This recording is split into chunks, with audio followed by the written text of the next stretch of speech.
Hello, early arrivers. Whoop, hold on, where's my microphone? Oh. Hello, Darby. Hello, Mr. Black. Hello, Stephen. Hey, Esteban. Who else was here earlier? I saw some of the people lurking in chat earlier. Doo-doo-doo. Xander and Xana. And Nether Mage off on their walk. Thanks, Nether. How you doing, folks? Appreciate you. Good to see ya.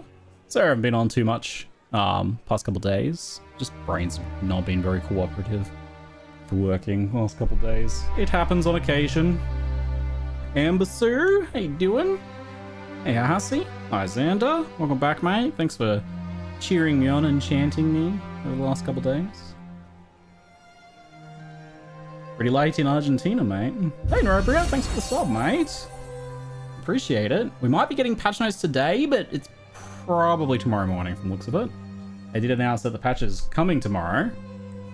But the patch notes will be out kind of as soon as possible, so we'll just say tomorrow for that. But there's a small chance they might come out today. Patch notes and patch both at the same time. Usually they try and get the patch notes out a little bit earlier, but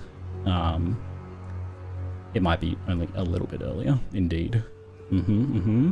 Just waiting for the pre-roll ads to finish here, folks. Are we starting a new character today? I will do more warrior stuff in the future. But the way I go is that sometimes something grabs my attention and I just want to do it to the exclusion of other things. So, sorry, warrior. Something shinier caught my attention. Although, that said, I did see a warrior shield set up and I was like, maybe I want to do that. Any chance on indie tryouts while in patch waiting room? Given the patch is out tomorrow, probably not. I mean, I'll definitely do indie tryouts at the end of this month for January, but as for the fact we missed the New Year's indie tryouts, no idea. I owe you one. Played quite a lot of PoE1, haven't seen anything of PoE2. Welcome, Amber. Welcome. Oh, well, I'd be more than happy to show you around and answer any questions you might have. Hello, folks. G'day, Ziggy D here. Welcome back. Welcome back. It is good to see you once again. Back with some more Path of Exile 2 action, but this time a new character. I'm finally going to be dipping into the spellcaster side of things, which I have not played Sorceress since probably when there was those really early hands-ons when we were able to try like Act 4 and stuff like that, maybe at ExileCon even. So it's been a while since I've played some Sorceress. So I've been looking forward to finally giving this one a go. There's still so much for me to try. I've been too caught up on my mercenary grenades and a little bit of a fun distraction on the warrior as well. We're going to be doing a cold Chronomancer, as a few things in that area, in that domain, have caught my attention. Firstly, looked like a pretty chill build. Oh yeah. I do like freezing. I do like chill. I do like cold damage stuff.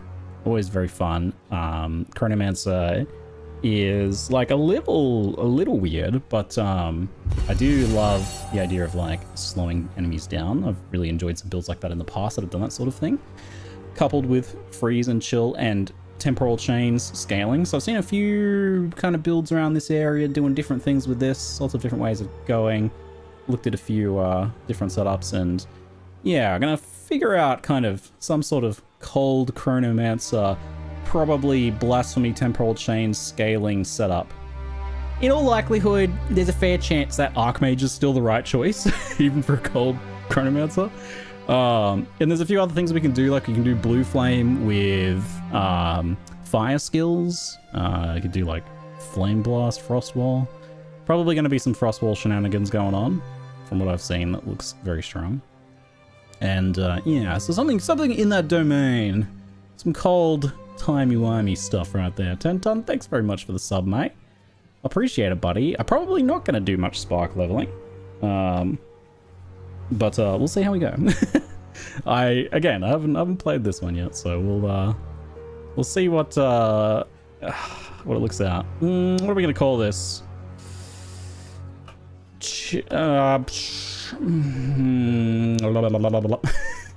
If only I could have a name. I have like a few lame name ideas, but having a good name idea is much harder. Frozen in Time? You know what? I kind of like it. Frozen in Time. I bet it's taken. Yeah, I figured. I was thinking Chilling Time. Chillin' Time. Yeah, already exists. What about Chilling Time? Chill Out Time. There we go. Oh no, I selected a ranger! I misclicked below the ranger and selected it. No! Come on. Come on. No. No. Wrong character. I want to play you too as well, but later. I quite want to do a like poison pathfinder, I reckon, at some point. Oh, okay. All right, let's try that again, shall we? Take 2. Like Mage Ranger. I'm sure there's some stuff you can do. Watch this name be gone now. Ready? Not that it was a particularly good name. Sorceress, you were banished by Chill Out Time. Did I select the right character this time? I did. Huzzah. Huzzah. Alright, here we go.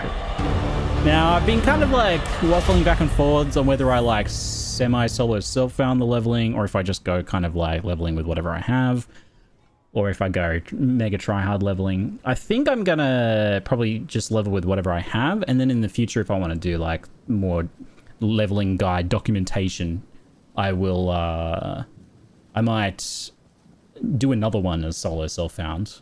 I'm interested in also with this build in exploring, like doing kind of a budget setup. So maybe like doing like a 1 div, 10 div kind of end game gearing setup. Like here's what we can do with 1 div, here's what we can do with 10 div worth of currency. I did some of that in the past for PoE1 and people quite liked it. And it was a fun experience for me as well to learn things. Will suffer for this humiliation. All right, here we go. Let's go shank ourselves a zombie. You're alive. We should turn up the dialogue so we can hear a bit of the Sork's dialogue action. Somewhere around here, I think. I don't know if I'll need to change my loot, but we'll see. Another living. The miller went now. We're obviously going to skip over story stuff, but I did. Someone earlier was just saying they've never seen PvP yet before. You should definitely do like a story playthrough and listen to some dialogue and stuff. Find the miller. Game's got phenomenal voice acting. It's very cool. I should keep moving. Some very cool like scenes and areas and zones and monsters and bosses and stuff like that. I'll always take the time to appreciate some of the bigger bosses. So, unique thing about the sorceress or spellcasters, I guess, is season 1s don't have any core stats, really, but they do grant a skill, and that's basically the only difference between them is the fact they grant a skill. So these skills don't cost any mana, so they're kind of like our default attack. And there's a variety of them. Some utility ones and some offensive ones. So this one's just straight up old Firebolt. Just a wee little baby Firebolt, which has a projectile that explodes on hit in a small area with an increased chance to ignite enemies. Or is that that's from quality, I think. Yeah. Which I believe you get that quality from qualitying the staff. But I was testing it earlier and it was like not showing up in the tooltip, so I don't know if it's working correctly. So I don't know what's going on with the quality on these things. I'm playing WASD mode because I rather enjoy it, especially for anything that's like a little bit ranged. But I played on Warrior too and it was great. Fire effects are very pretty here. Now, the zombies are drenched in range, which is probably increasing their fire resistance. Well, it's not really. There is some, like, interactive environmental effects in this game, but not weather effects. Not weather effects. We can grind zombies in this first area and get a level before the boss, but it's also not very necessary. We get our first actual skill gem, which is indeed Spark, which I have seen a lot of people leveling, but I hear like mixed things. Like some people are like, oh, I'm in Spark leveling prison. I don't know if it's good or if people just don't like it, or people do like it, or if it's like hard to make feel good. I don't know what's the deal with the Spark. Gave up on melee already? Yes. Though this is more of a case of my brain seeing something shiny and going, ooh, shiny, and getting distracted from what I was doing. My brain does that from time to time. So I look forward to returning to the warrior stuff, especially because there is actually another thing there that I was like, ooh, almost tempted to play more, which is like some shield stuff. Some shield scaling warrior. I was like, I actually want to do that. So, but I might convert that character to trade to do that maybe, or make a new one. Anyway, so Spark launches some sparking projectiles, just like it sounds like. Fires 6 projectiles, 2 seconds duration. Looks like quality increases the projectile count. It's pretty nice. GCPs are really cheap, so you could totally just chuck some quality on your leveling Spark. But they bounce around is kind of the thing with Spark. They travel on the ground and bounce around. If you can get them to bounce off walls and then come back and hit enemies, you can kind of do more damage with them. So if it's anything like Path of Exile 1 Spark, which I believe it is. Now, damage-wise, I imagine Spark is actually not really stronger than Firebolt. So normally you'd look at like the attack skills have like a percentage attack multiplier, which is your base damage multiplied by X amount. So default attack might be like 120%, whereas like some AoE skill might only be like 40%. So you can kind of get a beat on what damage it is like based on those figures. But spells are very different. Spells just have their own base damage, and that increases with levels. So levels being super important there. 1 to 8 lightning damage compared to 7 to 11. So even high roll Spark is lower damage. But if you do get some projectile shotgunning, it'll deal a little more damage. But it looks like for single target, it's just Firebolt early on. Die once more. Hey, Bell and Silverkiss, thank you very much, both of you, for the resubs. Appreciate yous. I'm probably not going to need any rough greaves. One thing about lightning though is we can shock, which will increase damage taken. One of those zombies did get shocked, but in theory, if we get a shock and then go to Firebolt, we might end up with a little bit more damage. Put my rough greaves on for 22 armor. Look, 17% mitigation. From a zombie hit, probably not. Probably more like 10%. Bok. Very nice. Quality on Spark is extra projectiles. Great boost early on. Yeah, I just noted that. That's a pretty substantial quality bonus, isn't it? Spark's perhaps the most boring feeling skill I've used so far. I think it's one of those skills that's a bit divisive in that regard. Some people like it because it's like very like smooth and kind of you don't have to aim, and it's somewhat gentle feeling, especially this new aesthetic for it. It is very gentle in the way that it moves around. So I think some people like that, but for other people it feels like it's unimpactful, right? Like it doesn't have a punch to it. It's not like a meteor or you know, a fireball which hits and does a I'm probably going to level with like whatever leveling gear I have, which is probably some pretty decent stuff this time around, and I might do a solo self-run run in the future as well. So I'm going to use this as like a chance to, whoops, missed that dodge roll. Use this as a chance to map things out a little smidge. If it's against the wall, Spark's probably going to feel a little stronger. We dodge roll at last moment to avoid that slam. When the zombies are here, we can do Spark to clean them up. He's shocked, so we can hit him with some of these guys. You see the 20% on the shock there is 20% increased damage taken. That's the baseline amount for how much shock increases damage taken. And the ignite for fire is a damage over time. Supplemental.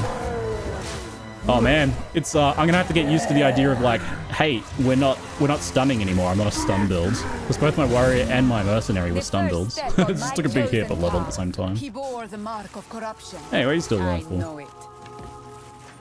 Now I should have like, yeah, it looks like we share gold between characters.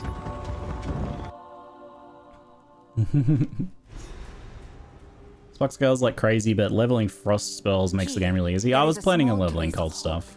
I like to level as my build wherever possible. Like, often the strongest thing to do is to like pick the one really strong way to level and then respec into your endgame build. But I much prefer to level as my build as much as possible, because it also gives you better insight and feel for your build and how it's progressing.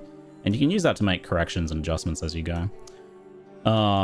So, oh man, learning whole new sections of the tree. I have like some vague ideas of where I want to go, but it's pretty. This is going to be a little bit wild. So you actually get some flat energy shield here. It's probably pretty good early on, huh?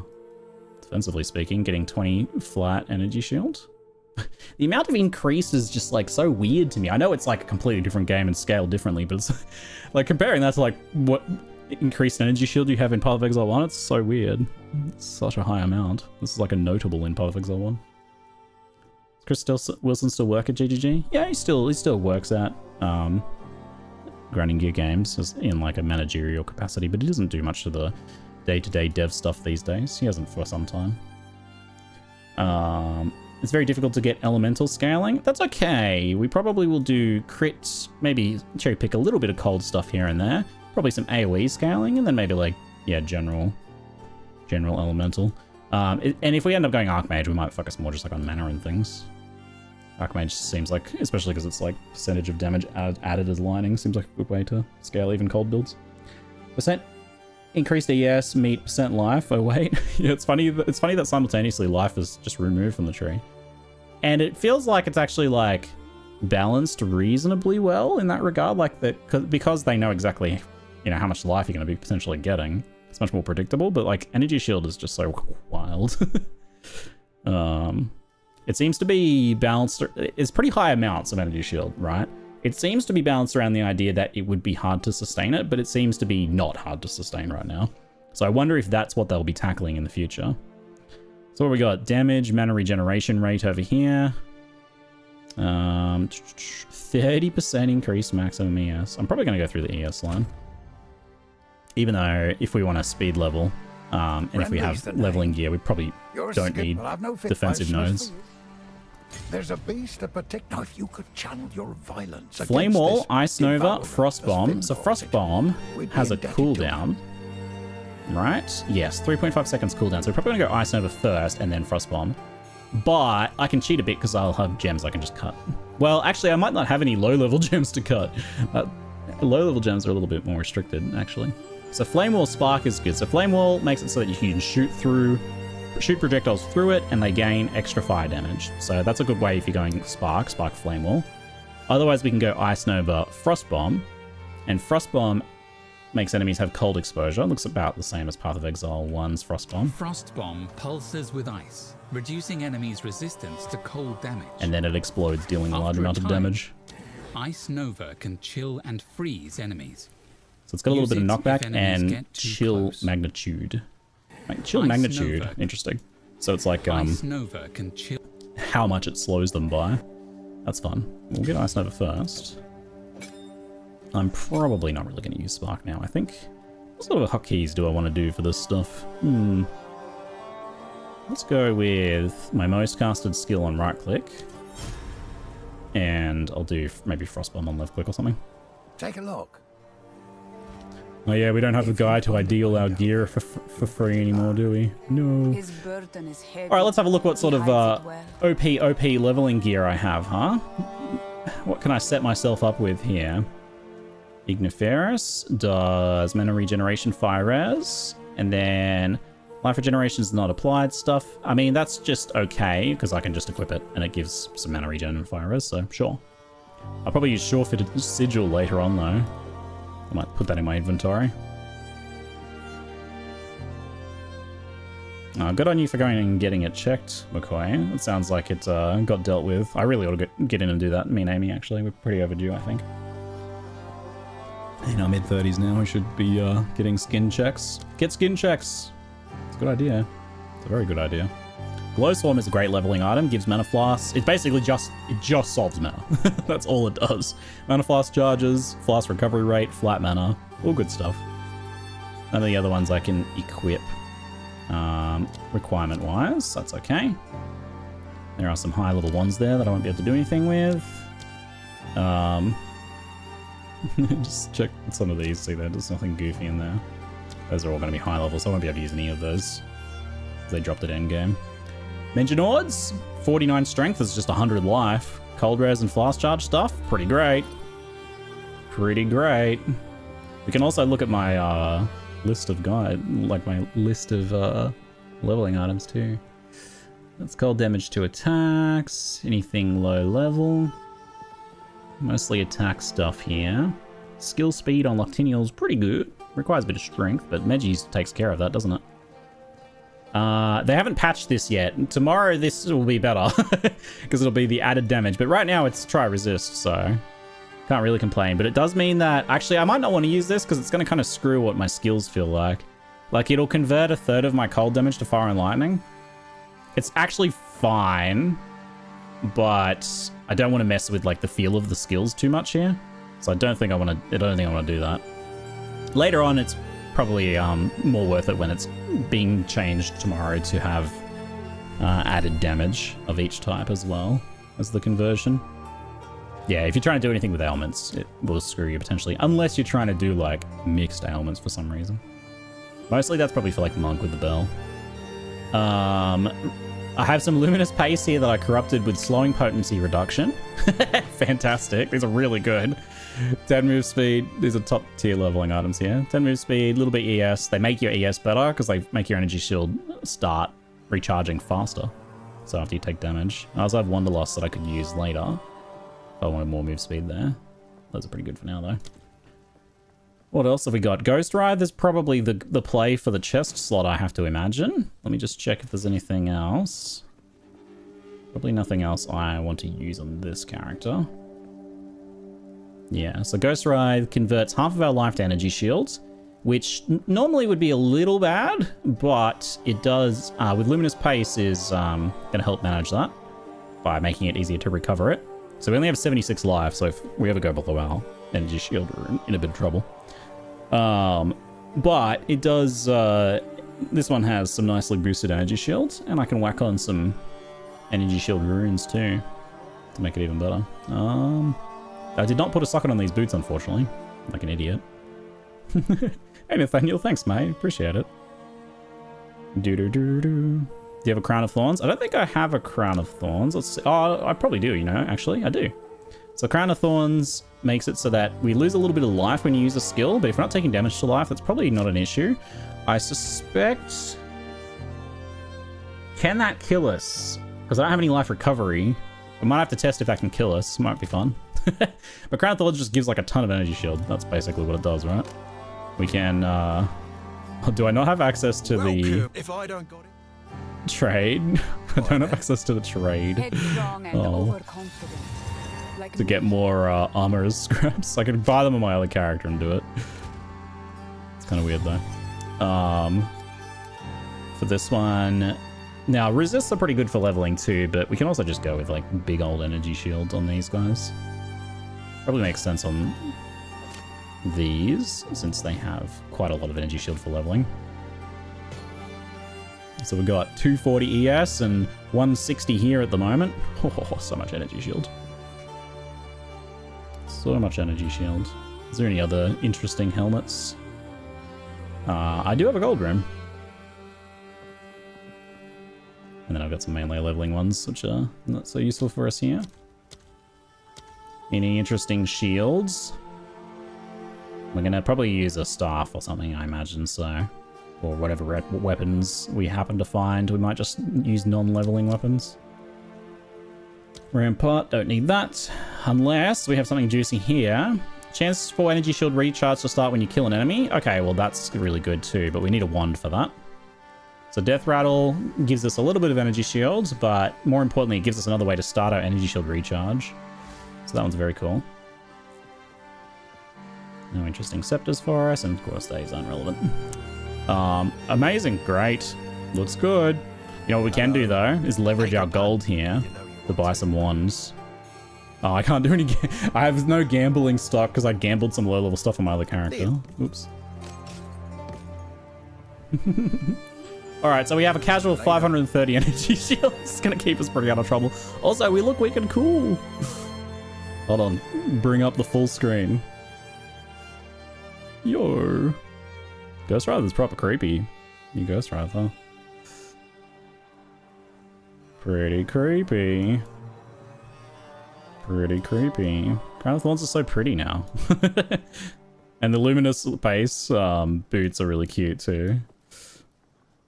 You can't really see them very well in this lighting though.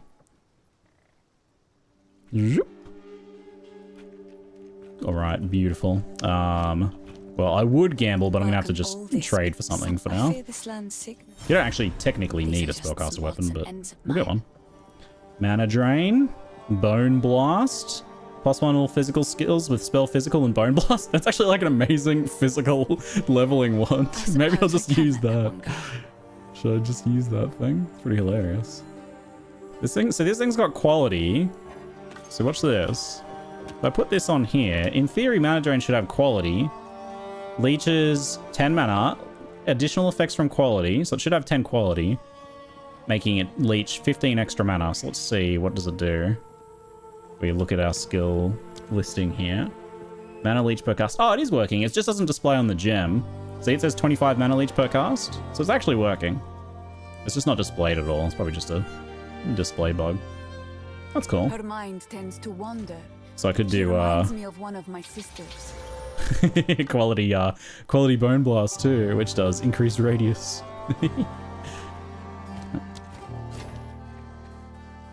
Very nice. And you know what we can also do, since I have an in-game currency? Intelligence. And why not Exalt Slam it a couple times? Am I right? +1 physical spell physical. It's pretty good. It's a pretty good starting one.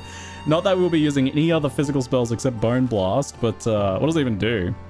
Conjures a circle of ritual inscriptions that lasts for a short duration. When the duration ends, spikes of bone erupt, causing bleeding. Alright. Oh my god. Mana Drain is just bad. It's a very strange little utility skill, isn't it?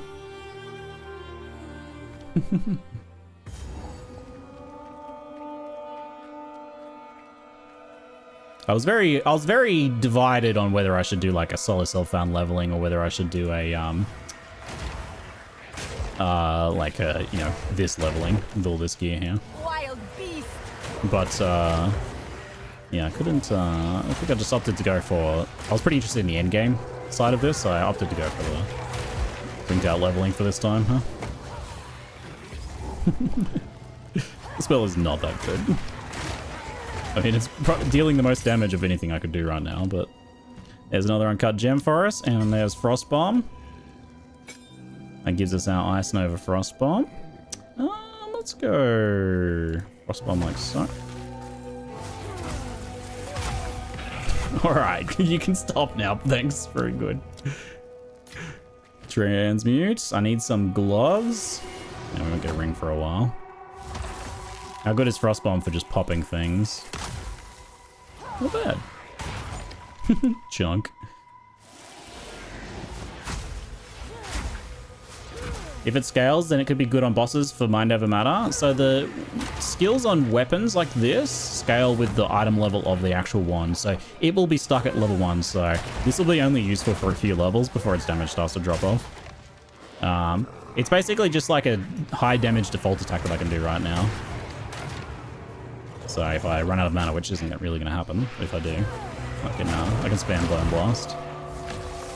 I don't really have anything increasing my damage all that much outside of the Bone Blast. So we're pretty default damage. Most of our leveling gear is just like utility, comfort, and survivability. So we've got like energy shield and speed, mana regeneration resistances, survivability, mana. That's all. So it's all just defensive.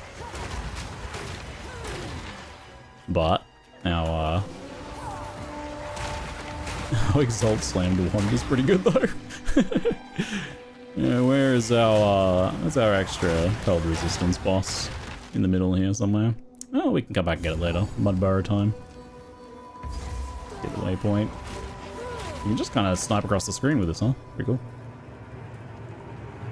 But yeah, some of the one skills and staff skills can be a little useful. There's some good kind of utility / attack things there that do see a bit of use. Disgusting. Everything is wet and vile in Ogam. Also, Mana Tempest is currently bugged and gives bonus to the free spells given by items without it ramping the mana costs. Oh, that's interesting. Because I saw it was bugged in like a negative way where it was not really doing good things for someone's damage in a build that I saw. But it sounds like there's also some positive bugs there too. We're gonna have so much energy shield with these nodes as well. Satisfying little skill.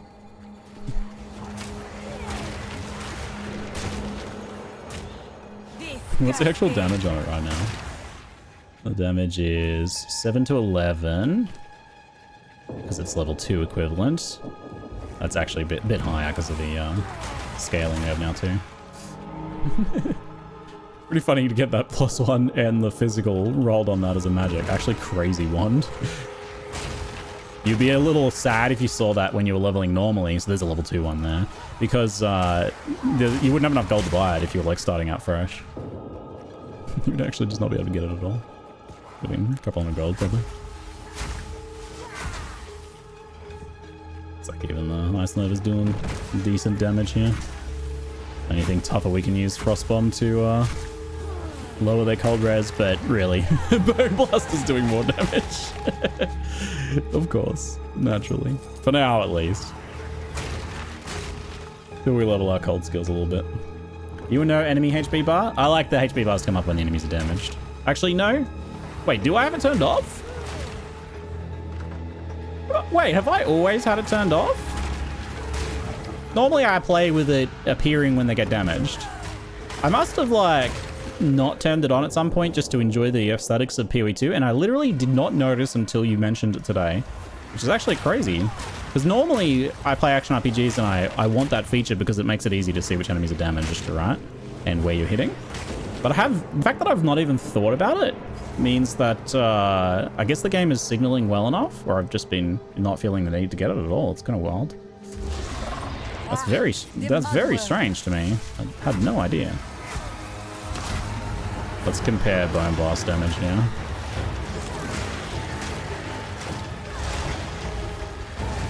It's about the same if I go the full combo.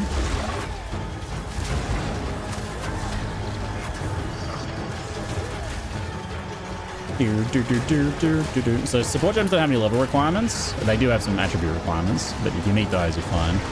Oh, we can stun with Bone Blast as well. So we can actually spam support gems on our skills right off the bat here if we want to.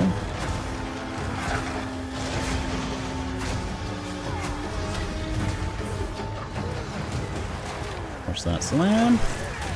Although I imagine... So I've just been kind of like watching my life, because I do take that 5 damage whenever I cast a spell, right? So this is interesting. I must actually have some base regen, do I? Because this thing is disabling my regen. But I don't. Every 4 seconds, recover 1 life for every 0.2 recovery from regeneration. Because you see me healing, right? I'm not using my flask. Let's see. And then I heal. There's something weird going on here, isn't there? It has an innate 3.2. The amulet. Oh, it has 3.2 on the amulet. Oh, that's why I couldn't see it when I took it off. Oh, of course. It's a crimson amulet. Okay, good job. Good job. Wow, 2 skill gem drops from the boss. Actually, quite good. Looks all right. I was looking for a portal scroll. Old habits die hard. You've either been killing what's directly next to you, warrior, or whole screen merc, so no need for it in either of those cases. Yeah, maybe that's it. Maybe just the builds I've played have not needed it at all. That would be a really good focus if I didn't want to use Death Rattle. But the survivability boost on Death Rattle is quite good. Could try without, but... Yes? So that just gave me the ability to gamble 1 item. We'll save those to gamble some ones later. Alright, you. We can level up Ice Nova and Frostbomb. Very nice. And then let's skip ahead a little bit and grab ourselves some support gems. I only have a few uncut 2s, so might not want to use all of them. Ice Nova. Cold Pan, Spell Echo, Unleash. Glaciation. Okay. Other options do we have here? Concentrated effects, actual damage. An Arcane Surge, more cast speed and mana regeneration rate. After spending 100% of your maximum mana on supported skills. I will have way too much mana for Arcane Surge to work. Not until I ramp it up a bit more. Arcane Tempo is going to be quite good. I don't think I want to use conk effect. Do. Shield ground, freeze, hourglass. Oh, right, because you can even use, you can actually use literally any gems, right? I forgot you can actually go, like, I can go the uncut 3s as well. I can use tier 3 support gems right off the bat. It's kind of weird, eh?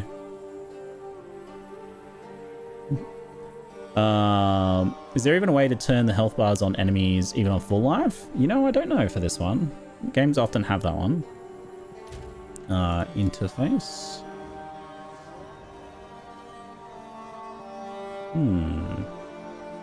Oops. It looks like it might be game. No? Should be here somewhere. Gameplay. There we go. Mini life bar above. Allies and enemies. Enemies only. Yeah, no, actually, it looks like it might be always there. I haven't actually tested, but I'm happy with that. I'll keep playing with that until I feel the need to change. You asked about finding a clip of Steel Mage saying, punch myself in the dick for divines. Oh my god, you found it. If you told me I could punch my dick and a divinals would come out, you know what I'm saying? If you told me I could punch... Very good. I will add it to my notes, thank you. What did I call it? I called it, players will optimize the fun out of game if devs don't stop them. There we go. Steel Mage quoted as saying, I think there's a way of me embedding it, but that'll do for now. Very good. He makes a fair point. He does. He does. Amazing. Amazing. Do I want to go straight to like tier 3 gems? That's the right call, but I don't know if I want to like mess with the leveling order too much. I might want to get a feel for that a bit more. So maybe I'll stick with little ones until I actually find them in game. Yeah, I don't know. Either that or I just commit to full like no holds barred twink leveling and do a soul self-found run later. I'll just have no idea about the leveling if I do it this way though. Dude, is that the secret to streamer RNG? Gotta be willing to do what it takes. What's the note program, Zig? Just default note on Windows? That's Obsidian, that is. Cascade. Spell Cascade. Deal less damage, increased area effects. Cascade on Frostbomb is kind of a classic. Fast forward, magnified effect. Don't really want less duration, do we? Second wind. Second wind sounds okay. Let's go with... What do we got? So we got controlled destruction. Nice. Cannot be critical hits. That's kind of fine on something like Frostbomb. So these are all the tier 1s we have. Spell Cascade, magnified effect, maybe. Unless there's like a nice duration sort of one here for us. Fast forward, duration, or cooldown otherwise. I know later on we can get like things to increase the effect of the exposure that it does. Kind of want the same UI as yours in Obsidian. That is... What one is this one? Let me see for you. Appearance. This one is Obsidian Grove Box, which I take because it looks a little bit like PoE Wiki-esque to me. The only thing I don't like is the heading one is red for some reason. I could probably change that. I don't tend to use it anyway. Alright, I'm getting sidetracked massively. Let's go Spell Cascade. And... Magnified Effect. And then for Ice Nova, we will go with... I never did Unleash. Unleash seems pretty right for us right now, but what other options do we have? Arcane Surge would normally be pretty okay. Control Destruction. It's probably good for now. We do have pretty high crit chance, and later on we can do some stuff with crit, but right now it probably makes the most sense.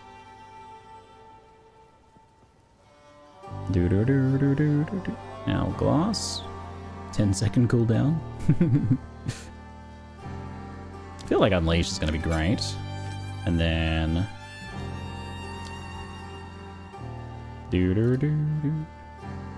We'll go with maybe Unleash Control Destruction for now. Hold on, what's going on? Oh, wrong skill. No crits, but 30% more damage all the time is a good idea. And I can also do stuff on Bone Blast for now. Like, for example, I can do... One could do it with Brutality. Would actually be quite good here, wouldn't it? Because it only does physical damage anyway. I don't have anything to mix damage currently. Brutality it is. And... Oh, you can do fast forward to make it faster, eh? Interesting. Also an idea. Concentrated effect would be for the giga damage, but it'd be so hard to actually hit with it. Like actually going to do? You could do Lacerate. More stun build up. I had something. It was fast casting or something, right? Arcane Tempo. Here we go. Okay, here we go. Now we're cooking. Probably not going to use Spark, so we can get rid of that.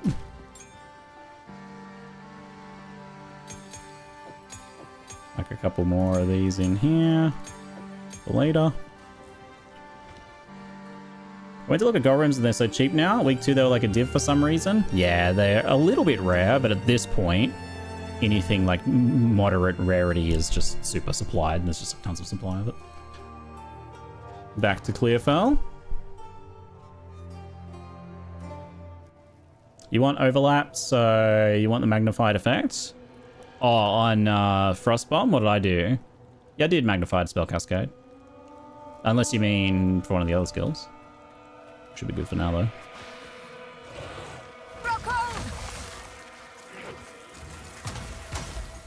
Cascade goes a little funny this time around. It does the initial one and then the ones on either side, and it kind of does with a delay. Interesting. With Bone Blast? How do you mean overlaps with Bone Blast? Isn't it just like one single... Oh, is it because it's like it's a trigger that explodes on enemies, does it? No. I don't see how you can overlap with it. Oh, Bone Blast spell cascade. I see.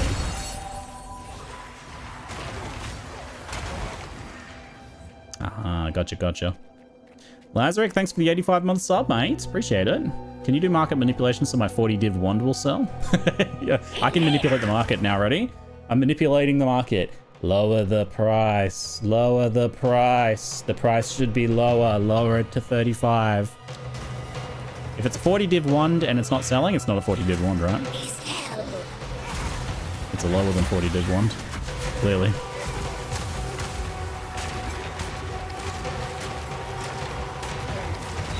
Love that freeze. Okay, we're cooking now, eh? Woohoo! Very nice. Doink.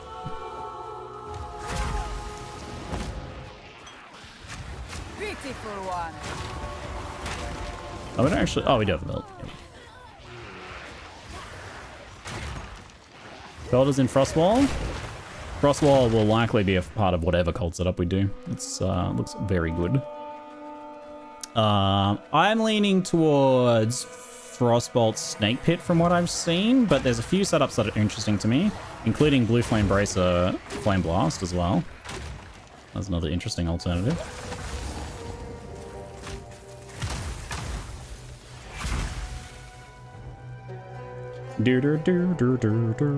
But if I wait long enough, someone will pay that much for it. I mean, there's no guarantee of that. There's no guarantee of that. It is strange to You may be right. You may be right. There's certainly no guarantee. Early level 1 uncut sport gem drop. Very nice. Nice Nova Unleash is pretty fun.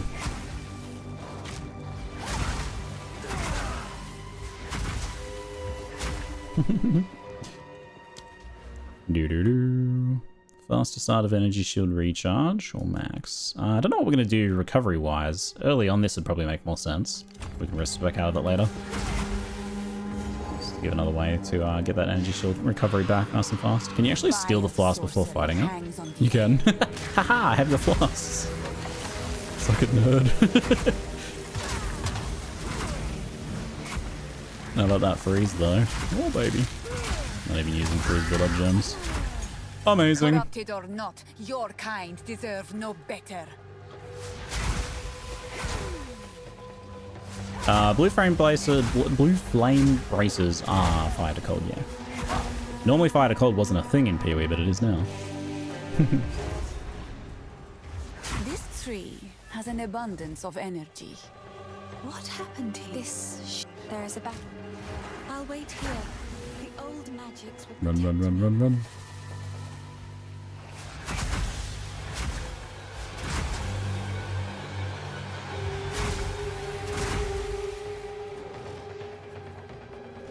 Love when you convert elements in Last Epoch, the skill changes the effects. Yeah, the tree is kind of like accounting for conversions. They had to put a fair bit of thought into that. I like it too. It's pretty good. I think a lot of those nodes also like change the way the skill looks and stuff too, which is very fun. It's pretty hard to do that for like every item that does some like conversion or something like that, but it is a cool feature to have if you can.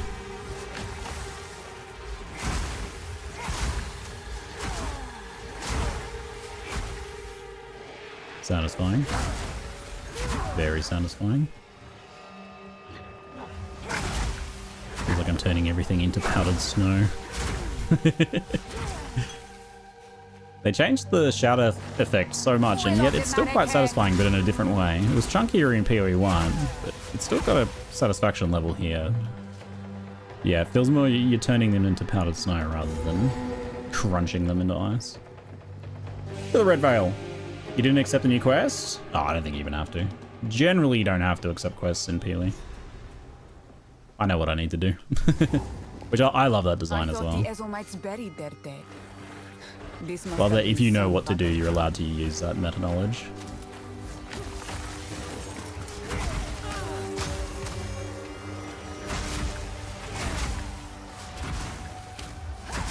How long does the exposure last on this? Is it... Probably look at the... Well, they're dead, so... Not very long at all. 5 seconds afterwards. So it lasts while it's there and then for 5 seconds. It's pretty good. An increased duration would make it stick around for longer. Wouldn't pop as quickly. But it would also increase the exposure duration, presumably. 8 seconds? 8 seconds must be with some scaling you have. Unless you're adding the durations of both. Oh. Get back!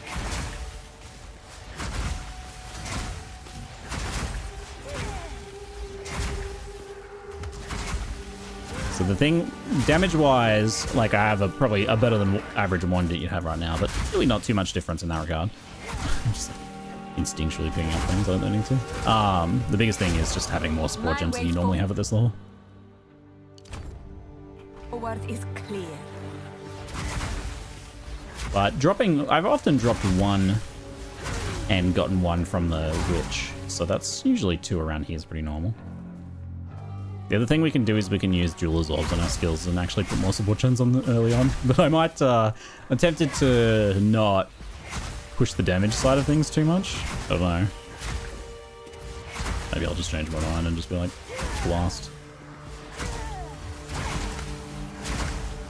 It's not like we're not already blasting, eh? I feel like I missed one of the obelisks. I definitely missed one of the obelisks.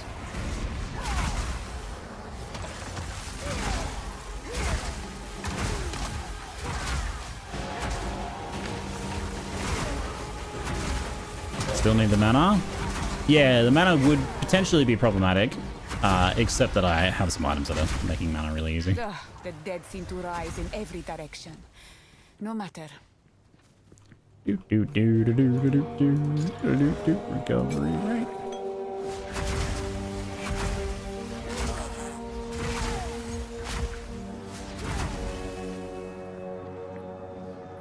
We must have missed one there? Or unless they're just all jammed close together here. Oh no, yeah, they're all just close together. Weird. Fair bit of, I guess, flexibility in where they can spawn, it looks like. This one, like, didn't spawn any monsters because, I guess because it's, against the water, so, like, half the spawns got cut off. I haven't seen it do that before. That voice. Have you played Spark? I haven't played any bound to spellcasters replace. in PoE 2 yet. It's my first.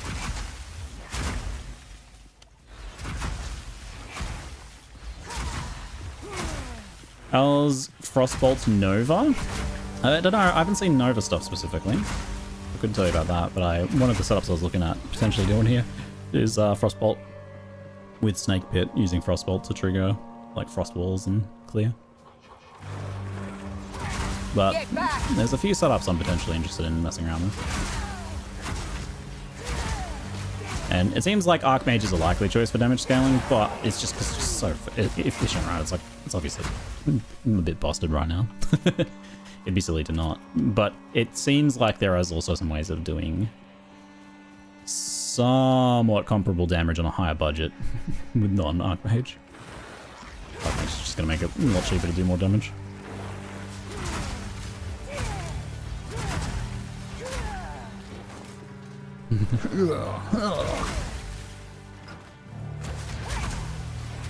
Got some good grunty spellcasting going on. Yeah. High exertion, Frost Novering. Archmage is too free. Yeah, I mean, it like, I think it has like a big spirit cost and stuff like that, but it's just like so worth it. The amount of damage it gives. And the opportunity cost there is so low. Nothing else kind of comes close, it seems. 30% ES. It's pretty wild to just have like 500 base and just be scaling from there at this point. Like 700 ES now. Cool. It's funny, Megis is actually probably making a pretty big difference. Yeah.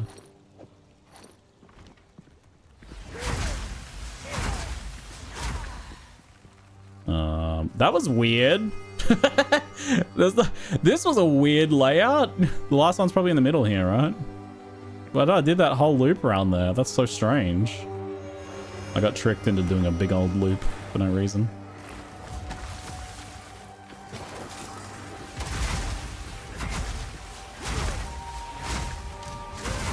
This bomb's base AoE is pretty small, isn't it? Also, is there like no way of controlling what direction the cascade goes? Is it always like perpendicular your character? Weird, in Path of Exile 1 it's like always forwards. It's just random. It's just random. Okay, it's just random. Yeah, it's just random. That's very strange.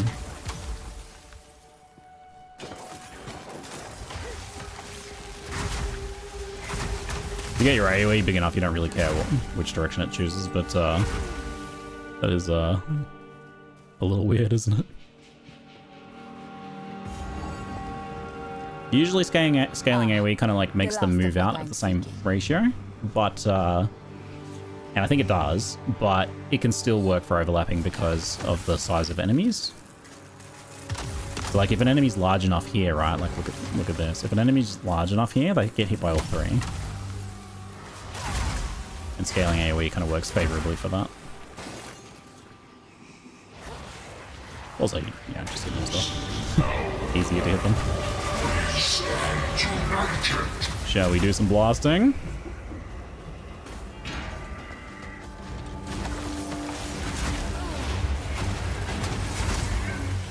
Big old freeze when that frost bomb triggers, isn't it?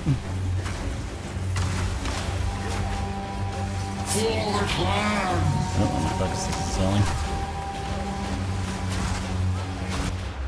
Pause. P for pause. Also, I need to take a screenshot. This one I think was done at not much of a profit. Dang it. Try again. This is for a thing I'm doing.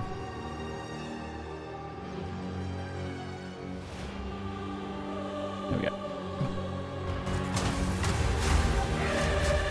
Did they join my party? Did I not invite them?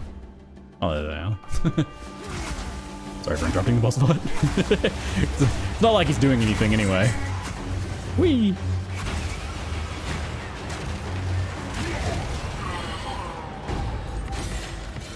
Damn, the drops. There is power in this object. I can feel it.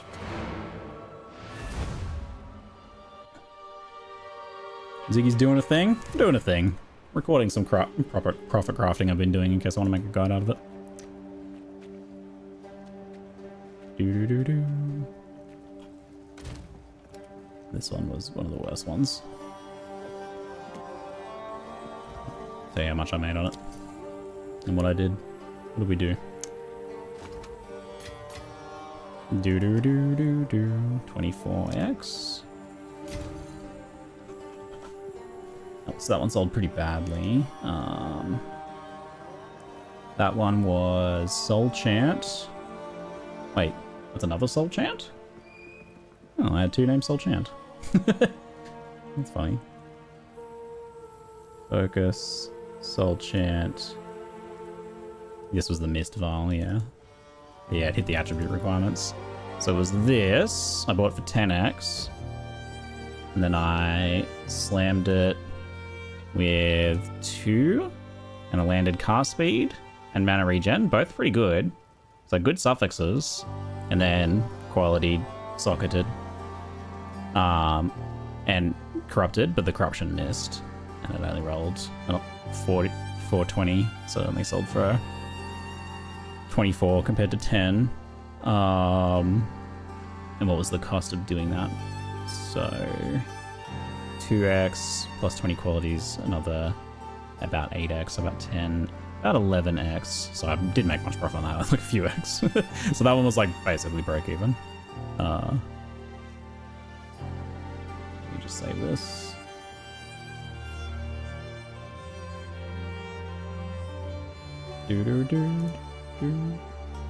Save this in here.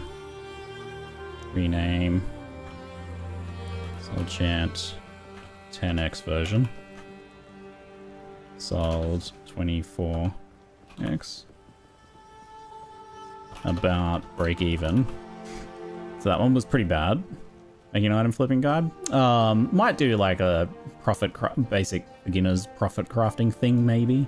I'm thinking about it. Just if I take some screenshots and record it, then in the future I can just do it, right? I can just make the guide. Here's another one. So that was a bad one. Another one I did earlier was my other Soul Chant. Which one was this one? How were they both named Soul Chant? Were they not? Oh, this one's Sorrow Chant. Oh, Sorrow. Oh, I gotta rename this one. I got confused. Sorrow Chant. There we go.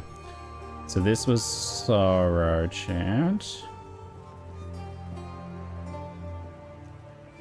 And I purchased for 8 exalts, and it had all of its affixes, but it just wasn't qualityed, socketed, nor corrupted. So I took on the risk of corrupting this one. This one was both underpriced and not fully crafted. Though it didn't need any exalt slamming, which made it pretty cheap to do, so about 10x, under 10x to craft. So it cost me 18x, and I sold it for 95x. But this one did have a successful corruption, which vastly increased the amount of profit off that. Might have only been like 20 exalt profit otherwise, but it was much more because I landed the extra socket and put in another energy shield rune to get that to 460 energy shield. 95x, so that was 72x profit. I haven't had a lot of success with focuses. Focuses have been slow to move. I did a lot of gloves and they were much better. But I didn't, that was before I started recording. So I might do more gloves and record them later on. I sold tons of gloves. So I started with like 40x and I have like 5 divines now, plus I bought an item for a divine. So I've made about 5-6 divines. Just in like a couple days of just casually doing this in the background while writing other articles. It's very easy. It's very easy. Now this won't come. It's not really like a thing that I want to do on stream or anything though. I would So ask. that's why I don't normally do that sort of thing. Stick But to the cairns. still kind of like a fun thing to like learn gearing and that sort of stuff. We have access to level 3 skill gems now, which gives us access to Frostbolt, Ember Fusillade, and Orb of Storms. I think Frostbolt is probably not going to be all that useful here. Slow moving piercing projectile leaves a wake of chilled ground, deals cold damage and explodes on colliding with terrain. So Frostbolt doesn't have the whole thing you can cast Ice Nova on it anymore, does it? Frostbolts chill the ground and slow enemies. Target a Frostbolt with Ice Nova to freeze enemies Oh, you at can. a distance. It just doesn't say that anywhere. Use Cold Snap Weird. to explode the Frostbolt. It's in the video, but it doesn't say it anywhere on the gem. Frostbolt. Maybe it's written on Ice Nova, is it? Ice Nova. Oh, it can says it on chill Ice and Nova. That makes sense. That actually kind of does make sense. I will give it a go, but I doubt it's probably a big deal for us currently. Cast on Frostbolt has 50% more freeze build up, but otherwise no damage difference or anything like that. Okay, so what would we want to put Spore Gem-wise on Frostbolt then? Deceleration would make it easier to land the Ice Novas, I suppose. We can do Encumbrance, Scattershot. I think Scattershot makes sense. Let's see what else we have access to here. Do do do do do do. Ba ba ba ba ba. It's when they deals cold damage and explodes on colliding with terrain. Oh, you can actually make them explode on enemies if you take away their piercing, because they have pierce all targets, which Snake Pit takes away their piercing. I see. Cool. I'm learning so much already. Okay. Is there anything else super major here?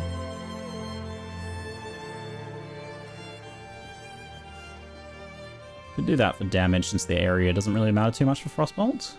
It wouldn't affect the damage of the Ice Nova anyway. So we could do concentrated effect on it. Let me see here. Probably not going to use my Bone Blast anymore, which maybe that means I'll check what this wand is. Chaos damage, +1 chaos skills. Whoa, whoa, whoa! How did this happen twice? What? Am I blessed? I got the Bone Blast one with +1 physical with physical, and then I got a Chaos one with +1 chaos with chaos. What are the odds of that? That's so lucky. It's like unfortunate that I'm doing like a twinked out leveling run because I'm like wasting all this mega RNG I'm having. That's so weird. Spirits in the trees be damned. You actually entered the Red Veil and so who knows what? That's very strange, eh? But it's no good to me.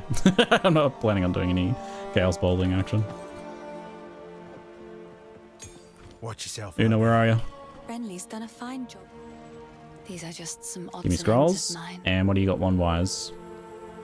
I need some stuff that's going to scale. There we go. Plus, what is my luck, right? Look, +1 all spell with spells. There we go. That'll do it. Well.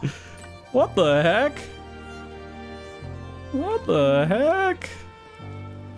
I'm not going to need Brutality. Arcane Tempo might be good on Frostbolt instead, maybe.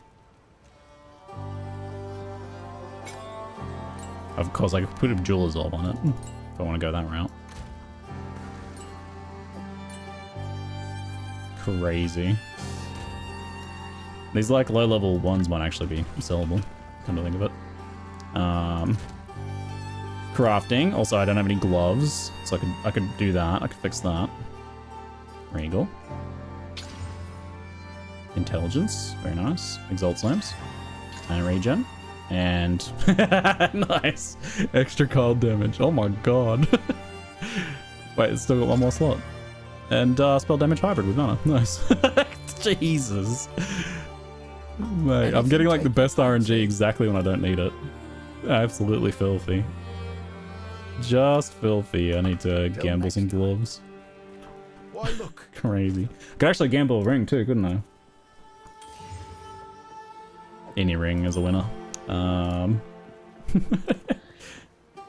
Pure energy shield gloves. Those are pretty terrible. Give us some better ones. Go make a legend or two. Sure thing, Moit. Well, I guess they're both pretty bad. I'm not going to exalt slam those. It's not worth it. Not worth it. Sure. Alright, well, we're I'll off to a take pretty it good for start. Go We're make a cooking. legend or two. We're cooking. Very nice. We're gonna be cruising for a little while. We'll take myself a short break. I'll be back in a moment. And when we continue, we shall blast the rest of Act 1, shall we? We shouldn't need to do almost anything in terms of gearing and just smash through. Stopping to take a look at skills only. We'll do our Frostbolts. Don't need Bone Blast anymore. Frostbolt Ice Nova. Frostbomb. That's good. Alright, I'll be back in a moment. See you soon.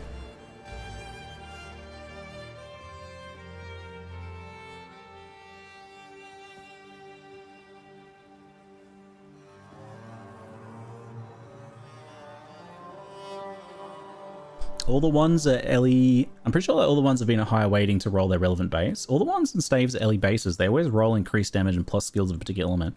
I will look into that. That's interesting information that I actually really need to know if it is true. I hadn't heard anything about that, so I might double check that theory.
Hello, welcome back. Patch is probably coming out tomorrow morning. They said tomorrow, so it's usually morning for that stuff for them. So they have time for the rest of the day to, you know, respond to any issues that come up. Like if they need to make some emergency patches and whatnot. So the one thing, so someone during the break mentioned that ones actually only roll a +1 on damage types of their type, which explains why I keep seeing this and why I look like an idiot. Straight up musking right now because I have no idea that that's a mechanic because I never played Spellcaster in this game. Wild. That's a new mechanic, if so.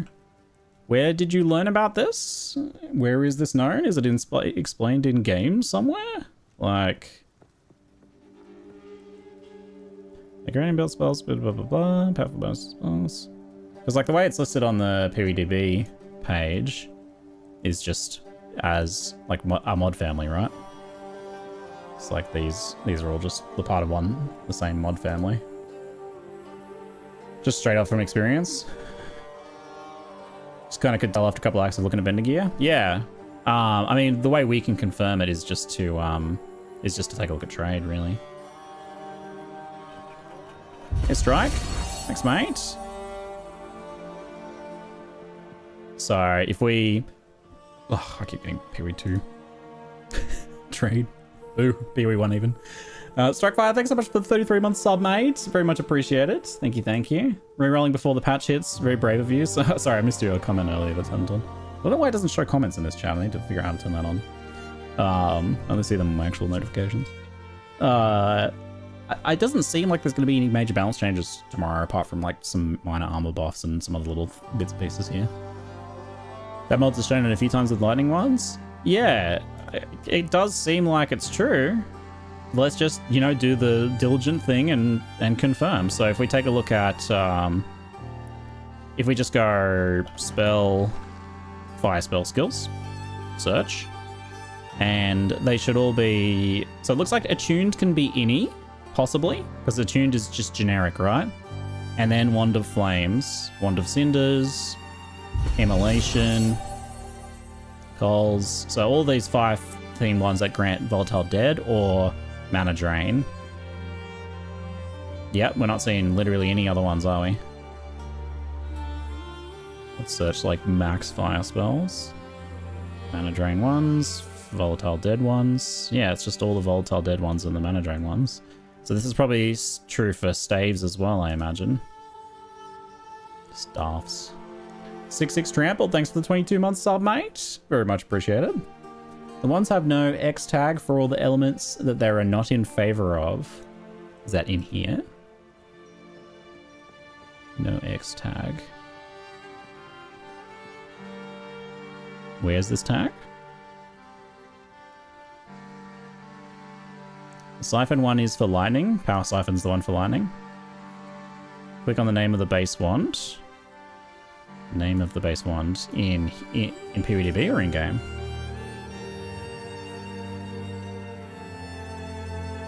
Ah, tags. No fire spell mods, no cold mods. Ah, there we go. No physical mods. Aha. Wilds. That is really, really helpful, thank you. Because I did not know that. And not having played one yet, it might have taken me a while to figure that out by myself. Appreciate you.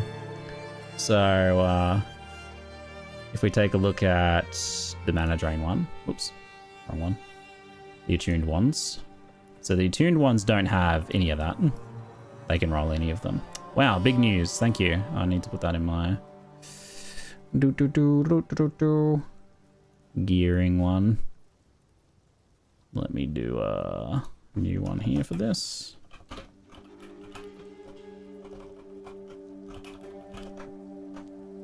Wands and let's just double check staves. Should be the same. Staves items. So lightning bolt, freezing shards, firebolt, sigil of power. I'm guessing is the generic one. Yep, looks like it. Living bomb is the fire one. Oops, clicked the wrong thing. Yeah, sweet, beautiful. Beautiful. Yeah, there's some things here that are like lingering from PvE1 that get started mind, like Ken Scourge. It's like, I guess they just left them there just in case, because there's no reason to remove them otherwise. Well, that's wild. One staves, bases, effect, what modifier tags they can roll. Attuned slash what was the other one called? The staff. Chiming staff? Is it the only one? I wonder, is this consecrate one too? What's the cleric staff do? So cleric can do anything. So it looks like cleric slash attuned can do any of them. What about reaping? Is that just physical, I'm guessing? Yeah.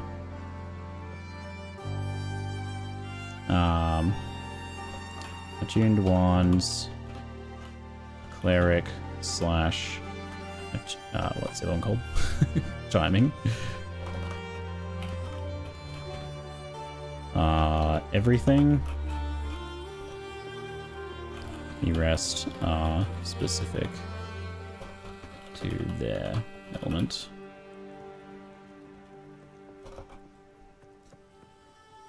You don't think you've seen clerics? Some of these bases don't exist. I've had to go ahead and like double check and confirm that because there's like a lot of bases that have been data mined that can't drop in game right now. So I've had to like constantly be double checking that. But let's see, does clerics?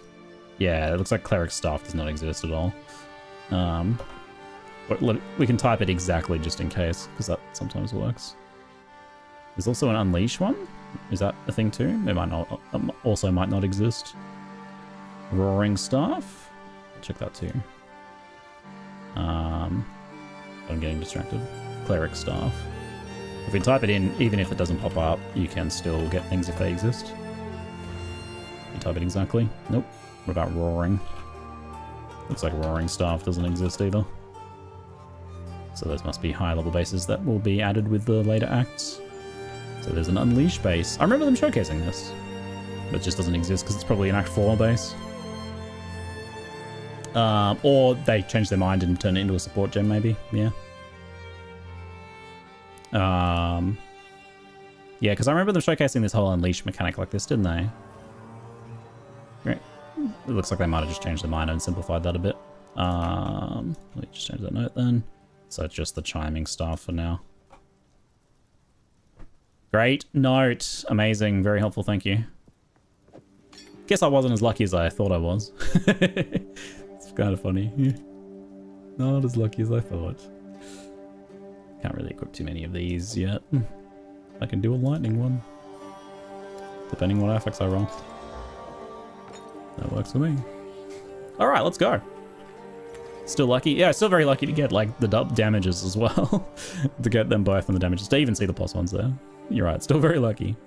Bramblecast is just support gem stuff, right? We don't need him. What do we actually go to? Back to here. We have to go to the underground area. See the new Twitch feature when you click an emote in chat? No. In the past, they've just done things like, oh. Yeah, when I click it doesn't seem to do anything, just lets me, like, click on people's names, right? Click on the channel that they're from? Haven't they had that for a while? Do-do-do-do-do-do. Do these. What happened here? Good. Now the others. Let's see what power the old I know what I need to do. clans Don't worry about it. Look, I just so happened to go randomly get these things, and now I'm stabbing into the tree, even though you didn't tell me to do it. I just have a lot. I have a lot of initiative. I think we do need to talk to him though and send him back to town. He's unconscious, but goodbye. Yeah, now we can go talk to her in Clearfell, but first, let's go find the underground area, which can be a little tricky to locate. I don't know if there's any tricks for this one. Lunarise blade. Who's Lunarai? As in, like, Lunaris? Is that just a different way of saying Lunaris, maybe? Lunar Ice Blade? No, it's Lunarise. Sounds like Lunaris, but maybe that's like, is Lunarai another way of saying Lunaris? That wouldn't be that unusual. It's pretty common for like gods to have different variant names and stuff like that. Pub wasn't supposed to be up 2 days ago and they delayed to today. Yeah, Pub the Building's coming out pretty soon, eh? I think they're waiting till after the patch though. Tremble with sickness.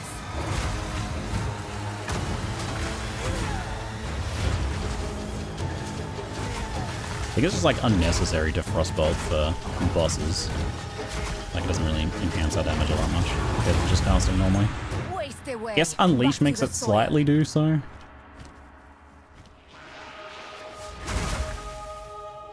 Also, didn't we kill Lunaris? Doesn't mean people don't still worship the gods potentially. Also, what happens to the gods when we kill them? Are they like hard dead, or are they just kind of like god dead? Which, Get you know, back. they like come back through some weird circumstances at some point.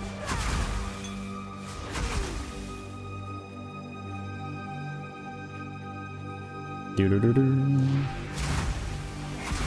Yeah, the interesting thing is I don't actually have a lot of like, the leveling gear doesn't really boost our damage at all. None of this stuff is boosting our damage. The only thing that is the good one that we got. So it's not that far off normal. Frostbolt cast novas do a lot more freeze. That's true. I guess if they're already frozen, that's probably not a big deal though. Which Frostbolt seems to be doing a good job of freezing the bosses, pretty much guaranteed.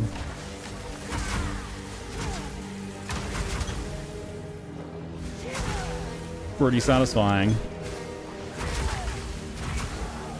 Is Frostbolt high enough damage to clear packs? Because that might be even more convenient.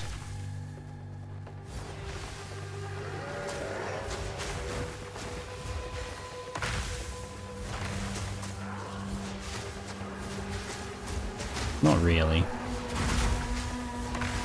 And since it doesn't explode on them, it's not going to work. If we got the snake pit or whatever, maybe. But I need to check the level of snake pit. I just passed the underground. Oh, did I? Where was it? Down this way. Ah, thanks. You saw the orange, the yellow bits, did you?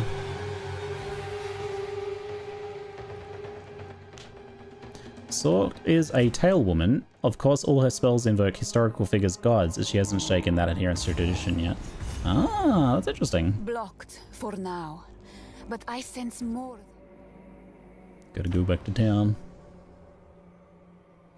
She's not a tail woman. She was supposed to be one, but she didn't want to be, so she was exiled. The plot thickens. The wound. It should be fatal, but some only by a grim tongue.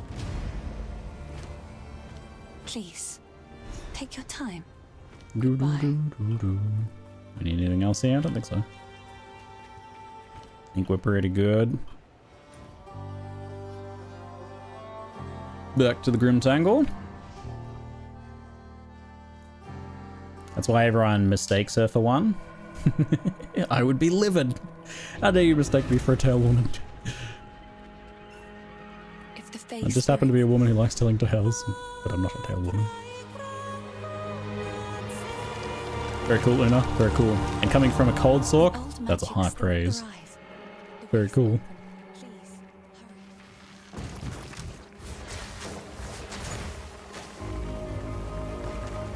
Oh yeah, I wanted to check what level Snake Pit is. Snake Pit. I think it's kind of... I think it might be like 50 or something, actually. Let's see. It's either 10 or 50. Nope, 32. I was wrong on both counts. Excellent.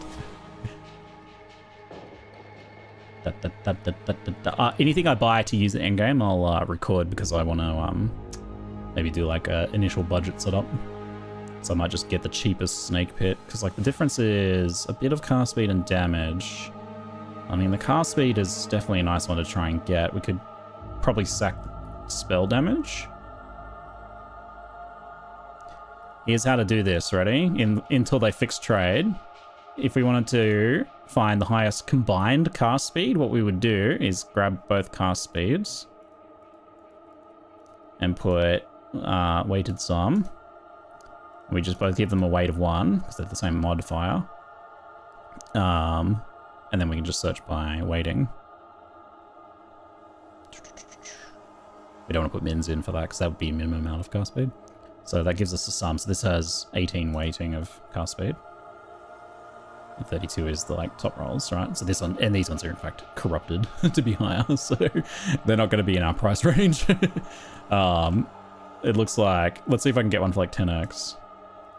With high cast. What's the highest I can get for 10x, in other words? So the highest I can get for 10x is this perfect one, but that's AFK. There's a near perfect one here that's not AFK. Can be worth trying the AFK people. I often trade when I'm AFK. Feel the chill.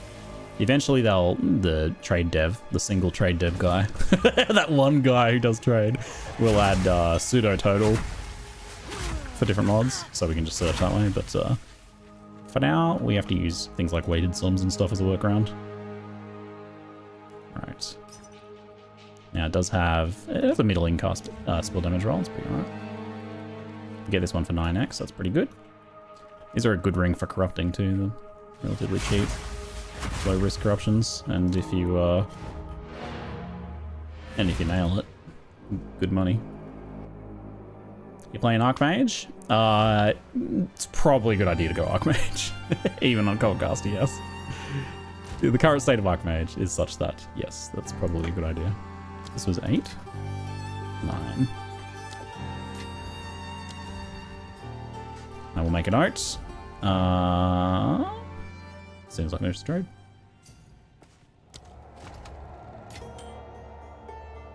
The developer is on holiday still. Yes.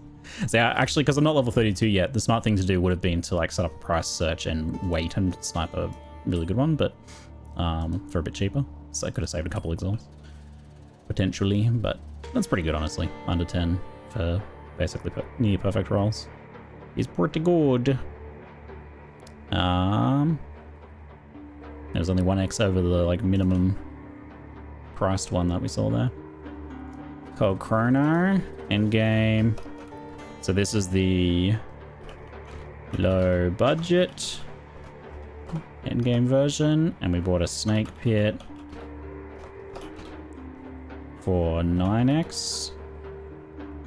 And the snake pit in question was 24 cast speed.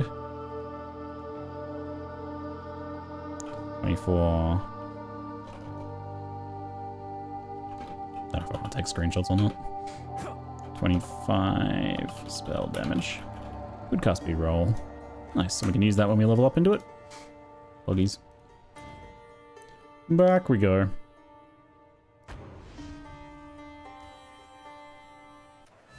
Great, you don't have to play the game to get loot, just buy your build.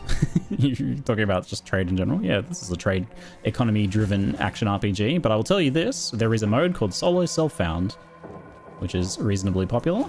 Most people play trade, but there is a mode called Solo Self-Found, which I do play every now and then, and lots of people do. Some people play it exclusively, which is you can only play by yourself, and you can only use gear that you find yourself. But I will say, you do have to play the game to get the currency in the first place. At least a little bit. Some people make a point to only earn a little bit of currency and then earn most of their currency through trade and crafting. Hideout warrior. Being a hideout warrior, it's called. You spend all your time in your hideout playing the economy. Because some people like playing the stock market, right? And that's the video game version of this. So you can totally do that. But generally speaking, you earn the currency to buy the things on trade for your characters via playing the game to do so. But the thing you can do is like earn currency on one character and then buy cool items for your next character, which can be pretty fun. Sometimes you just straight up bypass the boss in there, which is very weird. What link Siggy's using at the moment, I can show you, my friend. For Ice Nova, I've got Unleash and Controlled Destruction. Frostbomb is Spell Cascade and Magnified Effect. You probably do without Spell Cascade, honestly. I'm not super... I'm only whelmed by it currently. No, it is actually good for really big bosses. It's like giga damage for them. And then Frostbolt's got Scatter Shot, Arcane Tempo, but I'm not really even using it. My family is that I said. This man has known. Are they resetting everything with the update? This 0.11 update is not a new league / reset. I imagine the new league economy reset ones will be they will probably be like a 0.2 or something, right? Seems like you can always bypass that boss. No, sometimes the exit is in the back of their arena, and if you go in there, you have to like kill them to be able to like leave their area because it puts up red walls. I've had that happen to me a few times. Energy shield, gain extra energy shield for stun threshold. Max mana, rapid recharge. It seems like we're probably going to get all of this. Recharge rate and faster start. Yep, I can see getting all of this stuff. It's like either way that we go is that. What's in here though? Cast speed. Mana regen. Spell damage. We're going to get all this stuff. But now I'm going to get the cast speed. I mean, you reset when they release new classes. Resets will like new leagues / resets will probably happen with new classes, yeah. Piercing thrust. I imagine. There'll be new classes or new acts or both. Or new skills. There'll be new stuff with them just because they know and have learned how important that is for like marketing a new reset. You have to do new stuff with a reset. Then they'll probably do some sort of like league as well, I reckon, to mix things up. Though I don't imagine it'll be to the like same level as leagues in Path of Exile 1. But they might use it as like a testing ground opportunity to like test some new features maybe. Oh, this is just my guess. We'll see, I guess. Onslaught League. Hopefully not just Onslaught League. But Onslaught League just literally like monsters are like 25% faster or something. That was basically it. That was the genesis of the Onslaught mechanic. Okay, so they won't fully wipe? No. So when I say fresh start / reset, I'm talking about a new league. The standard, which is what this character is in right now, will always be available and will not get wiped. Wipes don't like undo your, like delete your stuff. They just create a new fresh environment that doesn't have anything in it for you to play. But that is in the Path of Exile community, the default. Most people play that way. Shall we go get some Forgotten Riches? You will want to reset even if you don't think you do. Like, it very much is the oh, it's all loot filtered out. This area is a little sad with the loot filter, isn't it? Oh. I'm using it like endgame loot filter. It's funny. Yeah, so none of your characters ever get deleted in Path of Exile. But you will voluntarily start fresh. Because the game just works much better that way. It's interesting because like you get people from like other gaming communities and the idea of like reset is so like heinous to them, like they can't imagine. They have like a visceral response to it. Then you get like Path of Exile players who the idea of not having some sort of reset, regular reset is kind of the same thing.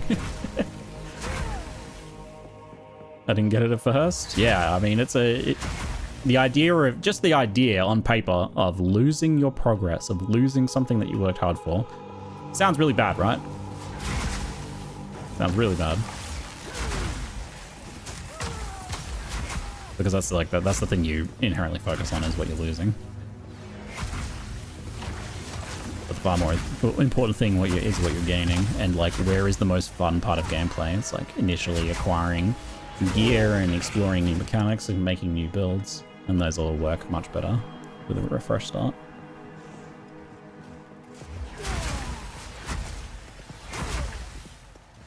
There's a reason to try a new build? Absolutely, yeah.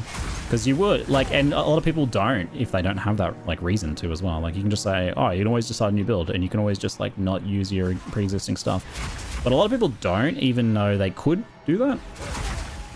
Because you'll sit there and you think, like, I could make a new character, but, I mean, I could just jump on my, like, you know, my giga endgame super refined character, and it must be over here. Dang it. Full clear in this time. They'll just be like, I could just jump on that super, super good character, right? And make far more currency and be way more powerful. Or like, they try to start a new character, but then they're like, they hit like a little bit of turbulence somewhere and they're like, maybe I'll just go play my OP character again. You kind of need to like make the choice for people sometimes. And yeah, the other thing is the economy reset is a big deal too. Like, trade is more fun in a fresh start.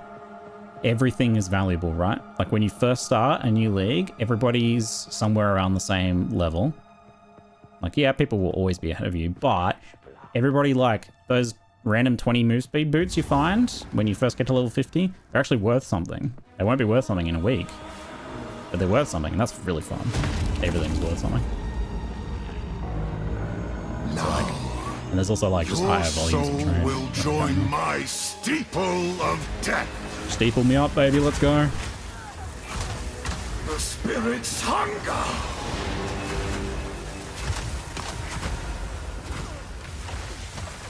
My beloved Asinia.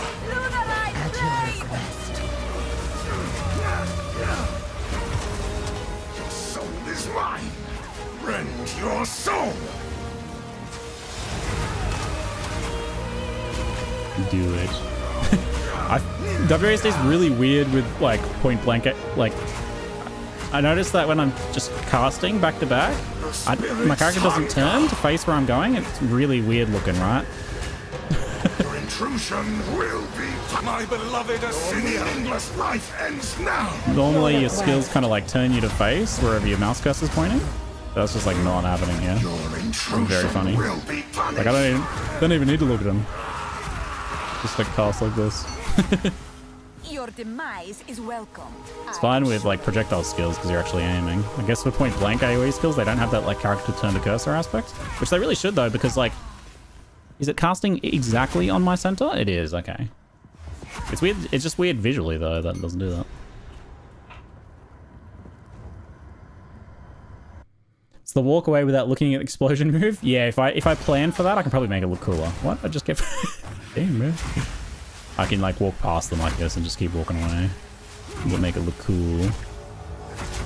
Then when I start rotating around, then it looks a little strange though. Practice signs. Witch in demon form will constantly dash backwards if you don't turn around. Oh, that sounds really weird. I always love starting a character getting to the point where I'm dominating maps, but the min-maxing comes and I lose my interest. Yeah, a lot of people do, right? When people stop getting upgrades at a regular pace, and like the distance, time, and effort between upgrades is much, much higher, most people will like be way less interested. Some people crave that like continued long form progression and perfecting things, and those people play standard. But it's like a very small percentage. I don't know, I can't quite remember what the figures were for standard, but it's like a percentage of players. You know, like 1.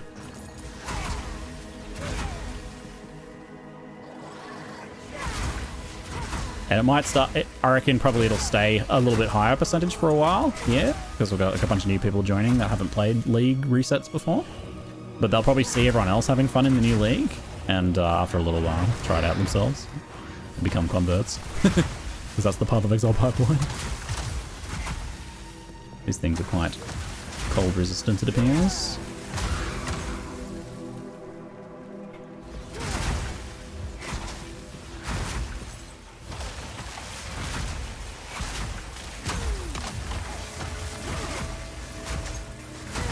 One of us, Muzel Wazzle. Yeah, even people coming from D4 and D3 understand resets, since it was a big thing there too.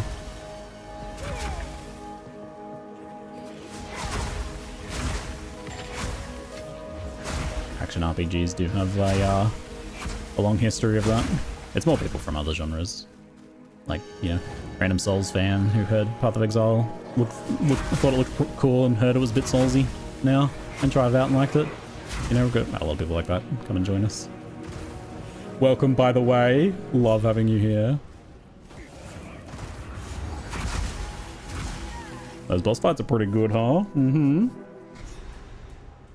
With this much damage, could the mobility support feel good? You know, it's not a bad idea. I think that's like a bit higher level one, isn't it? Though I could use that.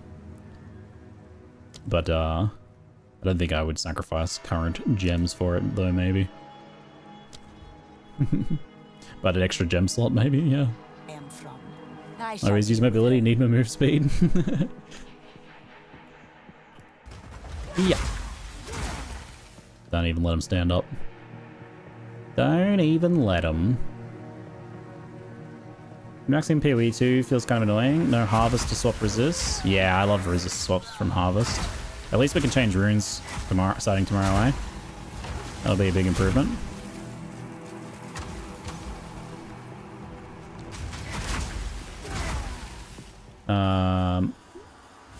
Surely first person mode or a photo mode that lets you get sick explosions behind you, Pegs. I have actually really wanted for a long time the ability to do some free camera stuff, but they don't want to do it because like the environments aren't designed with that in mind. But they have internal dev tools that allow them to like unbind the camera and move it around and stuff, take screenshots and video clips. I used to use it a lot for front footage. Still do, I guess. But yeah, I would love to have access to that. Oh my god. It would make taking like thumbnail screenshots and stuff really good. New progression methods. The progression methods in PoE 2 are, well, not great either. Basically just farm raw currency and buy item of someone that got lucky. I mean, that describes PoE 1 as well. But PoE 1 had that plus a bunch of layered things that were added over time through leagues, right? A lot of extra like crafting systems and stuff like that. I think PoE 2 will experience a similar phenomenon over time. And crafting is pretty simple right now. I really want them to make greater essences and omens actually very common. Like, I think greater essences should mostly be common enough that, you know, they only cost like 5x each or something. Except for like whatever is the most meta one currently. Is this solo self-found, by the way? No, definitely not. I'm pimped out with leveling gear. I just didn't want to mess with the gem thing too much, though. Like, I didn't want to use, like, tier 3 supports and stuff, because I wanted to get a little bit of a vague idea of at least, you know, what happens when and how they go together. Just to build a little bit of that, like, kind of baseline knowledge that I will otherwise miss out on. I'm a little torn, though. I could just embrace the twin tab leveling action. This guy's so tanky.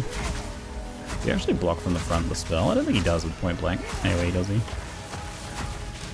I could just embrace and do a solo self-found run later. This little, like, doing rings around them is hilarious.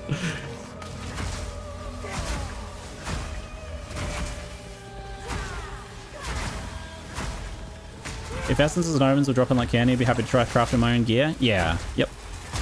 I think those things being accessible would be like a really nice foundation for people to actually do some crafting. Because yes, right now as it exists, crafting is effectively, and this is what, and it works really well, by the way, it is very profitable. It is like buying items that other people haven't taken a gamble on and then taking a gamble on them. It's like buying people's 4 or 5 affix items, slapping an exalts or 2 on them, socketing them, qualitying them, and adding a rune. That's effectively what crafting is at the moment for 99% of players. And it's okay, but it's not really a lot of like, not really a lot going on there. Let me teach you the Yeah, that's what I think. Like the essences and omens are like well built to be somewhat balanced, so I don't know why they're so rare. They're balanced as if they're like mirrors, right? Not quite, I'm exaggerating, but they're balanced as if they're more powerful than they are, I feel. Like, yeah. So people are gonna make some really good items with some of them, using them globally, I'm sure, but...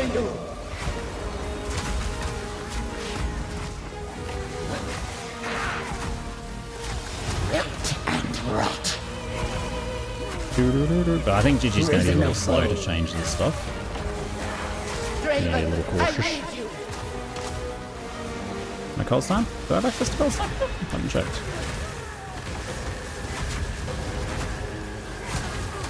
I haven't got a new skill gem drop yet.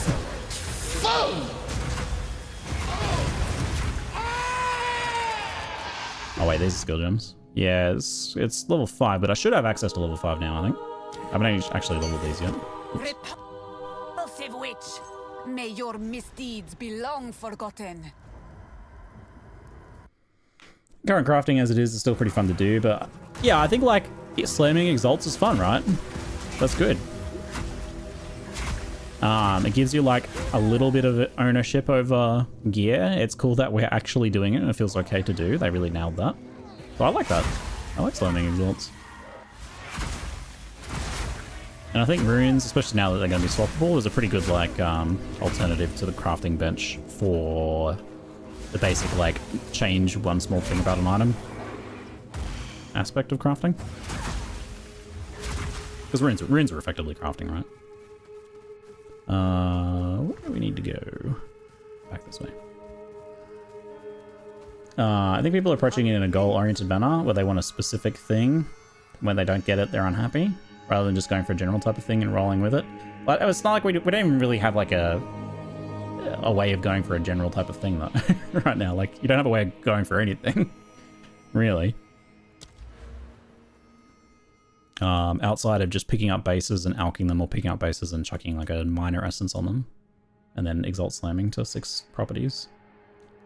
And chaoses are probably like too rare to be used by the majority of people for anything but like long shot gambles.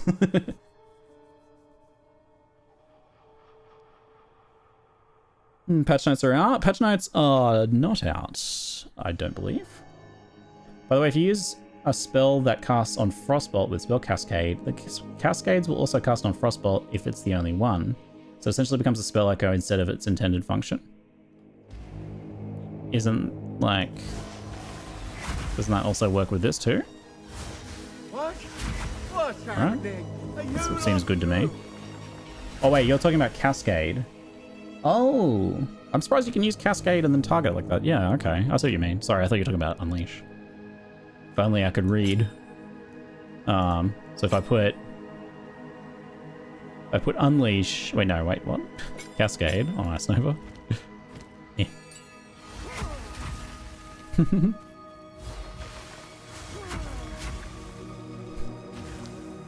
So I guess it does like, yeah, the two in place. It does the two on top of each other. Yeah, that's a little weird. Seems somewhat unintended interaction there. Is it good though? Because it's like supported skills deal less damage and less area of effect. Whereas Unleash doesn't have that drawback, just the less damage on the reoccurring. What? What's happening? Are you lost too? And it's a bit more delayed than Unleash is. It's probably better for like spam casting, I guess.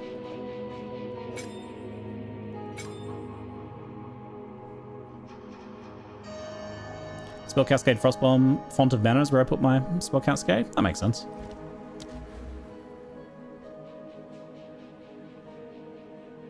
Full damage freeze build up. Those those are okay, but not like amazing. We'll probably want that later on. It's definitely worth doing these two here though. You can use Echo too, so you can go Echo Cascade, but you can't do Echo well, I guess you can do Echo Unleash, but it doesn't really make sense to. Interesting. At last, it's open! Praise the first ones! Shall we try and face tank him? This guy hits really hard. Can we tank? What do you reckon? Can we tank it? Isabel, Torko, Callum, the family of Count Lachlan of Ogham. My family! This doesn't make any sense! They're dead! Those bastard Eternals! I must make them pay! I must make them suffer! Voluntarily equal slam me already. Oosh.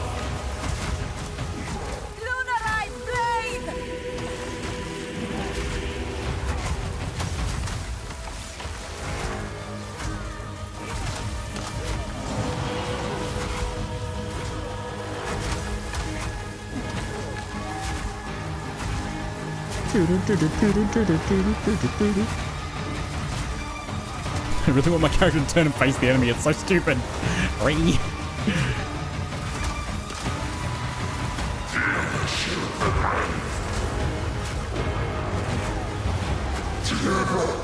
Pretty solid. Rejoin your kin, lost one. I will I'd love to see a gold sync like King's March in PoE2. Please no, I don't want anything that feels like I have to keep it up. King's March was super draining. King's March was fun, but I kind of, I really liked King's March, but I kind of agree that I don't know if I'd like it as a permanent feature. If it was going to be a permanent feature, it would not have to be as high effort as it was in a league for sure. Gold Sync's one is, I had wondered about that myself.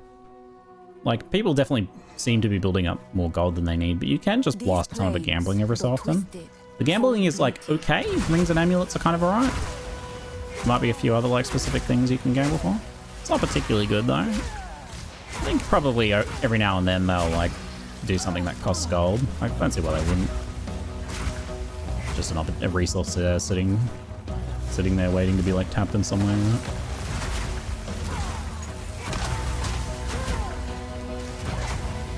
You get a, it's just a skill 3 still. Do Frostbomb, I suppose. It's the highest eye level you gamble. I think it's like 78 to 80. I think it varies or something. Maybe it was only 78. I checked it before, I can't remember the numbers, right? I think it was 78. Imagine the teleports cost gold? Oh, please no.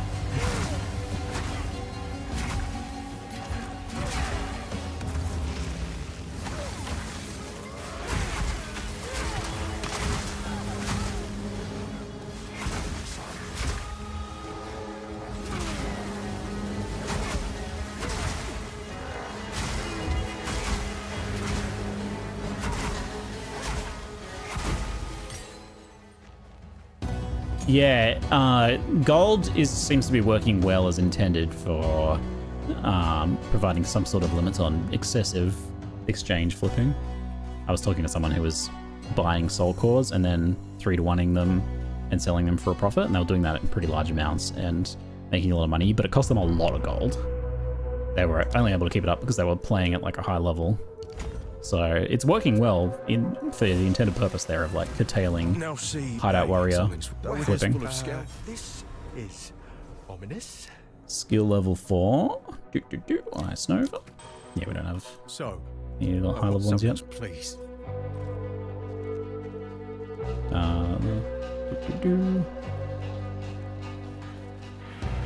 There was another game. Buy the teleport pack now. 20 teleports for $5 each. Oh god. Yeah, it certainly feels like a mobile game. Or mini MMOs.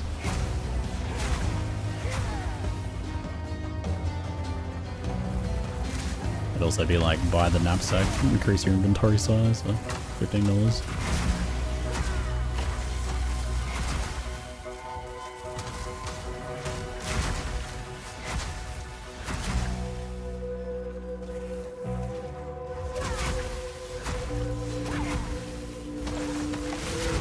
The downside of Chronomancer is like perfectly countered by Igniferous. It worked pretty well. Any amount of regen basically will counter it, but I've like not had any issues with that downside. Chronomancer is better in this game than it is in Period 1. Painted Human doesn't, like, Painted Human's way more niche. It doesn't do anything for us, but it's not like that increased physical damage taken thing that had. It's like a bit more of a worse downside.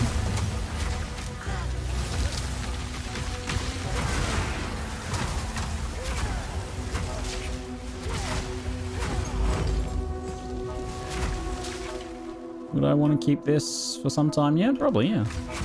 That's a weird reason to swap it, really. Or is this pretty light? That's the only thing. That'll start hurting us. Act 2, Act 3. You spend 90% of your times in maps even as a currency flipper? Do you mean you as in like generally everyone? I don't know if I agree. I spend almost no time currency flipping. I've never currency flipped for profit actually. You can if you want to. And if you discover how profitable it can be difficult to resist the temptation to not do it, I suppose. That might be the issue that you're facing. Yeah, nice. That's only level 3. Scammed.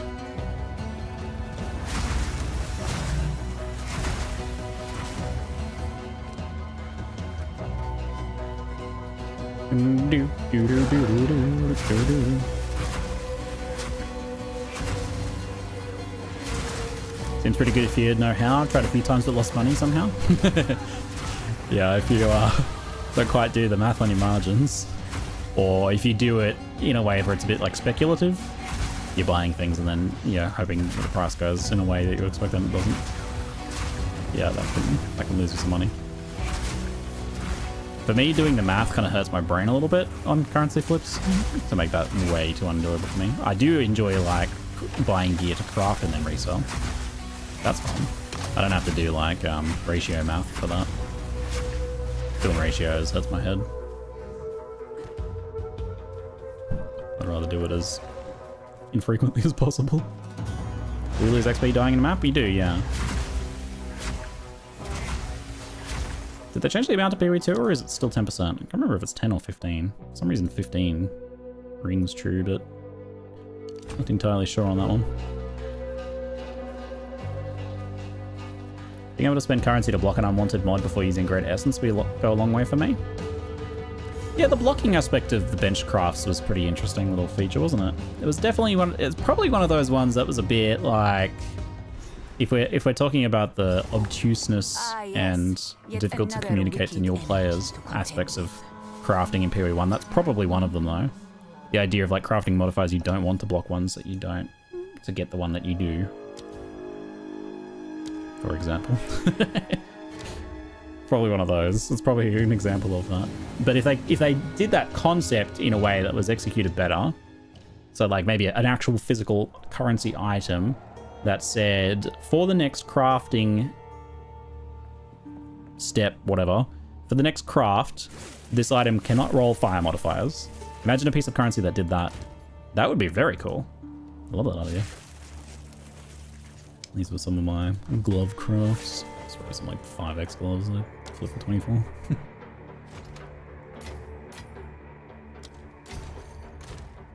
They were somewhat failed pair, looks like. Don't need that, or that, or that. You can get salvaged, my friend. None of my NPCs are here, because I haven't met them yet, I guess. Hail, hero! You've made I knew you'd find you here in your hideout. What do you mean? Well, so weird. We just got to Freythorn.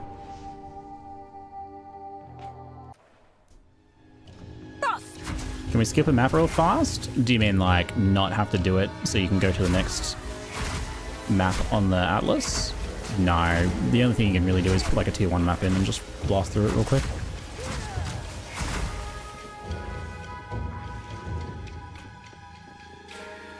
Correcting Calm's boots for +1 endurance was fun for me. Boots were cheap. Corruption was like 15 div. It was like 1 in 8 usually. It's been a few days, rush on that. Damn, you found that nice little market opportunity there, it sounds like. That's the sort of one that would only last a little while until, you know, only like one other person discovered it. Good for the rest of the league, just painful buying boots? Yeah, fair. Cobra Blaze, thanks for the 6-month sub, mate. Appreciate you, buddy.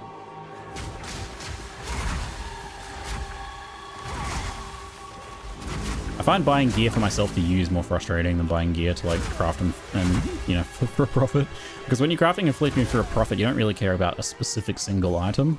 But when you're buying for your character, you're like, oh man, I really need that 24 lightning res, or I literally can't gear my character. So when that person with 24 lightning res gloves doesn't respond, you're like, it's right there, you're right there, you're sitting in your hideout, why won't you respond to me? You're in a map right now, why aren't you responding? You just finished your map and went into a new one, you didn't respond to me, why? But when you're doing it for profit, you just, you know, it's like, I just message 5 people and two respond, I buy them, I move on. I don't really care. Ziggy's in my head right now. Very relatable.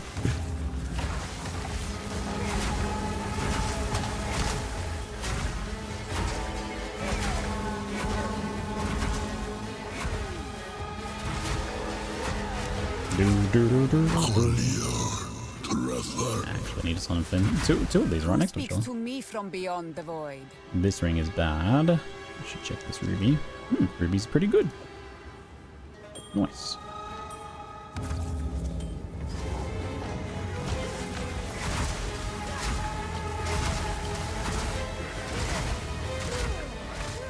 I like the idea of what they're trying to do with one portal maps, but they're promising a lot with that they need to deliver on execution-wise. But some of the improvements they've already made to help support one portal, or are planning to make, I should say, are good though.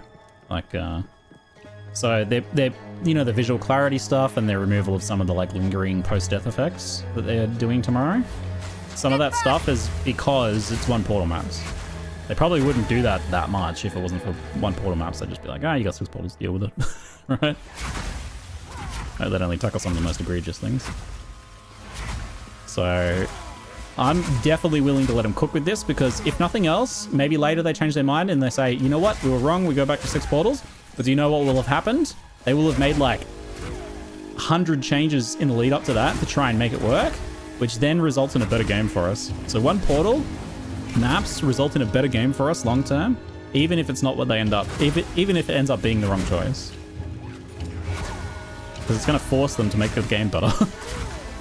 They're kind of like you know, apply pressure. It's our leverage. Every time that we're like, these undeath effects, GG, they suck, we only have 1 portal per map, I uninstall the game whenever I die to an undeath effect and I get kicked out of my map. Gotta fix it. Like, alright, you're right, we're gonna fix it.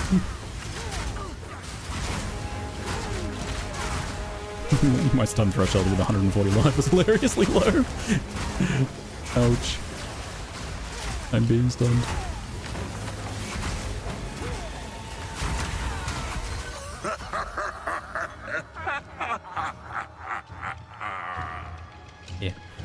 Agreed.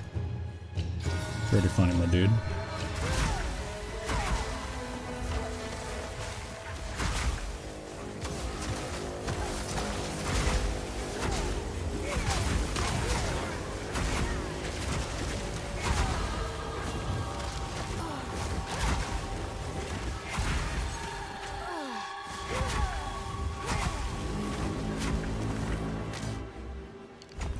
It's our leverage. We're technically stockholders. We are in a way. We hold shares in the game, but our profit is like entertainment, right? If the company does well, we, in theory, will gain better entertainment for the next decade. They did the thing where they come to my zone. What are they doing? I'm coming. I'm going. I'm going. Are you gonna wait in my zone for me? Is that what you're doing? Is that what you're playing right now? Probably waiting this early to me.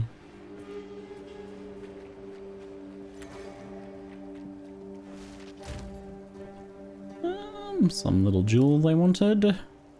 16 exalt jewel. What jewel sells for 16 exalts?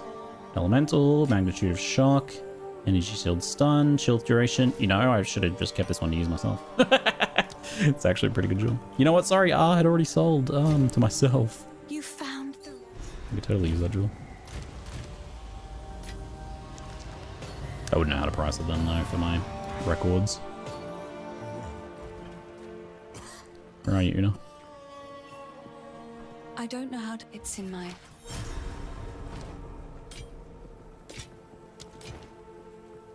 I could use sure-footed sigil now, which is quite fun, but I haven't really needed to be dodge rolling around too much. How A long little has regen here is handy. This shade. Yes, Might not be worth So it. if we are to... I'll wait here. Okay, bro. Hello, Craftage.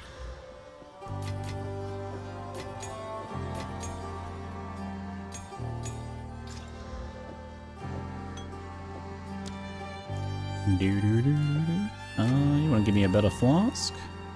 Bye. I've collected these over time. May it keep you fighting fit. Oh yeah, charges over time, great. Goodbye. Excellent. Shock magnitude? Love shock magnitude. A juicy stat that is, right? The shadows here. Up to 50% shock on my mercenary. But yeah, way higher, but it's pretty good for the level of investment I put into it. My hardest take is I think PoE 2 is a bit too easy in endgame. PoE 1 feels a bit harder. What are you playing? Is the follow-up question to that comment? What build are you playing? Pretty much whatever you say, we're going to be like, well, there's your problem.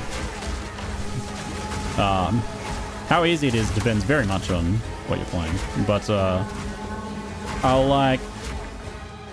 I feel like even my not particularly strong crossbow merc is pretty fine in the tier 15 maps, even the tier 16/17, 18 maps. The juiced up ones. I haven't gotten onto the boss stuff yet, so it's helping me get that stuff.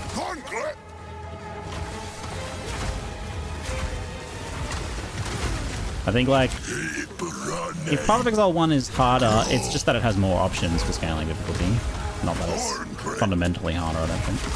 Path of Exile 2 does require a bit more like attention to not get wrapped. And it's not potentially a solvable problem with gear/character build. Like in PoE 1, we have no choice but to solve getting Giga wrapped in high-end content as a build problem, right? Like we stack with ludicrous defensive mechanics to do that. We don't really have that option in PoE 2 for the most part, outside of a few cases. Slow down, you slow down.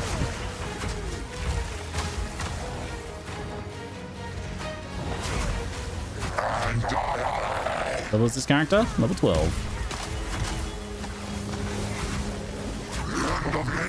What level do you think I'll be when I have more energy shield than my in-game life character in life?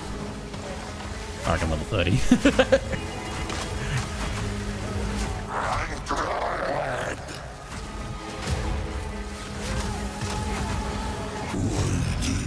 You must move. Blah, blah, blah, blah, blah, blah. It is better this way. Oh yeah, it doesn't drop anything. What do you got for sale this time? No currency for me? Blue items? The heck? Scanned. Spirit, crit chance. Give me my gem bloom. Oh yeah, here we go. Octogama. Anna remnants, raging spirits. What else have we got? Grim feast. Oh yeah.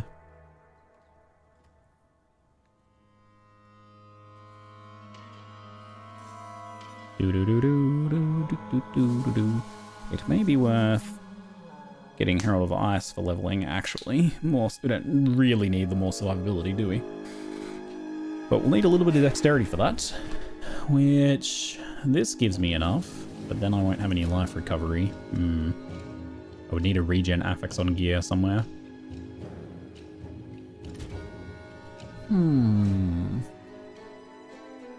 Interesting, interesting. I could, of course, just go do a little bit of traveling. Need 15.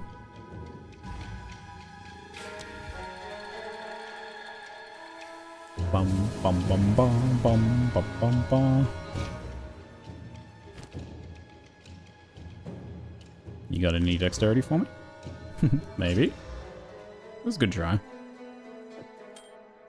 I could craft these pieces of gear. Let's see if they give me some dexterity. Gloves are also a good spot to get dexterity. We're done with this now. Cool. Go talk to Flynn. You even use Herald of Ice? Oh no, Herald of Ice is an attack. Actually, you apparently still can if you put on a weapon swap. It apparently works when you swap back to weapons. I haven't actually tested this one. This is what someone was telling me. You can put it on like the weapon swap. I did actually forget that it was based on weapon damage though. So you have to have like a weapon damage for it to scale. So you put like your two-handed hammer or whatever in the other slots. And then I think that can give Herald of Ice this damage. You're right though, I forgot about that. I probably won't do that then. See ya. But yes, in theory you can actually do that. So what should I do instead then? Some of these early options are pretty meh. What else is there?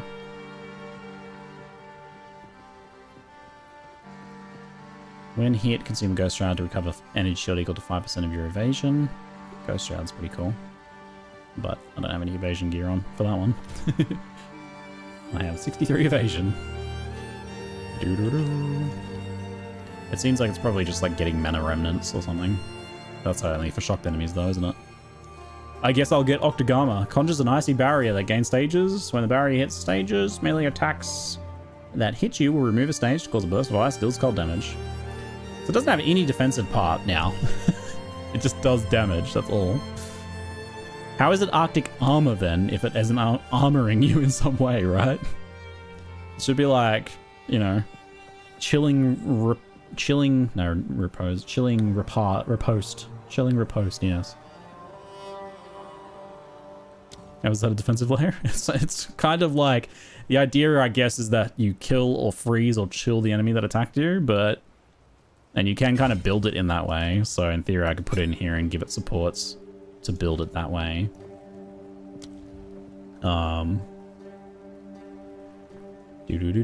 More freeze build up, for example. But it doesn't have any base freeze bonus or anything. It's kind of wild. You could put blind on there. That's true. That really does anything if you're of evasion though. For the blind to effectively scale. Also, early game with Glaciate, it froze most things that hit me, but that's not worth much, truthfully. Yeah. That's probably what I'll do though. Not much else. You can do deep freeze and glaciation. Let's go. I'll lean into the conceptual idea of it. Deep freeze and that one. So in theory now, when something tries to whack me, it's gonna get frozen for a very long time. In theory. I wonder if it's gonna work on a boss though. We can try it on the Crowbell. Patches tomorrow. Not it?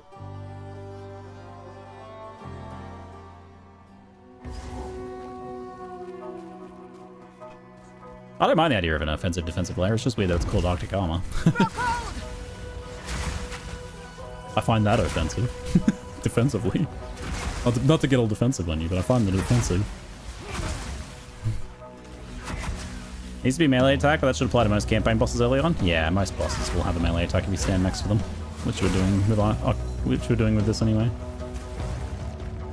Yeah, let's test on Devourer. Should have a melee attack. Oh, I didn't turn on. Classic. Classic. Boom! Can it build charges fast enough to like kill these before I die? No, I don't think it's gonna do it. I'm gonna have to roll away. Ah, roll!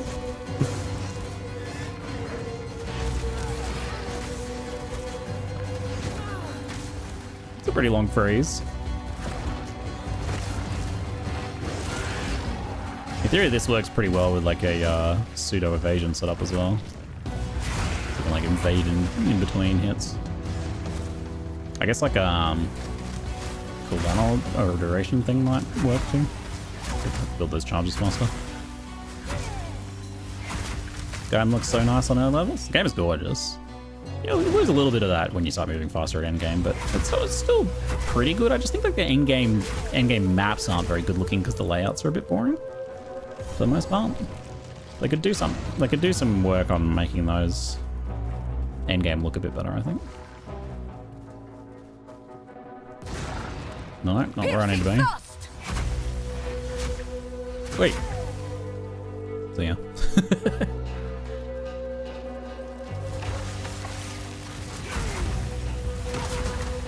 Where is our Crowbell buddy? Crowbell! Should be able to hear like a dinging sound. You know, dong, dong. Oh, he hasn't ripped the bell off yet though, has he?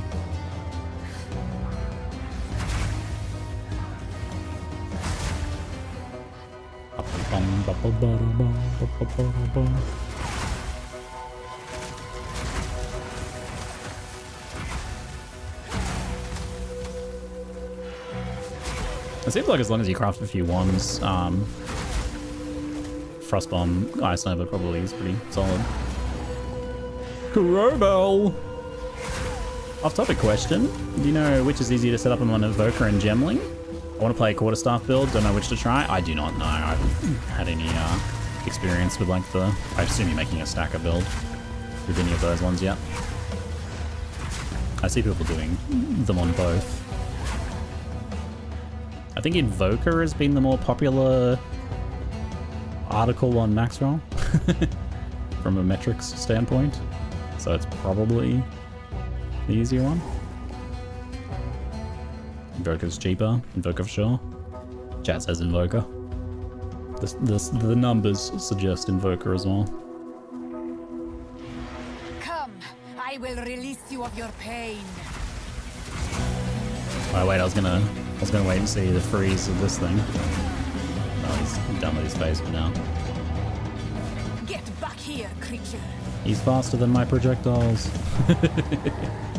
Oh, come back here, you. Enough of this. I want to see. Well, he didn't get frozen. It takes a pretty good chunk of damage though. There's the freeze. How much freeze buildup does he get from one melee attack? Oh, that's up. Wait, 7%. That's pretty low. Pretty low for a boss, given how much damage it's doing with the gems. I thought it would be like way higher proportionally.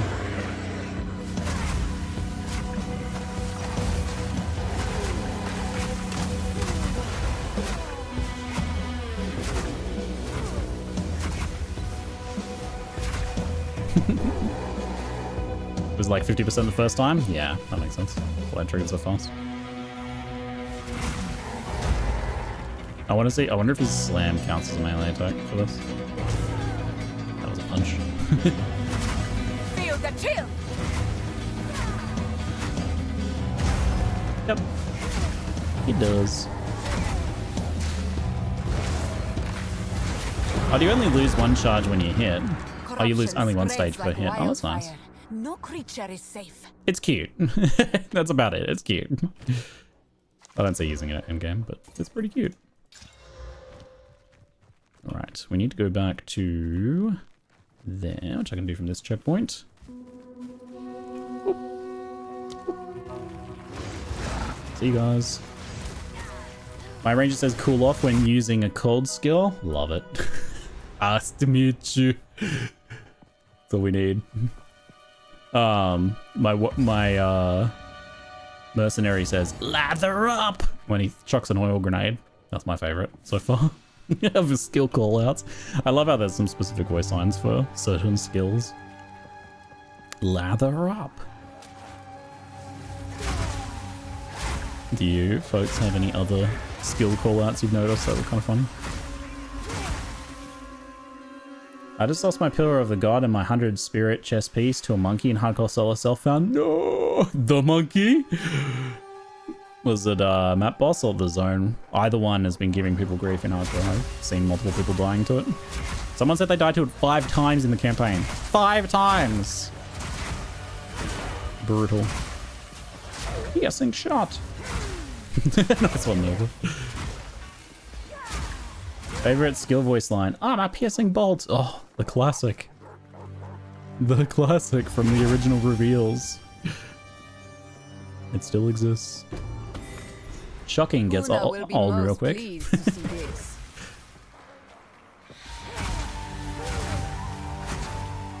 crit me through 900 health, 60 ES, and 100 mana. He's getting nerfed a bit tomorrow. The rolling effect is basically bugged. It's not an actual bug, but kind of an oversight that makes it do way more damage than it's supposed to. The fulminating concoction makes, they say, shocking. Oh, I see.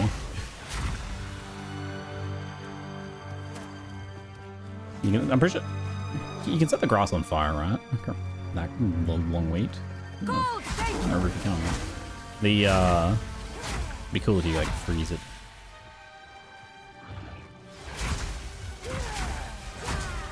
I fixed his roll. His roll's got me before too. Yeah, the roll's brutal. Like most of the time it just pushes you to the side and you're fine, but occasionally it pushes you forwards and you get hit like 5 times. It does more damage than the flame. My asthma, guess arrow pathfinder. It's choking my asthma.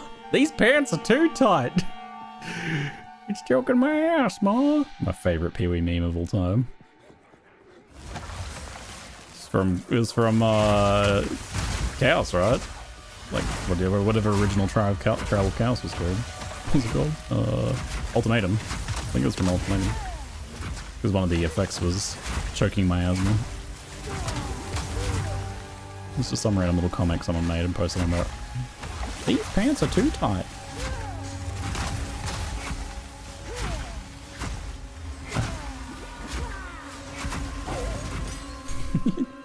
High resistance little doggo, and I don't have any penetration yet. High resistance little doggo. Seeing them start the shadow when they try to tap me is pretty funny though. Does make me feel a little powerful when they just go boop. Like that's pretty cool, right? Boop. Especially when you're leveled like that. Break yourself up on my body. That's great.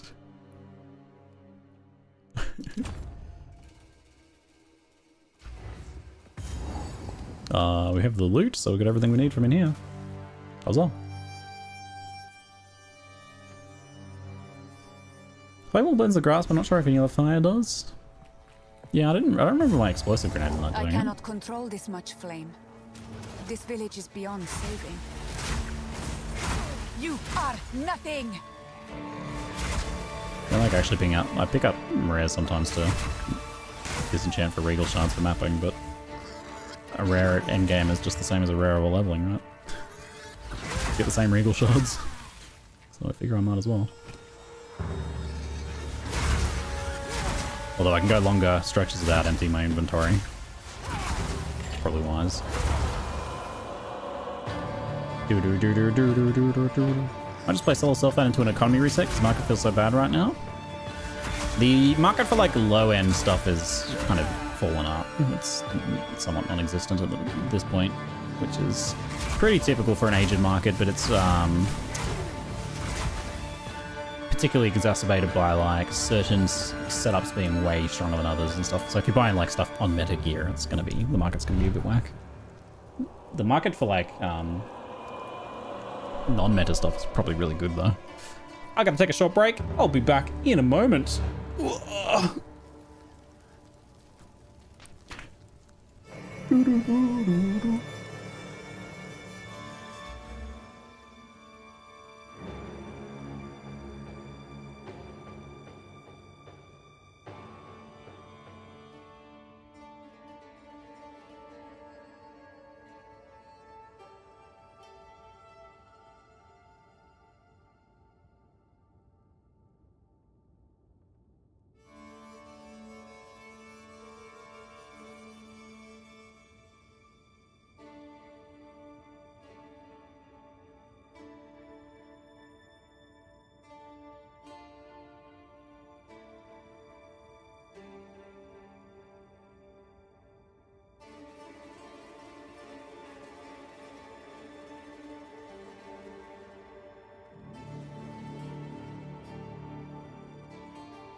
Hello, welcome back.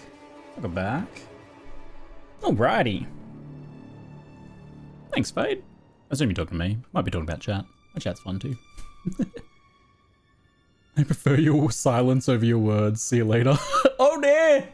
Oh no, I was baited in. I've been baited in. Oh dear.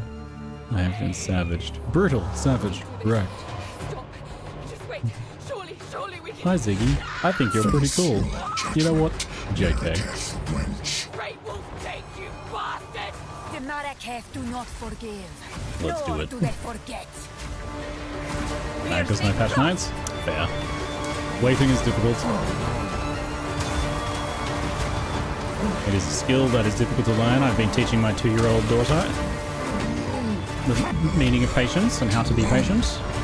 How you have to, when you're waiting for something, go twiddle twiddle and twiddle your thumbs. She's really good at it. If she can learn it, you can learn it too. That's what I'm saying. That's what I'm getting out here. Yeah, patch notes, patches tomorrow. Patch notes, likely tomorrow morning.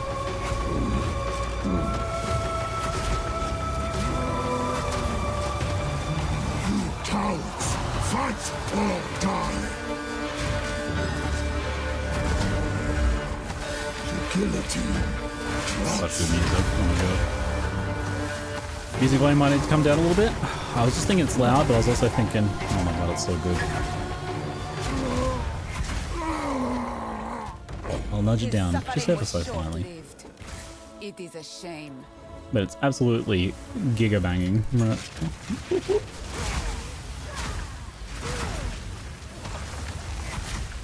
That might not be as good as your daughter at learning things, just saying. Else I will have to come to accept that.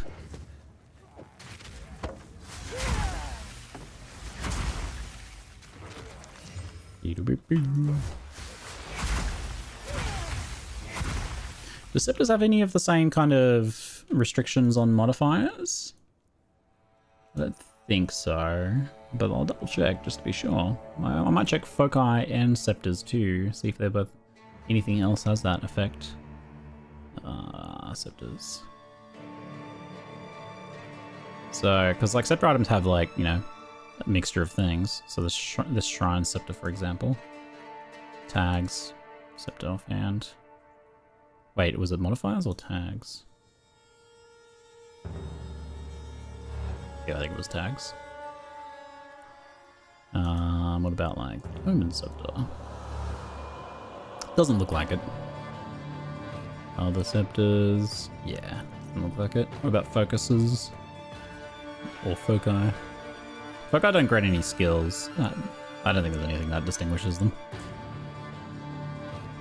Int armor, Val base type focus armor.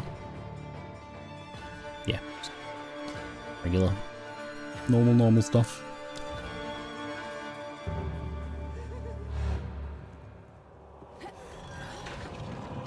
That's true, single, to be fair.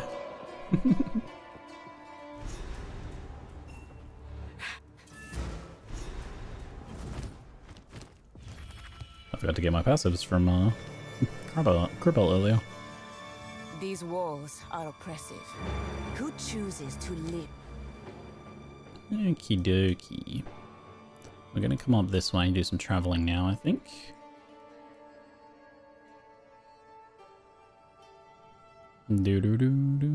Penetration here might be nice while leveling. We won't keep it long term probably, especially if we start mixing damage types, but early on that's a good solution. What are we gonna need? Intelligence, possibly dexterity, but just intelligence for now seems fine. This way. Level 4 uncut skill gem. First one. Should be getting level 5s here very soon.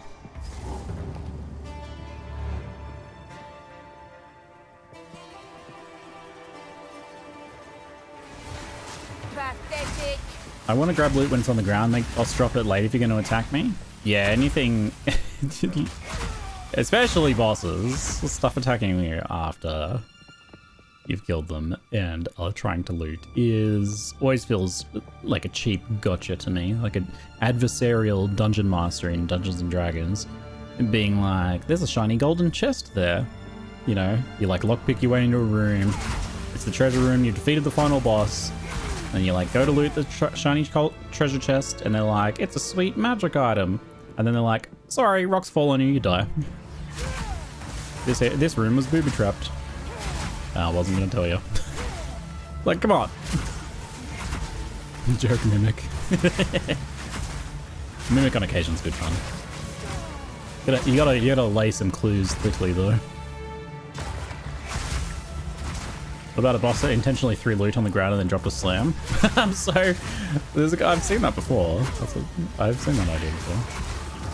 Oh, I've seen that. There's a thing in Lost Epoch like that actually. One of the arena bosses does a decoy totem that when you hit it drops the loot. So it actually works. It's the first time I've ever seen decoy totem work on players without taking control away from them, you know? Because, like, in theory, if, like, we were playing PvP and I put decoy totem on the ground in part of Exile 1, right? You're not going to attack it because you wouldn't. You're not going to fall for that. But, if the decoy totem dropped exalted orbs, then yeah, you'd probably attack it, wouldn't you? It's actually really clever. So you can ignore it and just fight the enemy, or you can fall for the decoy and get yourself some currency.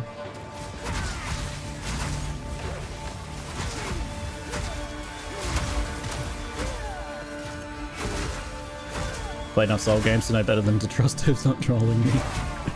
Yeah.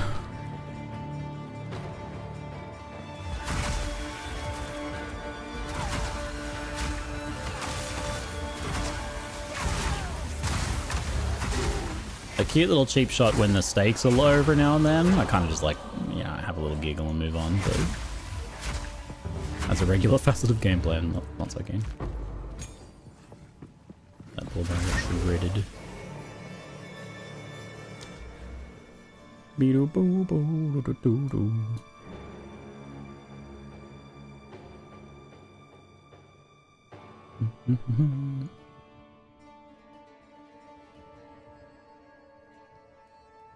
6% increased intelligence. Cute. Oh. Yes, apply the change. Cold, take you. Grab that guy from below and we'll usually drop the gem there too. Wait, really? Okay, now I need to try that next time. To wait till cruel before I can test that theory. That little trick. Speedrun tactics, yeah. I'm very excited about that.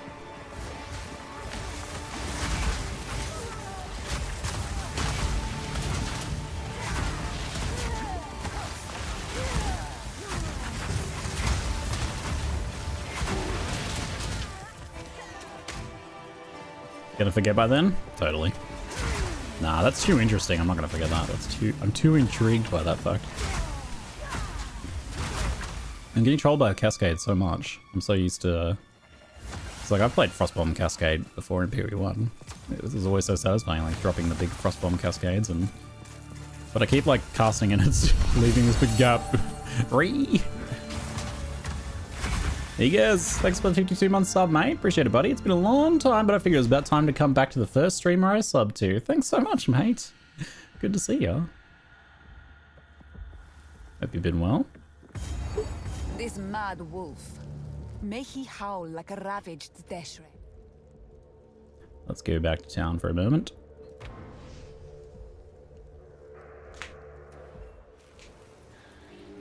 Today I learned that siphoning mana only affects the borders. It's completely not a thing if you go inside the bubble. Yeah, the idea is that it's supposed to be kind of anti-ranged, not anti-melee. So you're in melee, you're safe. You found my loot. I think. But it can kind of vary a bit depending on if the monster has like other modifiers where you can't stand next to them or whatever.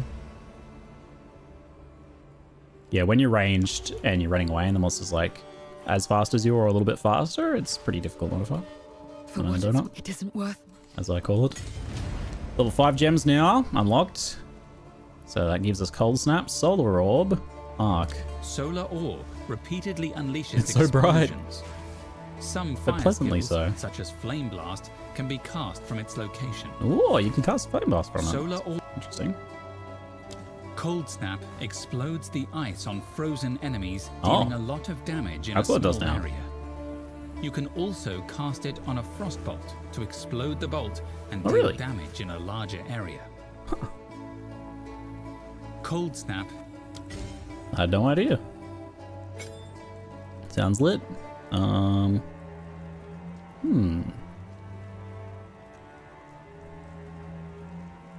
Any frozen enemies hit by the Frostbolt's explosion will be dealt Cold Snap's damage and have their freeze consumed. So there's some things I saw before that were like when you consume freezes and stuff, but I had never actually encountered any of that stuff on Mercenary. Does it have a cooldown? It does not. You can give it a cooldown.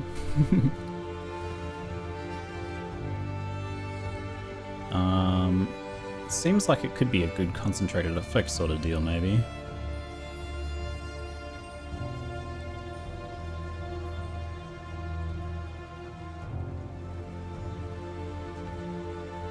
It might be a better option for...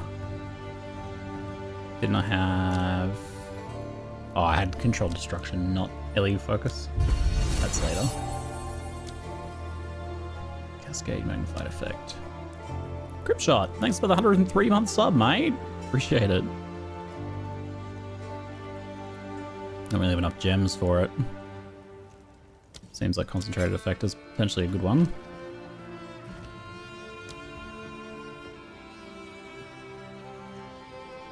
I guess Unleash would help you target multiple enemies, but not very useful for single target, is it?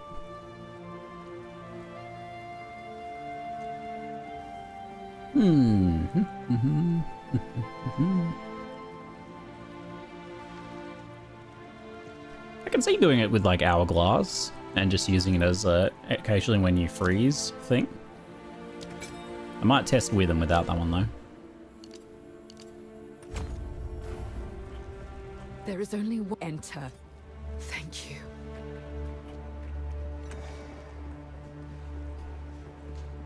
Hi, Pod for PoE2 is ready. I haven't heard anything yet. I don't think so. It was delayed a bit.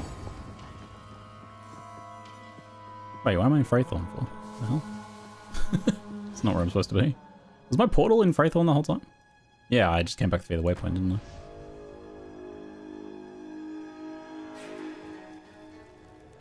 It's a no mana donut, no mana donut. True. True.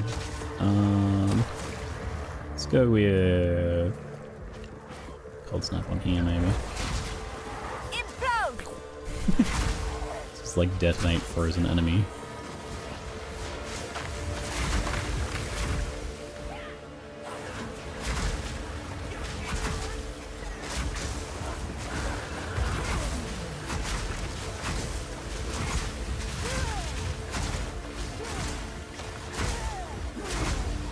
Certainly while clearing, it's going to be nice to have it not have a cooldown. Just... Damn, 1000 ES doesn't mean much if you've let it get all the way down to nothing. I'm running into the classic ES issue of like not being aware of how high your energy shield is. Where your light radius doesn't change and the subtle cueing of you taking damage doesn't display in any way. Classic. My first death. Also, you know fire resistance. Certainly doesn't help.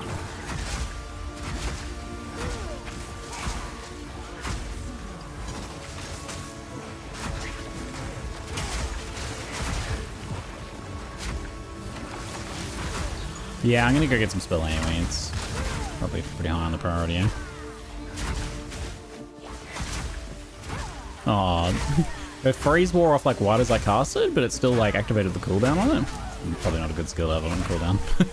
It's fine for, should be fine for bossing, I imagine. Oh, you can actually use it and burn the cooldown even if there's no viable target. Oh, damn. Thought it would only work if there was a target. Yeah, maybe not Hourglass. Would be alright for bossing in a controlled manner, I suppose.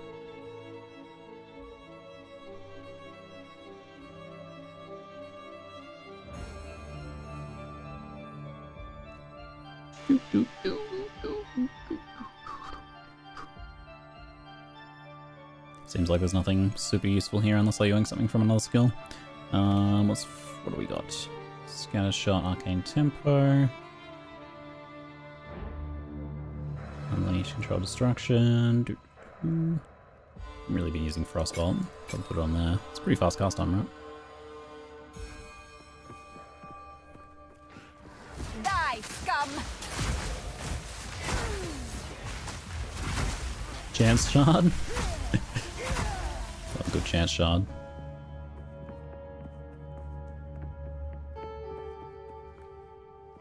Yes, another one. Yeah, I was He's standing on the under top there. bubble, taking damage. Energy shield dropped to about half, Just and then a ate a big man. flamethrower. Nothing more. That was pretty dead. Pretty dead. I've like... Actually, Fire Res is actually my best one. 44's not even that bad. I think I just got attritioned without realizing.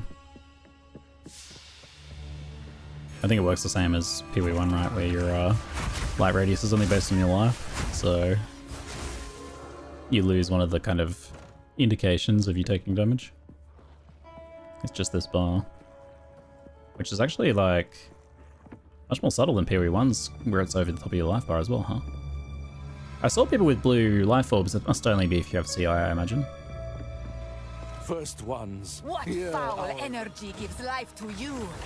Yeah, the boss is after that first sort of like bridge part where you see count of them. Piercing thrust!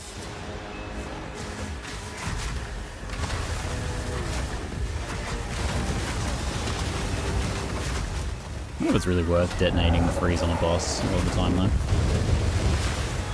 Probably better off just DPSing your other skills.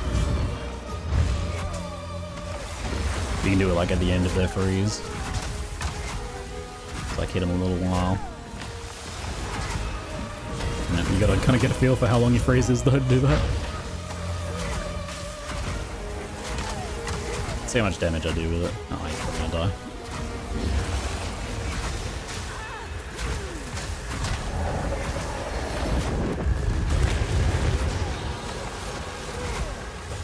Definitely gonna die.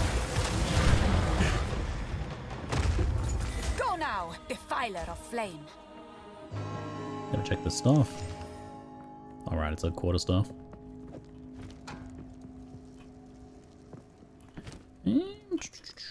Chronomancer's Essence, very nice.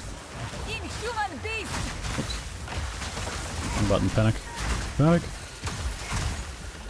Oh man, shield. It's gone. I didn't even realize. God, I might have to put like health bar above my head. I don't usually play with that, but I might need it for energy shield. Didn't consider that.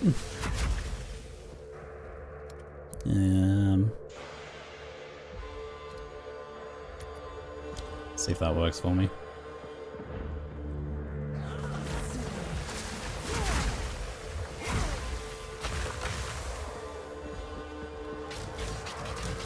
Yeah, the new bar is like... I don't think it necessarily looks that good, nor is it particularly helpful as an indicator of how much energy shield you have in the corner of your eye. I will learn all the secrets of this world. I hate having a life bar above my head. So lame. Don't know how anyone plays without their overhead HP bar.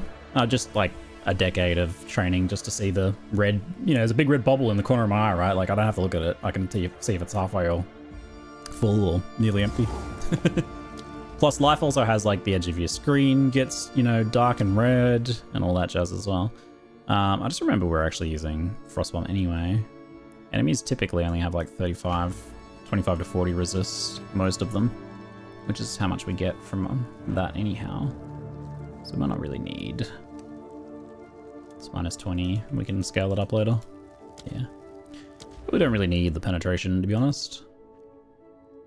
Might want to go rush some area of effect stuff instead.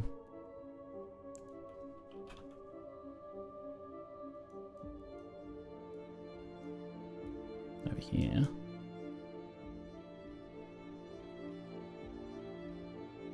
Reduce spell area damage, increased area of effect. Spell area damage, reduced area of effect. I see. I'm going the bottom side.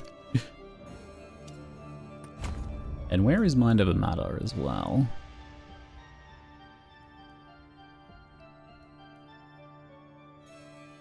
is.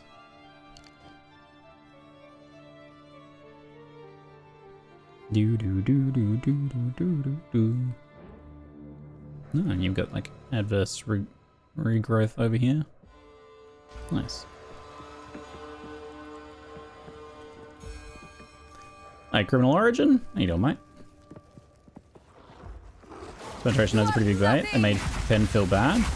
I rate penetration, but you need to... It only makes sense to use it... I think they did a good job with penetration. I'm going to straight disagree with you, because penetration in PvE1 was too, like, mandatory.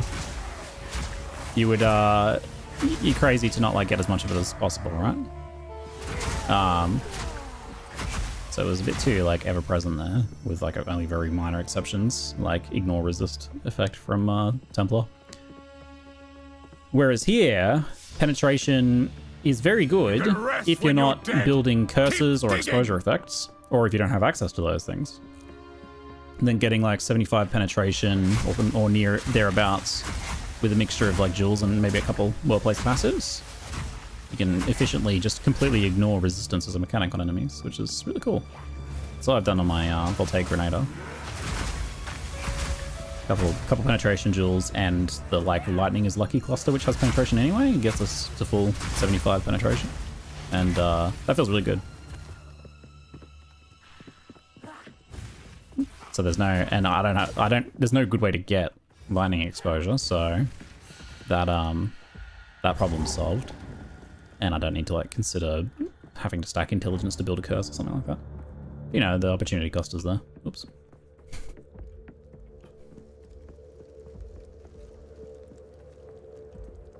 And then, yeah, and then the other route is you completely ignore it and build like a ton of lowering effects to take them into negatives. And then the third option is you get just a little bit of penetration to bridge the gap between your resistance lowering effect and 0. So like, let's say you're fighting bosses that have 75 resist and you're lowering their resist by 50, so you get like 25 penetration to bring them to 0. And you have to make a decision on whether that's worth it or not. So I feel like penetration is way better designed here.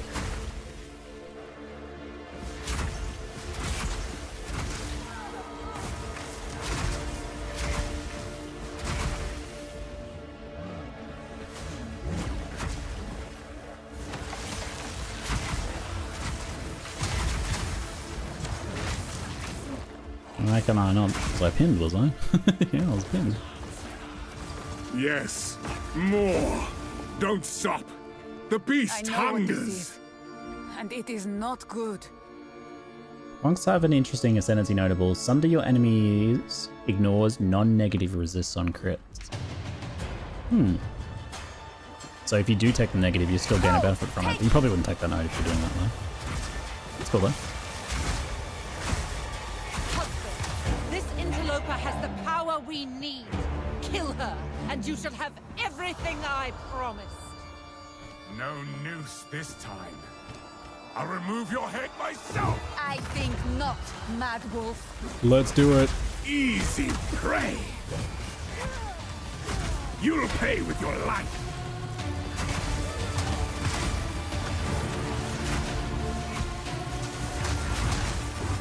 Decent little tap, like right as the freeze is about to wear off, if you can pull it off, to use the cold snap.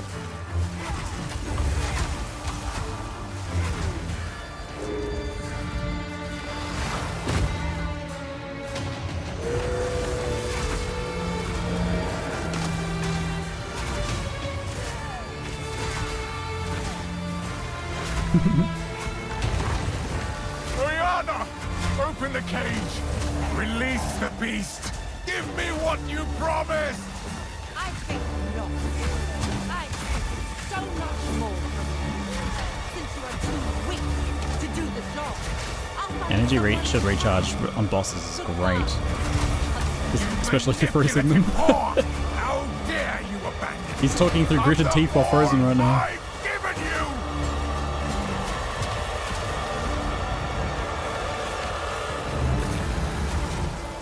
Freezing gale.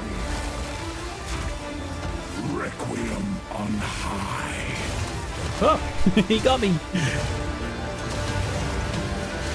I smell your blood. What happened to those frost bolts? They're all the way up in the air. Can I target them? I wanna ice nova the camera.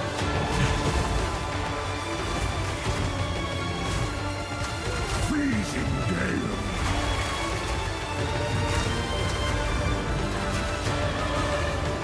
Who's cooler? I Let's smell find your out. blood, God, that music's so cool. and I am ravenous. Can't see the ice on the ground. I'm putting too much ice down myself. The air grows colder. Agnar the Ruined. Hold! Thank you! Agnar the Impaler. As swift as death. And imbued by the moon. Cursed or gifted. Branded and afflicted. This is the best boss in the game. This is the best boss in any action RPG ever. Legitimately. I'll make that claim.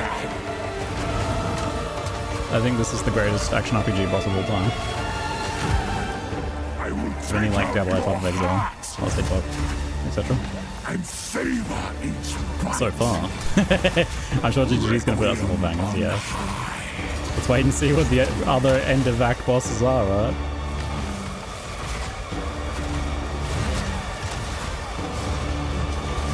Chilling frost.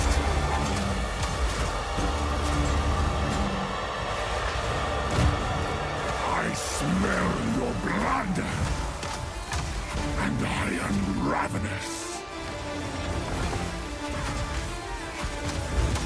End of act bosses are pretty good across the board. Act 2 I thought was a bit weak. It's a cool fight though, but a bit weak as a boss fight. Compared to the others. It's a high bar. Act 3 boss is pretty cool. Freezing But one is just like a giant leap ahead of them even though I think.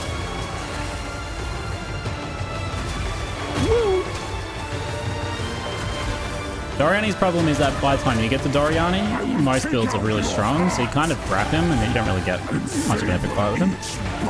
That's what I feel like it's been a lot of people's experience. So good. Ugh. What if we end up killing Sin? Act 6 boss, you reckon? I have no idea what the other boss is going to be. I'm very excited.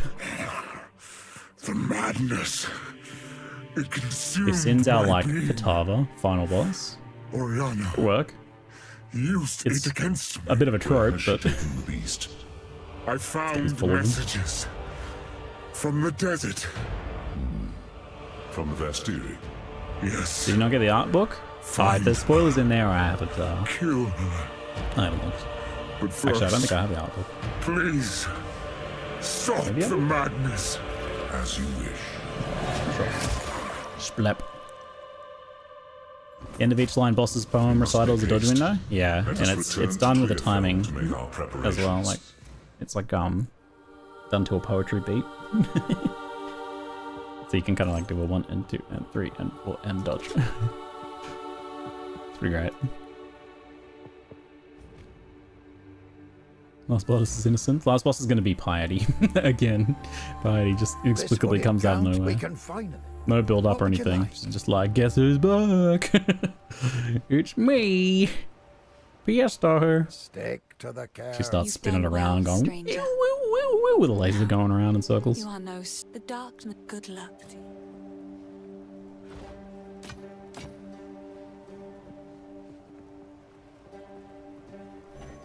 Yeah. Do-do-do. I've collected these over time. What do you got, mate? What do you think? Chaos damage? Don't need it.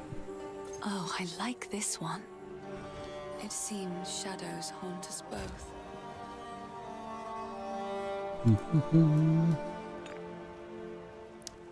Level 3 gems. We got an Hourglass Conk Effect.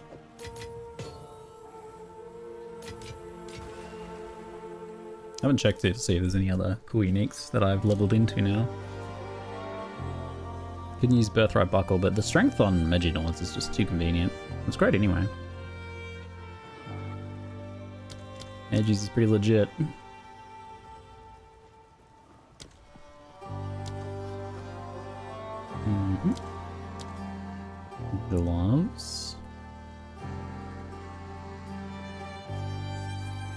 sucks for us, I don't think.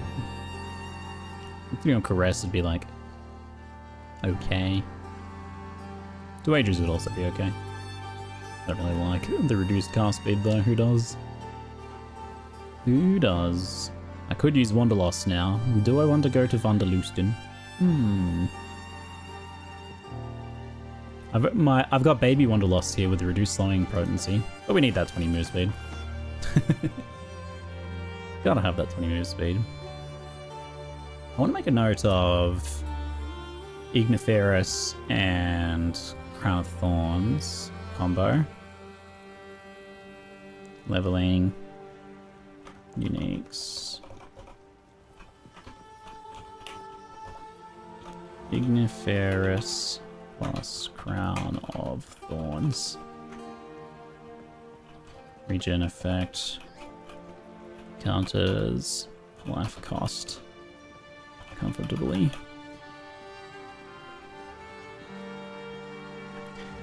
Even on Ghost Rive.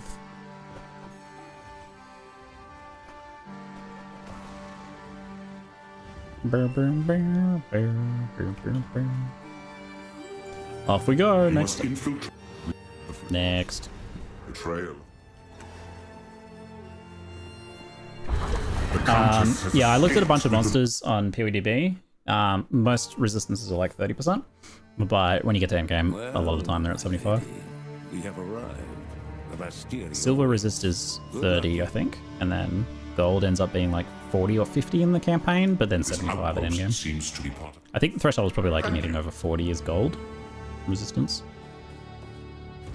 Speaking of resistance, negative 10 lightning. I did not know if I would see the Vastiri again. It's good to be home. We can put a socket on this one, can't we? Maybe I should put some resist on it.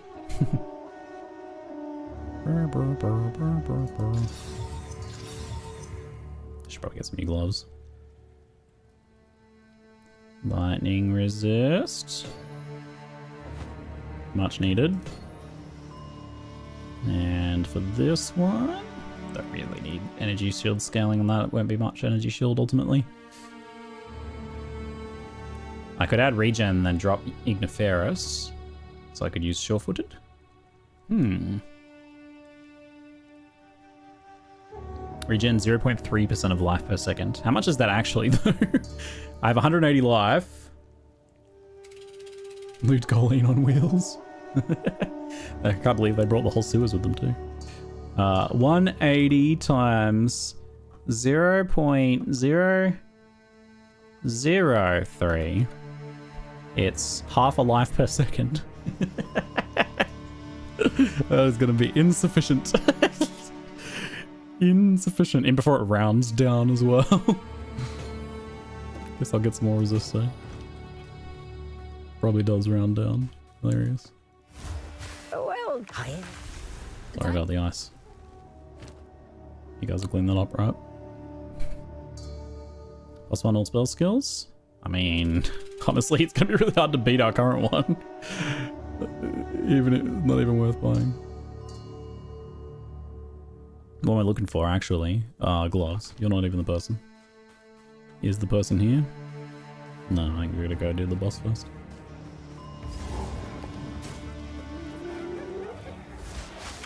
Piercing dust!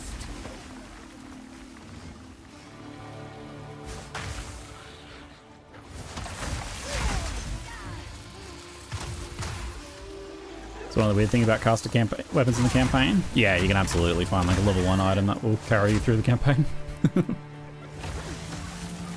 That's, I mean, that's not unusual in PoE. It's been the same thing in PoE 1 as well. Like a decent one could be good enough for you to just play through the campaign with. It's just the function ultimately of the whole. Your damage is based on your levels more than your actual weapon, whereas weapon attacks have always had to make sure they upgrade their weapon every 5 to 10 levels. Yeah, the life spring situation is very weird. There's a profit to be made gambling low level ones potentially. Yes, Livestream is mostly pretty unusable. If you try and buy a low level one, they can be quite expensive. Level 10 one's fine, but under that.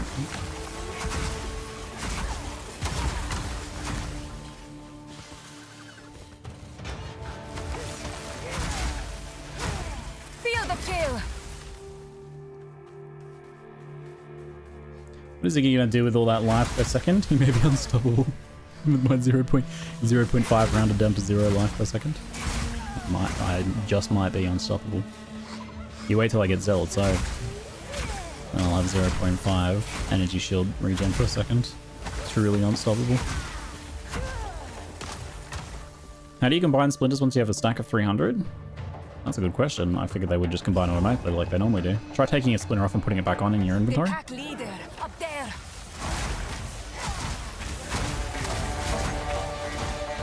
Usually when they don't combine like that, it's because like they're in some sort of special inventory slot or something. Have you seen Project Pantheon from the Wilson team? Looks interesting. Wild. I have not, no. I should probably have a look. Oh dear, here we go again. I mean, at least this time they will have had the experience of having made an action RPG more or less. So that should help them a lot. Because that was kind of their biggest issue, was that they just didn't know how an action RPG worked.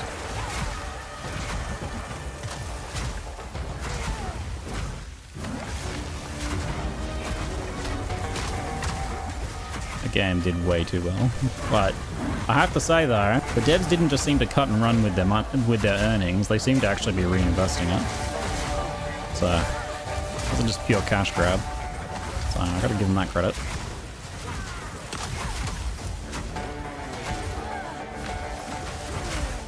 I should be fighting Wrathbreaker up here, because then I don't get hit by the spears. Oh, especially because my energy shield is almost gone. Whoa! So if you fight Wrathbreaker right here, as long as you can kind of take the default attacks, you can actually not get skewered by the spear throw. Especially with freeze, we're pretty comfy here. Killing ones down the bottom too.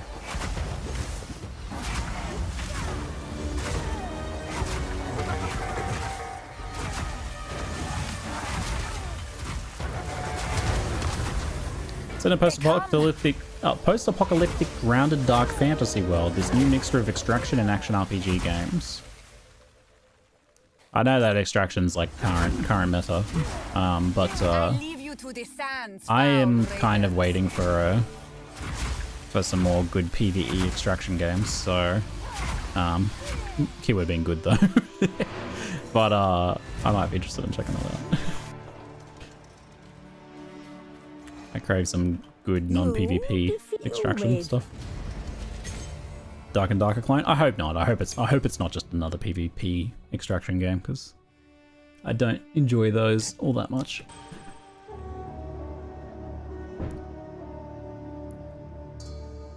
I thought I saw someone post a video about Wilson too. Are they just calling it that on there for clickbait? They must have just been clickbaiting. Wilson 2 cinematic trailer dropped. Project Pantheon, but isn't it like not Wilson 2? Are you clickbaiting, Aaron? Aaron! Are you clickbaiting?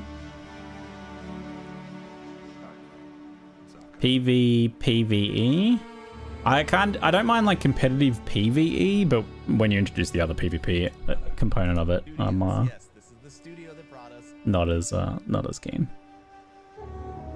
Not as keen. It looks like there's no like gameplay reveal or anything. It's just kind of an announcement, I guess. PvP in extraction games is griefing with extra steps. Codified griefing, basically. Yes.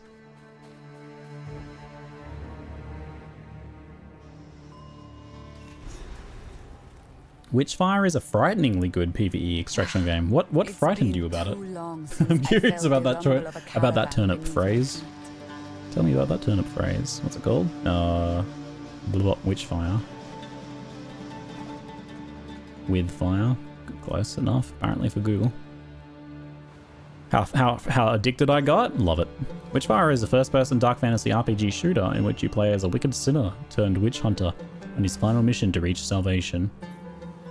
Have I played this one? No. It's pretty expensive. This is a full price game, yeah?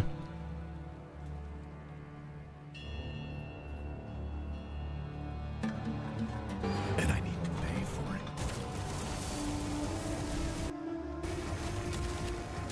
Cool. I like guns and gothic combo. Heard good things about this as well. Want to play it someday? Yeah, I'm gonna check this one out. Especially now that you tell me it's like a PvE extraction sort of thing. It's cool. Yeah, it looks good. I see mechanics. I see some stats. Show me the loot. Some interesting looking modifier things. But I want to see the guns. Maybe there's some pictures of guns in here somewhere. Show me the guns. You know what I need to see? I need to see some randomized looking stats. Here's what we do. Which fire loot?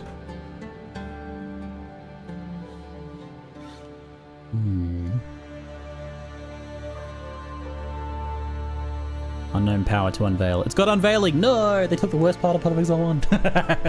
No, the unveiling grind follows me here too. Not unveiling. I want to see what gun stats look like. Gun stats. Here we go. Mysteria.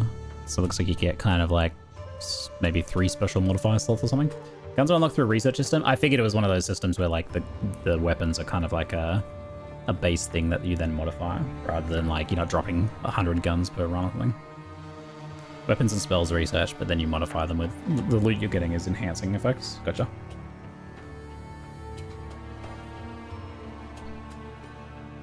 Here's a example. Hang fire. Bullets lodge into the enemies or environment and explode on reload. Sick! To unveil. They might be, I don't know if they're preset unlocks or if they're randomized things. I'm guessing they're preset unlocks. Oh, that's kind of cool. I'll have to chuck that on my wish list. Bit expensive though. In theory, I shouldn't really pause at that when it comes to, you know, I play games for a living. I should be able to pay any price for a game and not feel bad about it, but I still, when a game's like more than $60, I'm still like, ooh. I can't take that no matter what. Even when I can write it off on tax, which means it's free money. Totally not how it works.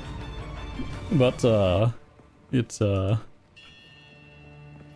can't. The beast is on the move. I assume she has.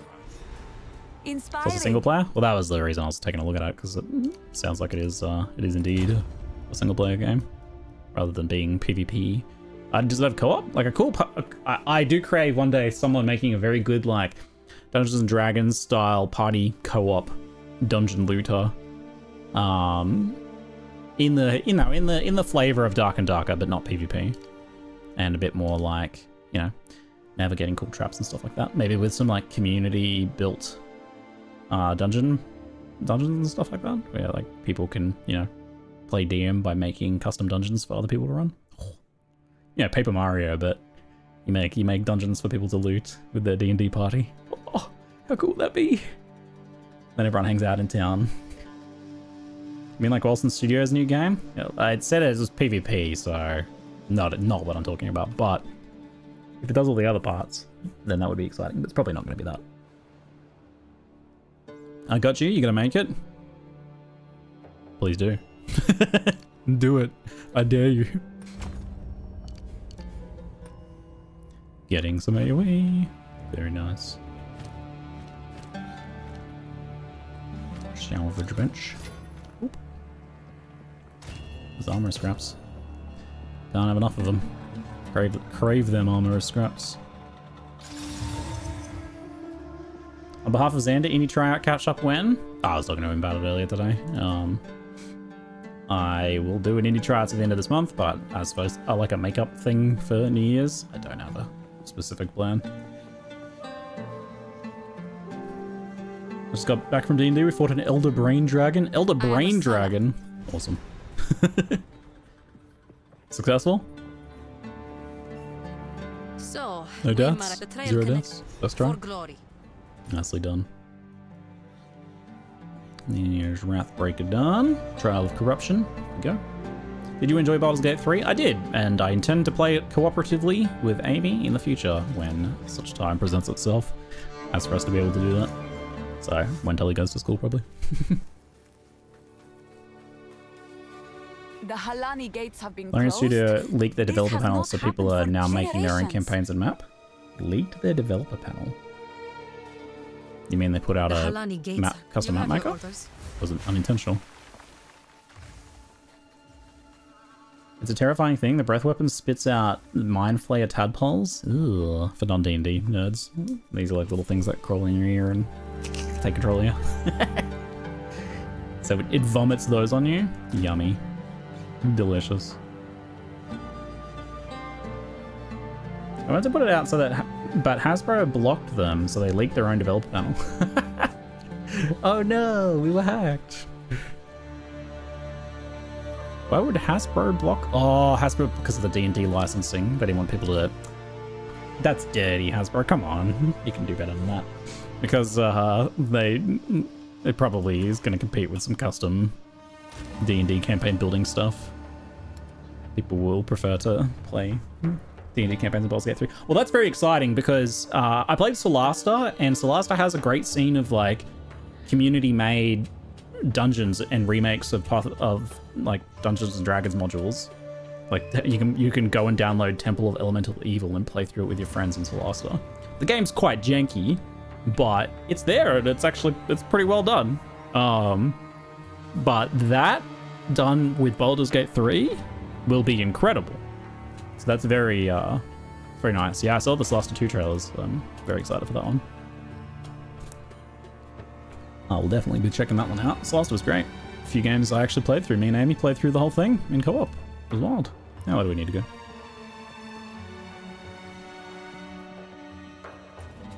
Yeah, if like the world of like custom content and modding has just been opened up for Baldur's Gate 3, the like emotional connection people have to that game so far has been like so strong that it's going to create a really, really good modding slash I'm sure it already has a bit, but slash custom content scene. Like it's going to be nuts. Because like has become a part of that game has become a part of people's core identity. It's like the game where they met, where they like I don't know, fell in love with and met and married their partner and stuff like that. You know, it's like World of Warcraft current era for some people. You know, like they're on their 18th playthrough. So. Fan fiction slash custom content from that game is gonna be popping off. I don't really get it. Neverwinter Nights exists and had a built-in map building from the start. I think this is probably just a question of how competitive it's potentially going to be with whatever Hasbro has planned for future Dungeons and Dragons stuff. So like think about this, right? Like they plan to release some sort of like 3D campaign building online play thing that they're going to have as like a subscription or whatever. If they're planning to do something like that in the future, then Baldur's Gate 3 is very much going to be direct competition. And since they own the license, they can exert some control over that. So is it confirmed that they intentionally leaked their own like map making tools, or is that just a kind of like fan theory?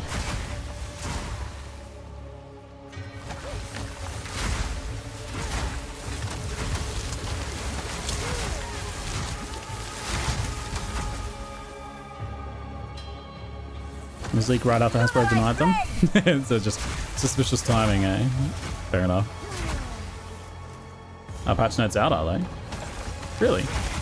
At 6:30 PM New Zealand time. Whoa. That's wild. Well, I guess we'll be doing some word reading then, huh?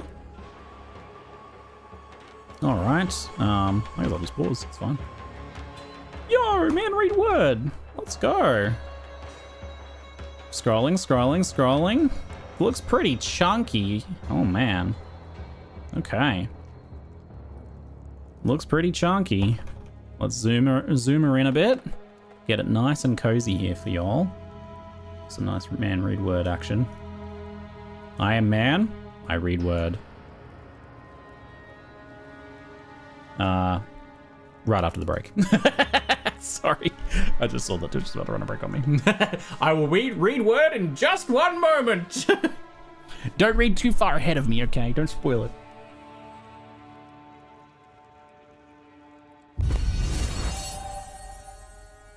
I'm baited so hard right now. Ligo, thanks for the appreciate it, mate. Or I should say, is that a gift sub, is it? Thanks, Christ, for my gift sub. Oh, thanks, Christ.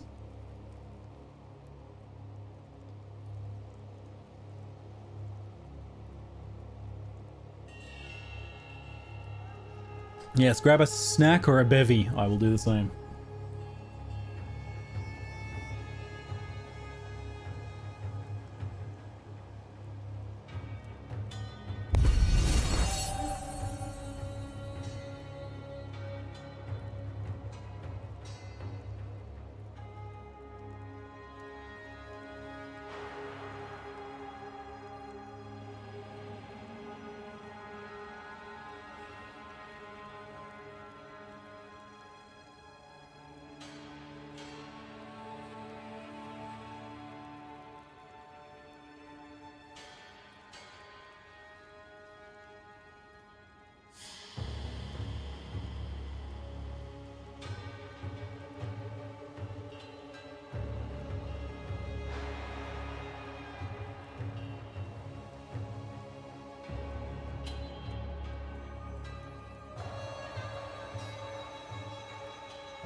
Alrighty, folks. Hold on, let me have a drink. Alright, hope you have a snack or a beverage. It is time for some word reading. Path of Exile 0.1.1 patch notes. Tomorrow, we're planning to release patch 0.1.1 for Path of Exile 2, pending any last minute hurdles. Why do you have to say that? Come on, guys. Make me nervous. Patch contains new endgame tower maps, checkpoints for map areas, respawn attempts, checkpoints for map areas. Say what now? Respawn attempts for the Arbiter of Ash, as well as many monster changes, unique changes, improvements, and bug fixes. I'm very curious to what they mean by this. I hope I'm not misinterpreting. I will hold my breath for now. I will pause my champs just for the moment. These are still subject to change prior to the patch's deployment.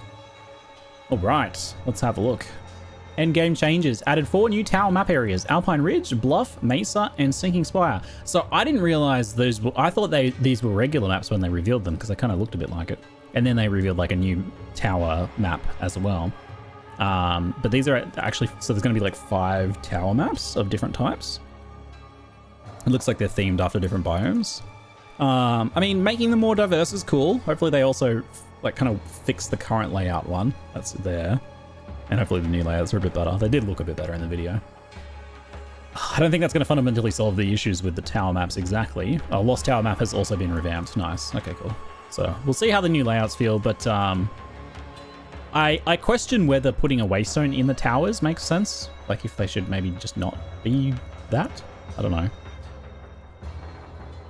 If they were just like baseline a bit more rewarding and interesting and not need waystones, or if they did continue using waystones, you have to make them like competitive with regular maps for the cost of that waystone.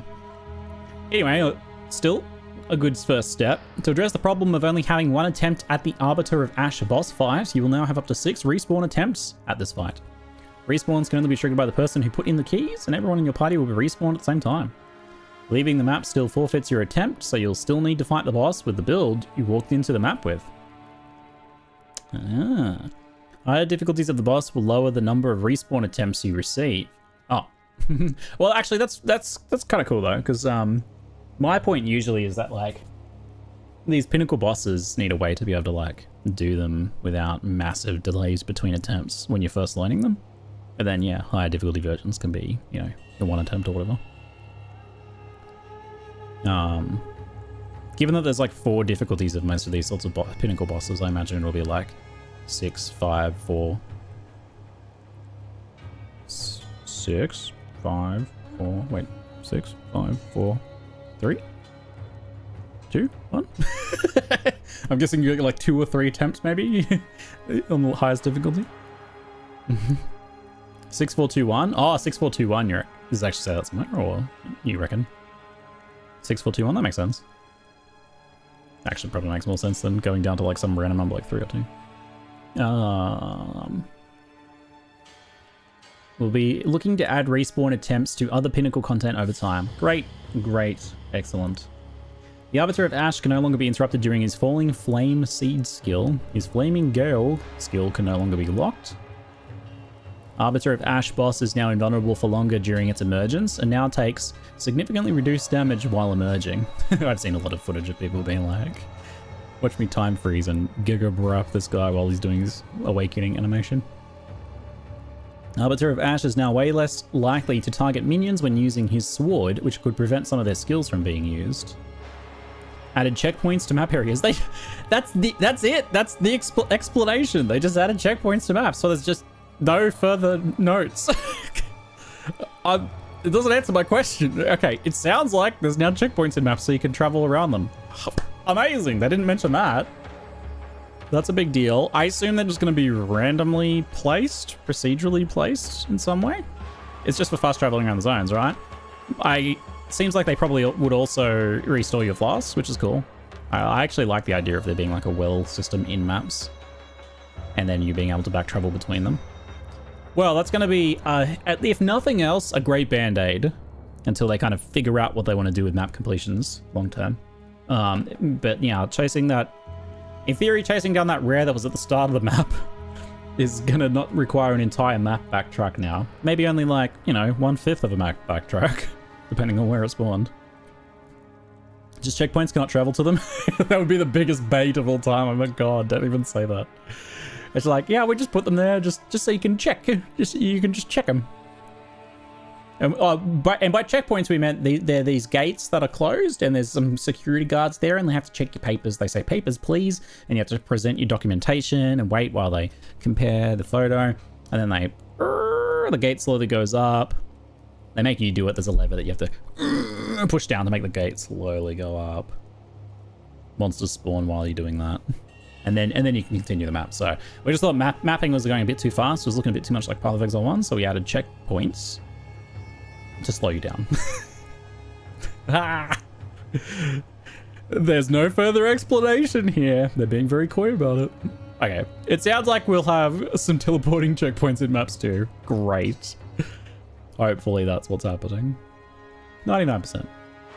Map areas now contain a minimum of 3 rare monsters. I have had a map that only had 1. I figured that was just kind of like a quirk of the random generation spawning. Sounds like they've put a bit of a lower limit on that. Citadels can now appear closer to the Ziggurat Refuge. They talked about in the podcast. There's kind of like a band where they don't spawn around the start, so the idea is you want to travel outwards, but they've like brought that in closer because I think they realize a lot of players are kind of doing like circles around the start area and not finding anything. Improve the visibility of citadels on the in-game map, so they'll have beams now, right? That'll be a huge difference just by itself. Some people have reported 0 in a map, impossible to complete. I haven't heard that one, that's unlucky. It's funny though that it's not just like instantly map complete, but instead it's like, you can't complete this one. You have to kill at least a rare to complete a map. It's very sad, it's very sad. Maps now display their biome when hovered in the Atlas UI. Useful for that little node that's like, you get this thing in these biomes. Added the new Overseer's Precursor tablet, a currency item that can be placed in completed towers to add map bosses to valid maps in radius. These tablets drop from map bosses and can roll exclusive modifiers that affect map bosses. So good! So good! Map areas have been adjusted to have more distinct specialties for the content they contain. For example, one map area might have more total number of monsters, while another is more likely to contain additional content such as strongboxes, essences, or shrines. Whoa, well, that's interesting. I thought it would just be like more normal chests, but actually more of these sorts of things. So I imagine there might be some like temple map layout and it has more shrines in it than on average. This is cool. I like this as like making maps more interesting and diverse and adding a little bit more of like an exploration flavor to them. That's very cool. Generally speaking, the more difficult a map is to clear, or the smaller it is, the more axes it will specialize in. Isn't that right? Am I wrong? Axes it'll specialize in.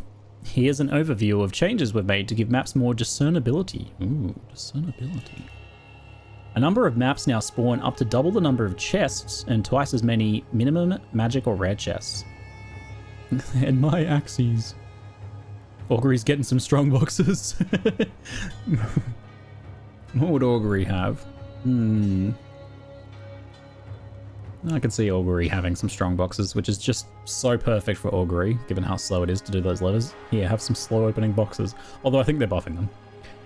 A number of maps now contain up to double the number of monsters. Hopefully Augury gets like all of these. That will feel a bit better to do, I think. Number of maps contain more magic or rare monsters. 50% more. A number of maps now have a higher minimum number of rare monsters you will encounter. These numbers, like double, 50%, these seem like substantial enough that players would, even if they hadn't read these patch notes, would start to like notice over time, like, I feel like there's more rare monsters in this map, or I feel like I get more shrines here. And that's fun. I like that. Number of maps have a higher minimum number of rare monsters. A number of maps now have a lower minimum number of rare monsters. Number of maps now have 50% more chance to contain essences, strongboxes, or shrines. Maps that are only exclusively found in biomes containing citadels now have 50% more chance to contain essences, strongboxes, and shrines. So just juice those ones up. Augury will get shrines, but only one in the middle.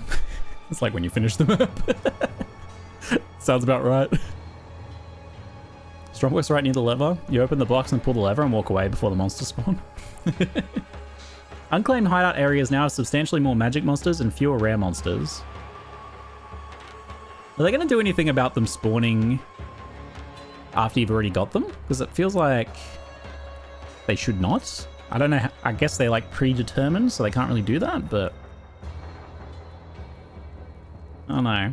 Feels a little weird that they like still keep spawning after you've already got them. Guess you can give them to your friends and stuff, can't you? Monsters in Untainted Paradise have been breeding. Oh? Tell me more. Untainted Paradise now contains 100% more monsters, of which spawn 100% more, thus quadruple, I've been mathed, magic and rare monsters. Yeah, it was very unrewarding from accounts that I had heard. That sounds great. Improve the highlightability, clickability shrines. Oh my god, I wasn't crazy. I wasn't sure if I was just an idiot. It was like subtle enough that I didn't say it out loud because I felt like I was just an idiot. I was like, is it just me? Like, am I bad at this? Why can't I click the shrines, man? Amazing. Okay, it's not just me. Thank God. Validated. I'm very validated by this patch note. And you run out, chat. Thank you. It's like, do I have to click the specific runes and sigils on the shrine? Reduce the damage scaling of monsters in simulacrum encounters with added difficulty. Adjusted the chance for maps to contain bosses. You should be encountering a boss every 1 in 4. So that was the intended amount. But the problem was certain map layouts couldn't spawn bosses. So that was lowering the effective amount. So it was 1 in 4 invalid maps. Asterisks. With this, plus the waystones, hopefully we can do a lot more bosses at endgame now. Very excited. Chance for map bosses to drop waystone of current tier or higher has been reduced to account for increase.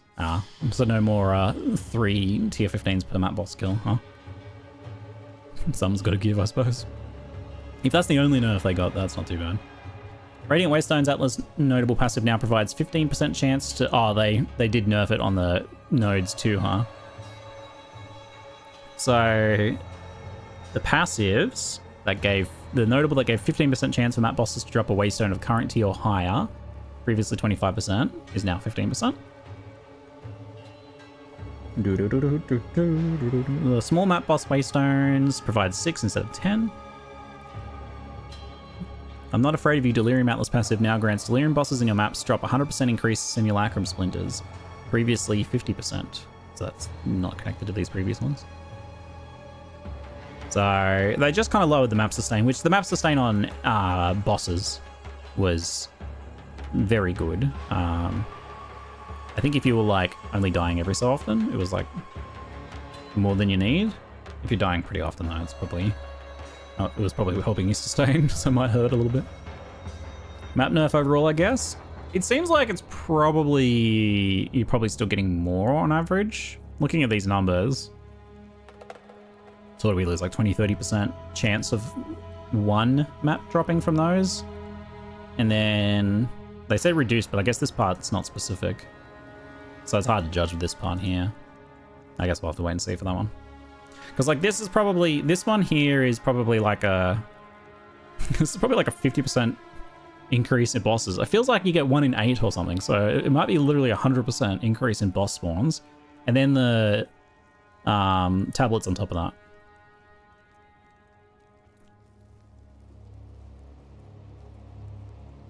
Reduce the number of monsters in small chests from breaches by 15%. Breach keeps getting thinned out a bit. No compensatory buff for it though. Increase the amount of simulacrum splinters found in maps by 20%. Added dedicated 2D art for waystones. You know the best thing about simulacrum splinters? They drop at the end in a pile. Unlike bloody breach splinters. Why can't they do that for breach, right? Added dedicated 2D art for waystones that are instilled with layers of delirium. Ew. So not being able to see anything in my maps wasn't enough. Now you won't be able to see the actual map icon either. Crisis fragments, breachstone, simulacrums, and an audience with a king now have more appropriate gold value to vendors. What's an appropriate gold value for that? In what case would you ever sell those for gold? Some solo self found we were never planning on running them, I guess. Increased how far you can zoom out on the endgame map on keyboard and mouse input to match the zoom level and controller input. Wait, controllers could do it, but not PC? What? Skill charge. Skill changes. All right. Supercharged Slam now has each successive aftershock gains half a meter radius up to 3 meters, previously uncapped. So they capped the aftershock radius on Supercharged Slam. Scavenged plating. Oh, here we go. Mega armor buffs. Get ready. Let's see. To be clear, I think these armor buffs are going to be very minor, and are just like hopefully a starting point for what they're going to do with armor. Scavenge plating now grants you stacks for a duration based on the enemy's rarity. That's what people were saying from the footage. Normal enemies grant 1 stack, magic 2, rare enemies grant 5 stacks, and uniques grant 10 stacks. So this is a pretty big buff to stack gaining for scavenge plating because you're going to be killing rares a lot, and getting those stacks. Let's have a look in game for a second. Do I have a skill gem? I do not have a skill gem. It needs a redesign. I mean, maybe some like changes to the fundamental math of armor, but it's more about it not having as much support outside of that as well. I think I would say both. It needs both. Scav. Oh, it's a spirit gem.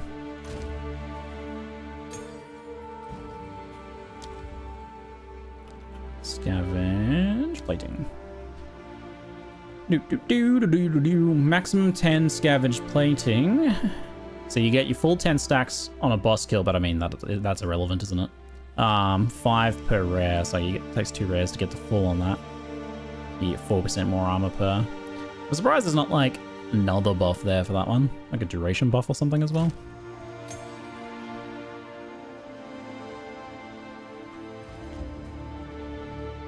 Full stack on breaking boss's armor. Oh yeah, because it's... I forgot it's... I forgot about the whole armor thing. Thank you for correction here. Hold on, let me read again. Let me appreciate again. For some reason I was thinking it's on kill. Fully breaking an enemy's armor. Oh. I don't know why I thought it was on kill. I guess a lot of the other things are. Thank you, chat, for the correction. Yes, scavenge plating gets you armor stacks. I've even used this before. On breaking armor.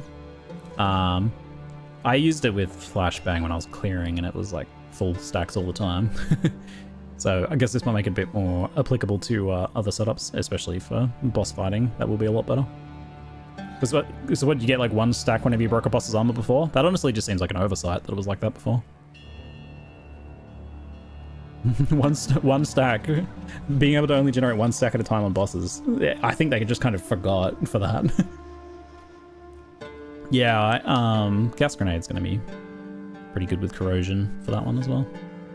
Or I guess arrow, I suppose. You may have 1 stack as a treat. Enjoy your 4% more armor. Lightning Bolt skill granted by Choir of the Storm unique amulet has been renamed to Greater Lightning Bolt to differentiate it from the skill granted by staves. The triggered Greater Lightning Bolt's now unable to trigger a subsequent Greater Lightning Bolt if the first was a critical hit. Greater Lightning Bolt now deals roughly 3.5 times more base lightning damage compared to Lightning Bolt. Was there some shenanigans going on with that, it sounds like. What's tomorrow for GG in Australia? I would expect the patch is probably coming out in about 16 hours, something like that. If that's the question. Temporalis unique body armor can no longer reduce the cooldown of a skill to below 100 milliseconds. That's anti-server exploiting technology there. So you can't get them down to 0 and make them instant spammable. But you can get them down to 0.1. Which is a substantial nerf, but also a sanity nerf too. Yeah, and you can't just like blink, blink, blink, blink, blink, blink, blink by holding down the button. Like, the problem here was that... I don't know, like, how they didn't foresee this one happening, honestly. The problem here is that those skills, do they even have, like, a cast time? Because if they're instant cast and then no cooldown, you can see where the problem is. It's also been used with Choir for infinite procs. Ah, yes. Hence the above change. Skills socketed in meta gem sockets can no longer gain energy. Clarify, what is this about specifically, chat? What setup is that for? I haven't done any of that.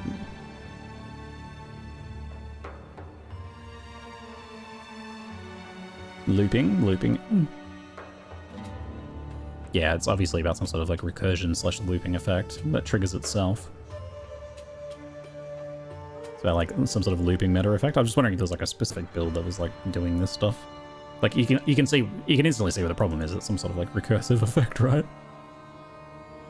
There's a line in bug fixes about it. That's cast on XX with energy loops. Probably like cast on crit / cast on freeze. Ah, yeah. Burning inscription was generating energy.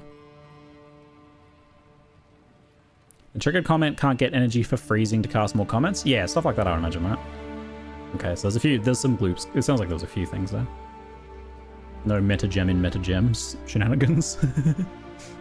Clarified Vine Arrow's description to explicitly state that it hits enemies on landing. Removed the aura tag from Pain Offering for consistency with the minion skills, as the skill does not directly create an aura.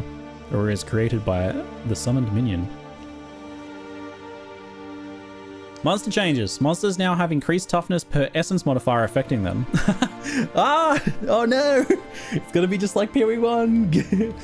the true Uber bosses are gonna be essences again.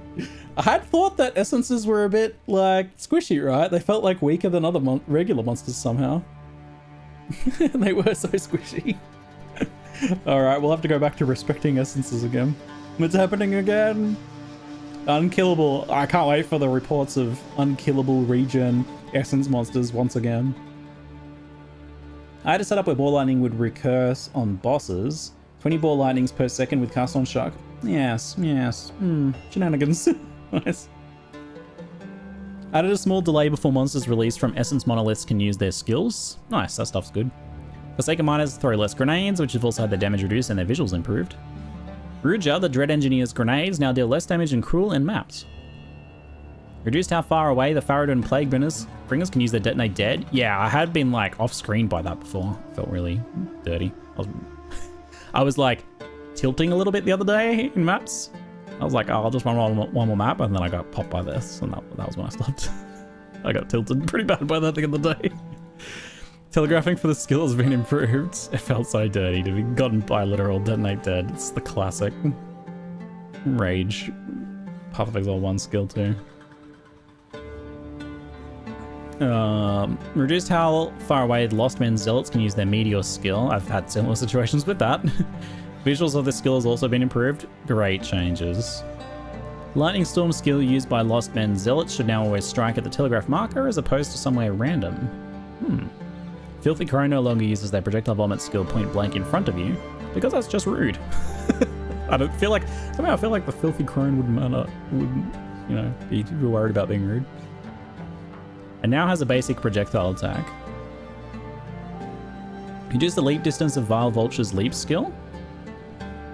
Visual improved. Reduce axe throwing distance of Vile Axeman. This guy's good heft. Reduce the area of effect for Filthy Firstborns, these names, on death explosions. Oh, these are the ones that go red and then explode. The visibility of the area of effect has also been improved. Okay, so I really like these monsters because they're exactly what an on-death effect should look like. These guys that like glow bright red and slowly swell up and then explode. Great. And it's a specific monster, so you know you see them. Oh, wait, are these the little baby ones, are they?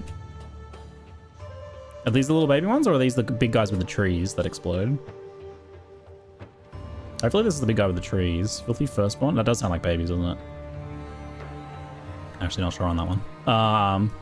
Anyway, I guess I'll finish my point. I like the design of those guys, but the problem is they seem to scale with area of effect or something, and don't have any signaling of like the edges of their explosion radius. So I like was getting popped by them from like a screen away.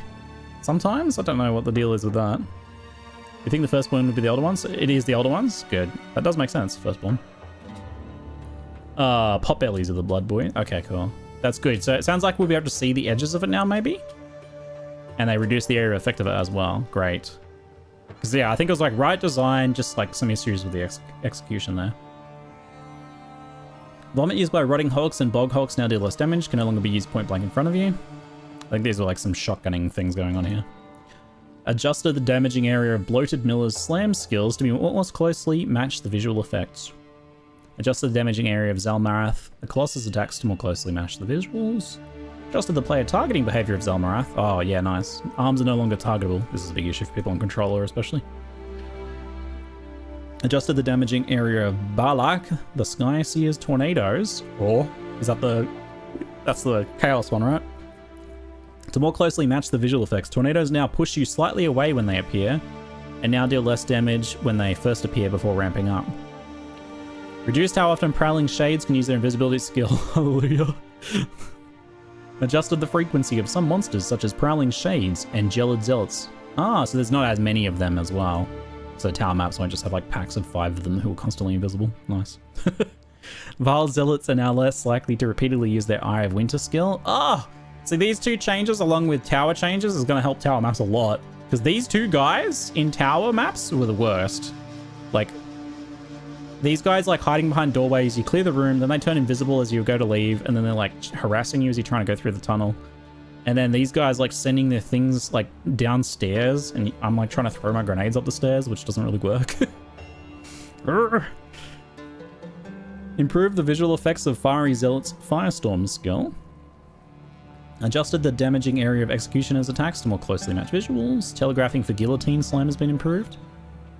This is actually way more of these changes than I expected. The monster changes section's thick. This is great.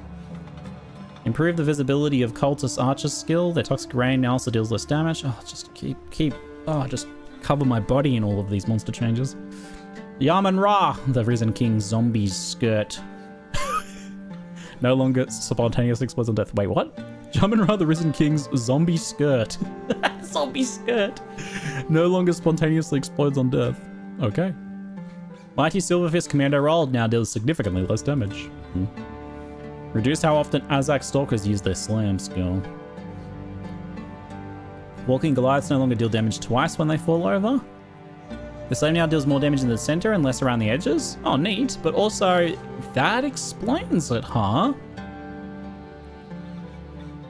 I had felt like they were inexplicably deadly at times. I feel like literally everything on this list I've died to once. I've been doing some thorough testing. Very good. It's all like, oh, yes. Oh, that one. Oh, yeah, that one. This is my list of deaths. Oh, good. Same here. Reduce the distance of which Urnwalkers in the Trial of Sekhmet are able to initiate their skill. We've also fixed an issue where they were not dealing damage correctly, meaning they now deal more damage. I was about to say there's a thing where they can like shotgun really quickly with tons of small hits, which gets you instant killed with the 5% life lost per hit. So reduced range but more damage. Doesn't sound like that fixes the shotgunning effect of them though. Slither Spitters no longer deal damage twice with their projectile attack. Their melee attack now deals physical damage instead of chaos. There's a lot of these like enemies that hitting twice, huh? I think this is something to do with like pushiness and shotgunning, kind of bugging out. Density of monsters in Uzul has been reduced. Monsters contained in the area are now more likely to be of a weaker variety. Density of monsters in the Dreadnought areas have been adjusted to result in less swarming encounters. Improve the telegraphing for Azak Shaman's Detonate Dead skill. Good. Improve telegraphing for the crystals left by Vile Goliaths when they die. Chaos Pustules and Ritual encounters have had their visuals improved. Impending Doom modifier in the Trial of Chaos now has more time before it explodes and has its visuals improved. Improve the telegraphing of Anchor Drop from monsters affected by Essence of Torment. Improve the visuals of the area of effect from monsters affected by Essence of Electricity. Time before the area of effect explodes has been increased. Volatile plants are much more noticeable both before and as they're about to explode. They were like my go-to example for like, why does this tiny little thing do so much damage and this gigantic explosion literally doesn't do anything? They were my example. So it seems like at least they're now a bit more obvious. Elemental explosions caused by minion death or those periodically cast by a rare monster have had their visuals improved. The delay before these explode has also been increased. The aura from prevents recovery above 50% now has a visible radius. Energy shield modifiers on monsters now provide far more sensible levels of energy shield. The shielding monsters modifier has been, and by that we mean we increased it. Pretty sure it's gone down. Shielding monsters modifier has been re-enabled in the Trial of Chaos. Amazing. Love it. Banger from start to finish. It's pretty rare you get a 10 out of 10 album, but every single track on this album, amazing. General changes and improvement. General changes. Enabled migrating from solo self-found leagues. Hooray! Strongboxes have been adjusted to spawn waves of enemies over a much shorter period of time. Strongbox fog effect. Oh, that smoke now fades away once all the waves of enemies have been spawned. Why is it even a thing? I thought it should be like a specific modifier, right? But it's just on every strongbox. It's like, here, we're gonna put these little like chaos projectiles on the ground. By the way, thick ass black smoke, you can't see them through. Like, why? Is that by design? That sounds like it's by design. Okay. Don't know about that one, guys. Significantly increase the chance to encounter research strongboxes. I don't think I've ever had one. What are they? Maps, I guess? The fog feels like it was meant to be a quasi-arena. Yeah, but it's like the opposite. It's the anti-arena. Don't fight in this area. Never heard of them? Me neither. Volcanic Crag. Wait, added a visual effect to distinguish which monsters have been spawned by a strongbox. Oh, cool. So you can actually tell which ones you need to kill to finish it. Volcanic Crag, Lightning Storms, Ice Spikes, Chaos Barrage, Strongbox modifiers have been adjusted to activate after a delay. Charms now play an effect on your character when they're automatically used. In before it's like, be careful what you wish for, and it's like super annoying. What is it? Oh, Dwarven Realms. Love that game, but for some reason, the devs feel like it's necessary for Life Leech to make a sound whenever it triggers. Constant sound. It's so unnecessary and so annoying. I had to turn my audio off for that game when I was playing a Life Leech build. Because you get like 100% Life Leech, so it's just a trigger on every single bloody hit. It was so loud too. In before that, hopefully not. Sockables such as runes can now be overridden. Woo! I expected them to make it cost an Arcanist Orb, but they just let you do it. It's kind of surprising. I would have been fine with either. Attempting to salvage an item now highlights which items in your inventory can be salvaged and display as item sockets. So by the way, with this rune change coming tomorrow, now is the perfect time to buy like a bunch of like, for example, and this could apply to many things, weapons that have the wrong runes in them, energy shield armor that has, you know, random resistances in them instead of energy shield and could be valuable if it had 20-40% more energy shield. Yeah, there's some profit to be had from that. Just if you feel so inclined. Because you'll be able to change them tomorrow. You'll like hoard an inventory tab of them and fix them tomorrow. Also, I guess the price of runes will probably go up tomorrow a little bit. I think they're common and low enough though. Won't be a big deal. Attempting to salvage an item now highlights which items in your inventory can be salvaged and displays item sockets. Flasks with quality are now able to be salvaged. Ah, wow. So that was just like, they forgot, I guess. Armor has been made more effective by approximately 15%. There it is. There's the armor one. So they made scavenge plating like a little more usable on more builds. Then a 15% increase to armor. I think we saw someone put out a chart for PoE2's armor. PoE2 armor effectiveness charts. Let's see if I can find it. It was in Crypt's video. Is this the one? This doesn't have a picture. Mitigation table. This looks right. Oh, here it is. Okay, sorry for partial flashbang. So we have a 15% increase of effectiveness. So presumably we can just nudge any of these numbers by 15%, right? It's a shame it's not an actual just table I could modify in Excel. Would be pretty sweet. But so let's find a somewhat relevant damage figure. So 3k, which is about how much life all the life characters have. To mitigate, let's say, okay, 33%, you need 17,500 armor. That seems like a pretty reasonable number here, this middle one here, this 33%. So 3k to survive a 3k life on your 3k hit on a 3k life character. I guess any amount would potentially make you survive that, but let's figure out what the new number is then. So would it just be 15% less armor, or would it be 15% more mitigation? I guess either is the same, right? Yeah, we'll do it as mitigation. So 33 times 1.15. So these guys are at just under 38%. So they nudge up one cell. Literally any of these numbers is like one cell up. Is that right? Hold on, let's check another one. Let me check like 56. It might be probably a bit different as you go up. Oh, it probably is, right? Roughly 38% total reduction. Yeah, it would be 15. That doesn't make sense though, because it's like the number would be different, right? Because it's like 82% times 1.15 would be 94, which is above the cap. It doesn't seem right. The math's probably done something somewhat more complexly. Yeah, probably needs retesting. If they mean 15% more mitigation across the board, presumably the patch note means that, right? Like, by approximately 15%, it sounds like it maybe varies a bit. It might be like 15% at a certain point in a certain like diagonal row here, but maybe like 10% at higher bounds, you know, lower or something. I don't know.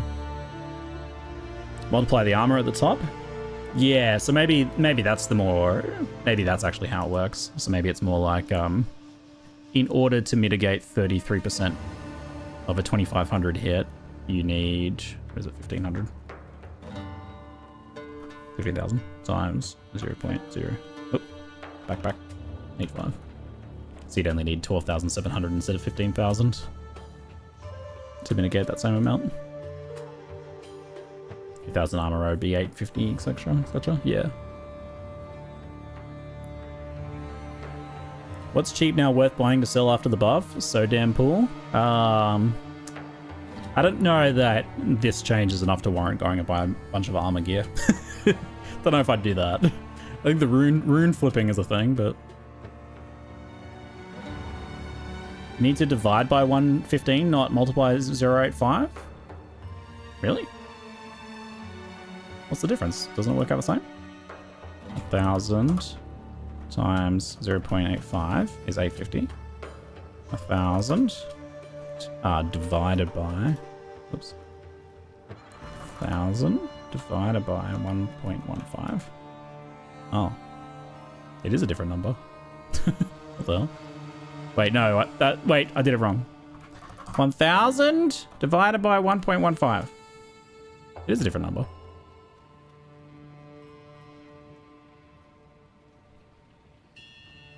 I guess if it's 15% better, that would be 15%. The divided one would be 15% better.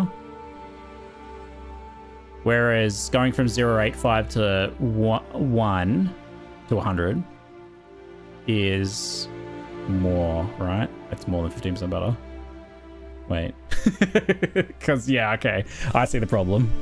Because you have to do like, what is it, 850 over 1,000. No, other way around. 1,000 over 850. Because it's 17.6% better. I see. So I was doing it as if it was 17% stronger. I gotcha. I'm trying to make a concerted effort to actually learn how to do math. I appreciate it. Thank you. Even though it hurts me physically. Okay. Well, anyway, I guess armor's getting a little better. That does not seem like it. Like, it's exactly what I expected, actually. It's maybe even slightly better than what I was expecting. I expected a minor little buff to armor, but that it wouldn't kind of solve the issue of the fact that armor's not as well supported right now. That, like, you know, it doesn't have as many other things to help with it. More monsters are now able to be pushed while dodge rolling. This generally applies to most monsters smaller than a skeleton. Nice. I love it. Objects such as delirium shards can no longer be pushed by other monsters. Wait, like those mirror things, they can push them around? Increase the chance for omens to appear as ritual rewards. Nice. I highly doubt that's what I want, which is for them to be uber common, but it's a start.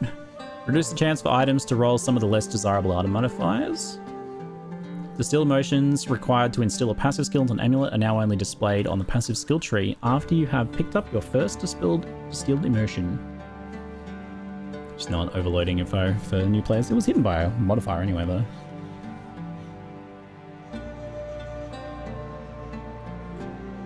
Seems backwards that ES is better against large hits than a magical suit of enchanted steel ammo.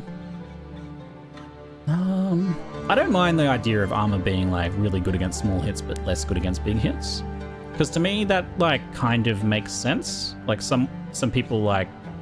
okay, so let's just ignore, like, rondel daggers and stuff, whatever they were used for killing knights. Someone, like, poking you with a dagger in your armor, in your plate armor, right? It's not going to do anything to you. But someone whacking you with a giant mace, or a pickaxe, or something like that, with a big old swing, is actually going to do something, right? That's the idea. That's kind of the concept there. And, I think that works because it achieves the feeling of, like, you're walking through all the small enemies, you literally don't care about them. You only have to take that, you know, real threatening guy seriously. That's cool. I think that works. Energy shield being better against the bigger hit actually makes sense as well. Like, I think the flip side of that one makes sense too.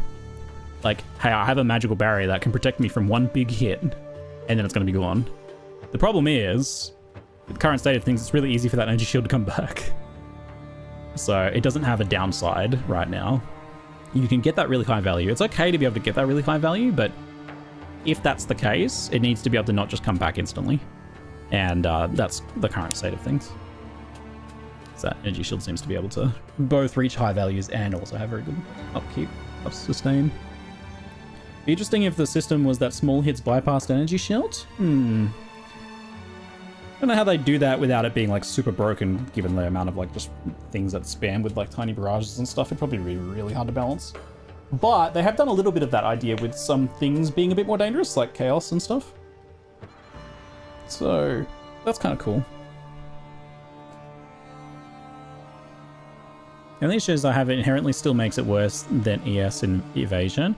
I don't really care about the RP expert. I want to be competitive with other defenses.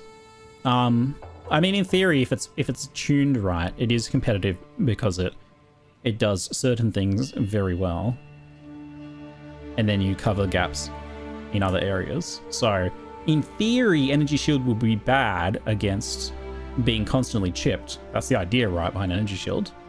It's like small enemies constantly chipping away at you is the weakness of Energy Shield. In theory, it's just not. That's the problem. So armor would be competitive if its strength... Well, its strength is fine. It's got two issues. Its weakness doesn't have good options right now for solving. So, you know, it doesn't have all those other supporting things to be able to help with the big hits. Which, like, there's some options like active block and stuff, and that's probably the way GGG is viewing it. But, you're supposed to, like, block or dodge roll the big stuff in theory, but it probably needs a bit more actual support from, like, because, you know, even just, like, random white monsters hit you for, like, 5k sometimes, so...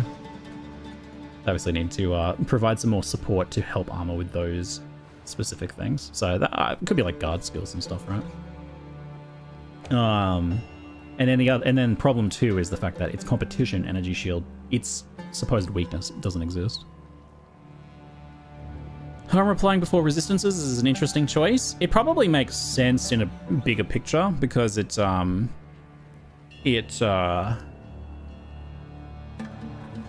let me think for a second. So, with the way that it worked before, is like it made armor exponentially better the higher the resistances you got, whereas now it's consistent. Like getting more resistance gives you a consistent level of benefit, regardless of like with your armor. It could be unintended bug. It probably was a conscious decision to make things make a bit more. What's the word here I'm looking for? So. In many, many areas of Path of Exile 2's design, they've taken the opportunity to change things in a way that makes them less unpredictable, I guess would be the word. So, for example, just not having life scaling is a very basic thing, right? Like not having a ton of life scaling means that life values are more predictable. There's a lot of examples of this I notice all the time. It's like, oh, cool, that makes sense. They've changed this in a way that it's more predictable now. So I think armor applying before resistance is that it's making the effective armor and resistance together when doing elemental damage taken is protected by your armor stuff more predictable. Because in PoE1 that stuff was super powerful and a bit unpredictable.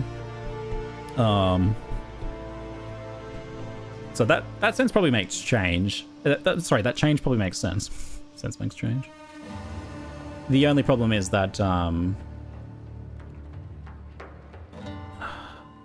keeping my train of thoughts so hard right now. My brain has not been very cooperative the last few days. Sense does make change, that's true. What was that? Thank you. Sense makes change. Very good, very good. There goes any chance of me picking up my trail of thought though. Anyway, I said the most of what I needed to say. Yeah. Oh yeah, okay, so it just seems bad in the context of armor not being good. Like, if armor was fine, this change would just be like, oh, cool. You would just have to readjust your expectations for how you evaluate that node. And I mean, I just have to say, like, if this node existed in Path of Exile 1, you'd be like, holy crap, every single build's gonna get it. Where is it? It's around here somewhere. Fire armor. Where is that thing? Is it this one? No. What are you? There. 25% of armor also applies to fire damage taken from hits. If this was just like a random notable in Path of Exile 1, you'd be like, holy crap, every build's gonna get that ever, right? So, obviously, we need to, you know, review this thing's power level in the context of what it actually achieves in Path of Exile 2. Which is that, you know, if you got very high armor and are doing some sort of like fire damage taken conversion stuff or anything like that, probably quite good, but not ridiculously broken.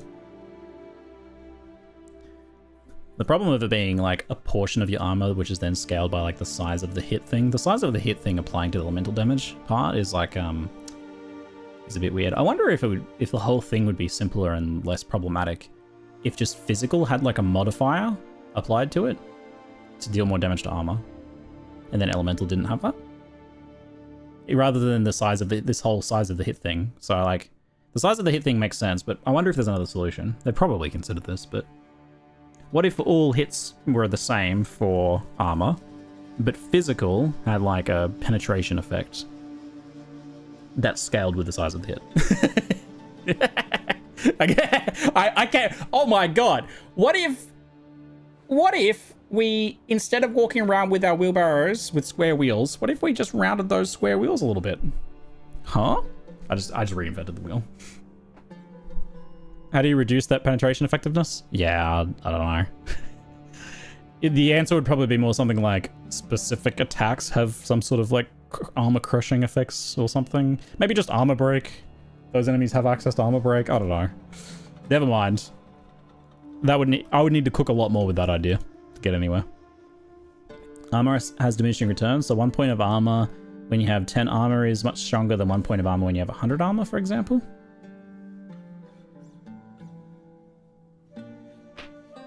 Oh, this is in response to someone else. I see. Round wheels, Looney Tunes. Isn't it reverse, actually? I was wondering about that comment too. I was like, I don't actually know to say that it's like not actually diminishing returns. I guess it kind of is, but at the same time, you need higher and higher amounts to mitigate the more substantial portion of bigger hits. I don't know. An interesting thing of that chart is that you can see a number where you take basically no damage from certain types of hits. So if you say that like all these little monsters in maps only do like 500 damage, you can actually see how much armor you need to only take 10% of damage from them, which means you just out-regen them all the time. So there is some good upside of the whole armor thing when it's tuned right. It's just not tuned right. Anyway, we'll see how this buff goes, I suppose. I don't think it'll be enough, but it is, I suppose, a start, and that's probably the intention. What was I up to, eh? Added an exit portal to the Trial Master arena. Nice. Remove the level requirement to access expedition vendors. Oh, yeah, because I can't talk to them right now. Rarity of items in expedition vendor shops now increases with shop level. So shops generally have more rare items at higher levels. This doesn't affect existing shops, you'll need to reroll to generate more. Nice! Cool. Reduced visual clutter in many map areas to improve the visibility of skills and effects. Very nice, alongside the monster changes as well. Added a tutorial for activating your first persistent buff skill gem. Nice, cool. I literally wrote into my like leveling guide for Grenada, don't forget to, like, multiple notices, don't forget to activate your thing. And I literally forgot to do it today, despite that fact. Great, I need that tutorial. Improved and fixed inconsistencies for walkability throughout areas in the campaign as well as maps. Improved loading time of the world map. Reduced initial player revive time to 2.5 from 3. Reduced player revive penalty. Oh, nice. Revives a little faster. Reviving minions that died from being... I wonder, just before I go on, I wonder if they're gonna do some stuff about endgame for multiplayer. It seems like multiplayer works really well in the campaign, but falls apart immediately at endgame. Alva now has an option to gamble for items when placed in your hideout. Hooray! Reviving minions that died from being out of range of you is now instead immediately revived near you. Quest tracker now shows which quests are applicable for the area you're currently in. Nice. Uncut gems now show their level on the item label. Oh yeah, so they can, when they drop on the ground. But did they not? Wait, what? Charms now display their number of charges and when they're active. Updated the world map icons for when you have completed quests. Encounters and found items to make it more clear they have been completed. Oh yeah, there's a few that weren't like completing and whatnot. Added propagating weapon effect options to the cosmetic panel UI. Oh, so you can like have like dual wield and stuff. Cool. Gems on the ground just say uncut gem? Really? Oh yeah! You have to mouse over them to see it. Nice. They were still able to be filtered though. That's good though. Arian's Cobble, Heartbound Loop, Iron Ride, and Miras Uxor uniques have received 2D art. I'm very curious to see Arian's Cobble, because that thing's garbage, but if it looks cool, it could be a fun skin transfer or something. I'm hoping it's just like a complete mess, like just like cobbled together junk.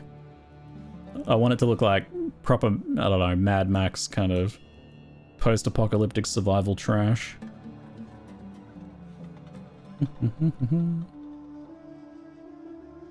2D art, not 3D art? Aw, true. Only 2D art for now. Dang. If only I could read. Hand of Wisdom and Action Unique has received 3D art just in time to be nerfed. Well, it's actually, I guess people will be able to enjoy that for a little while. Hopefully Hand of Wisdom Action is still lit in the long-term future, but it's obviously super, super overpowered right now.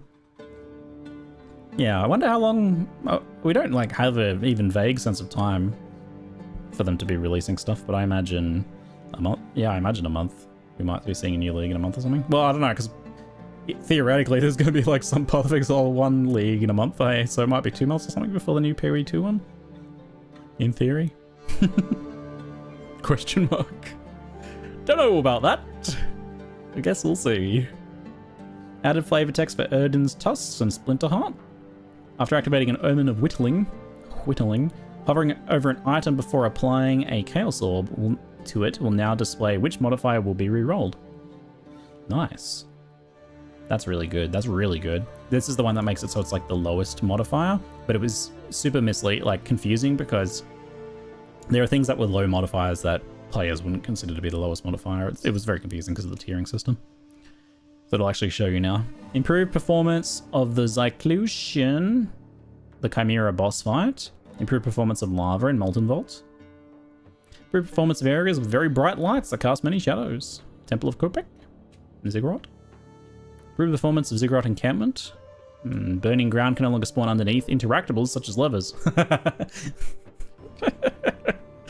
Oh god, augury levers with burning ground under them. So funny, especially with how much damage it does. Monsters can no longer spawn near the close to the entrance of the map, often caused the player to be immediately attacked. Yeah, there was some hot portals. Hey. Added keyword for honor resistance. Delirium monsters are no longer untargeted. That'll probably tell us how much the max is, which is 75, but just nice to have it written down. Oh, hello. Hello, Jungron.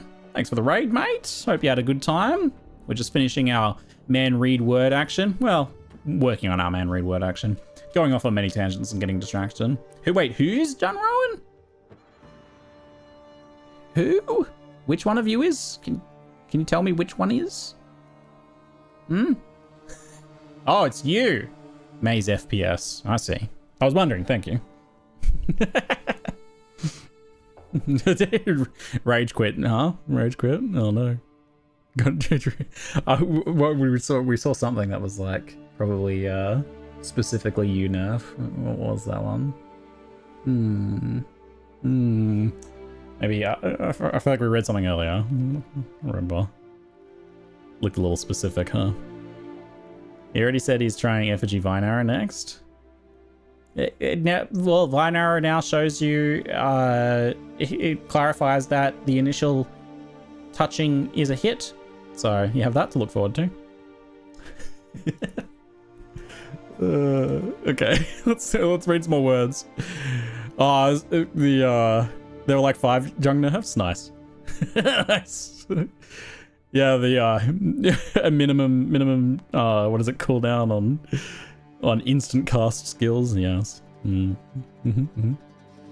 note for Vine Arrow coming. I look forward to it. Thanks for helping test in this early access game. You're doing a good job. Added keyword for honor resistance. Delirium monsters no longer untargetable during their emerge animation. Oh! As a result, they should no longer push you during this. Well, does that actually mean that? Or does it just mean you can kill them to stop them from doing it? Those guys are so goofy.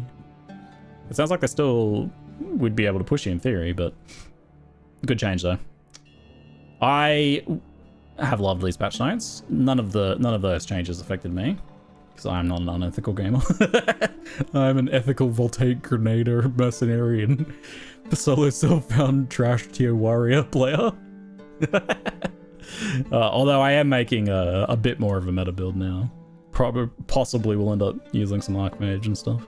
Anyway, for me, this is all good news. Reading that monster section, oh my lord, how good's the monster section? 10 out of 10 album, so good. All right, what are we up to? You can now pick up items and interact with some objects while performing other actions. Hot. Attack in place stops movement. Option no longer prevents walking on skills that can be used while moving. I hadn't encountered that one, that's funny. And continue to incrementally improve the sound, art, effects, and environments. Beautiful, as always. So, I believe these have all been revealed, right? Was there anything in here that was not revealed? I don't remember Bloodthorn being in the pictures. Maybe it was? Oh, no, it was, yeah. I'll have notes. Hold on, where's my notes? Uniques. I didn't note necessarily everything, though. Oh, I don't have Blackthorn here. Looks like a little bit of damage buff.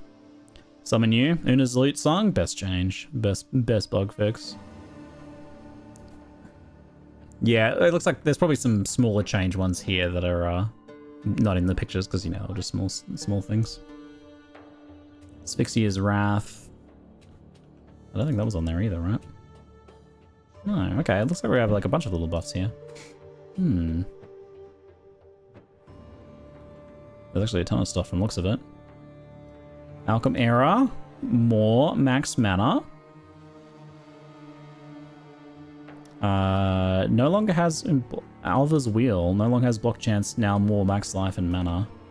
What even is that one? We need to open up uniques PvDB for this. We're not going to get anywhere at this rate. A lot more chance. Una's Song gets a noted at bottom saying not in yet, but coming. Oh, brutal. No, what? Shield.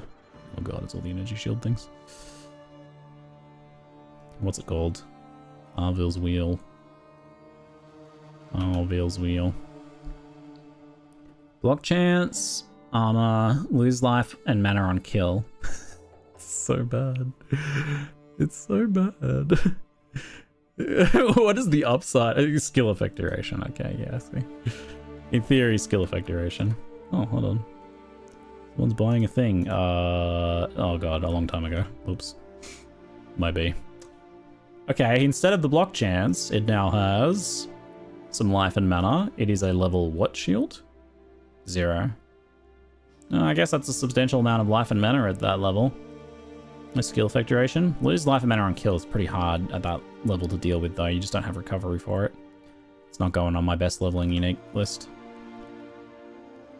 Ashran body armor now provides additional fire res and strength. Oh. Is that on my list already? I think that was on my list. Surely that was on there. No. Ashran sounds like a pretty big upgrade. Strength and fire res. Did it not have fire res? Oh, it's just higher fire res. Oh, Ashran probably goes on the list. Ashran was... how good? Okay. Not amazing, but okay. It's pretty chunky. What level? 11? It's pretty chunky at level 11. Ashran, strength, and more fire res. Decent leveling. Thank you, chest. It doesn't really like give you speed or damage or anything else that you really want for leveling. Just tanky, which is not usually enough to get people too excited for leveling. Asphyxia's Wrath got a little bit more damage from the looks of it. That one is in here.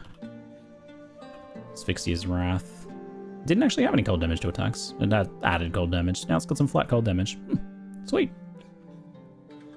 It's already a reasonably good quiver. It just doesn't. The only problem with Asphyxia is it doesn't really work very well with the unique bow. You know, the one, that unique bow, whatever it is called, the one that scales off quivers. That thing. I suppose it does a little bit now. Widow Hail, that's the one. I suppose it does a little bit now that it has some flat damage. Probably still better off with a rare, but nice. Asphyxia's Wrath. Aztec Sight. Increased crit chance. Meh. Seems like it's got some evasion and shield. Doesn't really matter for that stuff though, unless there's a big flat amount. Acuity, bit more crit. Barrow Dweller. Damage of enemies hitting you is unlucky while you're on low life. Sure. I upgraded Belly of the Beast Thorn, so. Birth of Fury unique boots. 20% movement speed, previously 15. All of a sudden potentially relevant. Birth of Fury. Hold on, 20% is in relevant tier depending on the level. Where are you? What level are you? I bet they're high level. I don't remember these ones. They are level 33. Yeah, that's not so good. I think you can get 25. No? That's probably about what you get, actually. Let me check. Movement speed. 30 is 20%. 50 is for 25. So actually level relevant. So then you can a bit more seriously consider the rest of the stuff, which is Ignited Ground, 10% max life. Okay. Well, that's a thing. Birth of Fury, move speed upgraded. Decent. Leveling boots. 30 plus.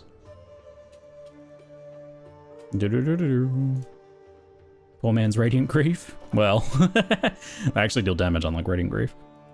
Radiant Grief is purely utility. They're really good though. Radiant Grief is excellent. What else we got? Blackbraid 10% resists. That I think we already have that on here, don't we? Yeah, this is one of my flagged ones. That's good. Black Gleam got a little bit more damage too. It's kind of whatever. Black Heart gained more chaos damage. It's not really a big deal, that one. You don't really do anything with it. Blue Flame Braces now get some extra energy shield. It's just good for people using the main game, I suppose. Brain Rat Lamace got a bit of a damage upgrade. I think we had Bramblejack down already, didn't we? Drawback, cannot evade, doesn't matter too much. Pretty decent buff, but probably not top leveling tier. Yep. It looks like you can get Brass Domes with only -1 max all res now. That makes it a bit more relevant. Brass Dome. Brass Dome, minus max res ranges from -5 to -1 now. That's kind of a big one. Black Hearts would be crazy for level 1 stuff, right? Yeah, they're good for level 1. It's just like they basically always have been. They're like good little damage rings to use for a while. I'll make a note of it. Black Heart, more chaos, damage, DPS, low level rings.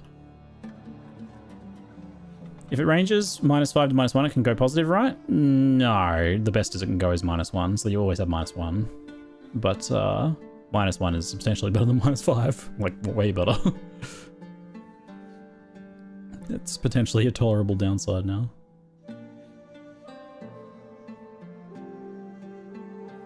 Unless I read it wrong.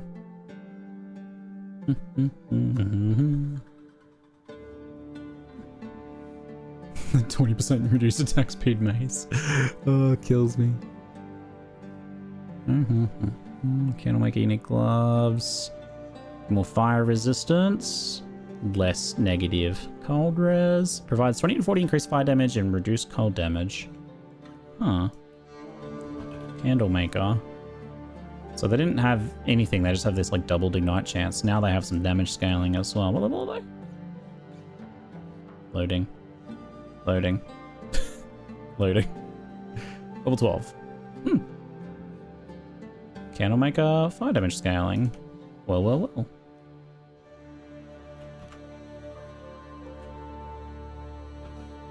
Candle maker, fire damage scaling. No. Level 12 gloves. Yeah, those are not bad. There's not really too many things in gear slots for those, so decent-ish. Definitely decent-ish. Ba-ba-ba-ba. Carry and call. Unique focus now causes minions to have 20-30 increased damage. How much of a big deal is that for them? Didn't have anything before. Minion resists are equal to yours. I think there was some other good stuff that minion builds would usually be leveling in there. I might need to... I'll just make a note of that. Gosh, I'll compare that to... whatever else they're doing. Let me see here. Maxroll. Meta. Leveling uniques. Oaksworn. Yeah, I think Oaksworn's probably still better, right? Summoner leveling uniques. Oaksworn. Yeah. Yeah, the bonus spirit shield. Like in theory, the other one gives you a bit of damage now, but you're probably better off using your spirit. Carrying call. Likely Oaksworn. Still better. Typing is hard. Do I use 10 arcane some energy shield? Yep. Doomgate, got some chaos res. That Intel's bleed buff is pretty nice. Elevor unique helmet gives a charm slot now. Oh, that's interesting. Elevor was on the top of my truly tragic leveling uniques slot. Does it come off that list? Truly tragic leveling unique awards. Elevor, the winner. Winner. It has a charm slot now. And what? What else? Is it gonna get off the list? 20 to 30 dexterity and a charm slot. Oh, I mean... probably still pretty bad. I don't know if it's coming off the list, to be honest. It's slightly less tragic now. It was truly tragic before. Still pretty unusable. Charm slot while leveling really does not make much difference. Charm slot while levelings are pretty good, you reckon? Charm slot pretty good? You guys are crazy. Tell me how many times you were frozen while leveling in the campaign, for example. The stun one, pretty legit. But you only need one of those. The other ones are just like, you give you a little bit of resist or something. The freeze one? I think I was frozen once in the entire campaign. Stun and rarity. It lets you run rarity in addition to your stun, yes. Do we even know if the rarity applies to the kill? Or is it after? Anything killed after the kill? Versus the first boss is nice. That's true. You can be frozen on that first boss. Probably won't get stunned on that first boss though, so you can just swap your charms around. Would you sack your whole helmet slot for that? I don't know if you would. I don't know, guys. I think you're being a little bit generous here. Resist charms are necessary. You know what you know how. Okay, all right. So do you know what would be better than using a resist charm in an Elevor? Using a helmet with a resistance on it. That would give you the resist all the time, not just sometimes. Okay, I have to take a short break. I'll be right back.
I will have to take some more serious consideration for my uniques list. Truly tragic leveling rewards. Does Elevor still win that category? Probably.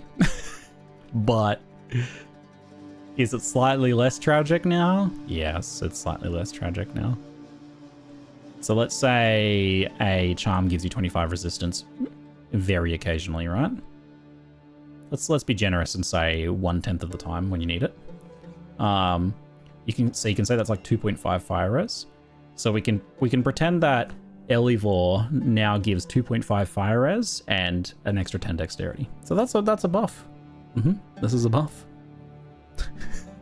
This is a buff. It's a little bit better. A little bit better now. Charms don't go past max resist. They certainly do not. How many divines do people with high-end builds get per hour? I don't know, mate. If I find one, I'll let you know.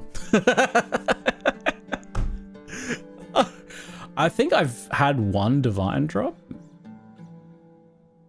Maybe two? Maybe two. I can only really remember one, though.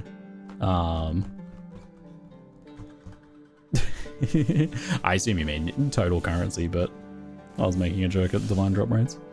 Total value, yes.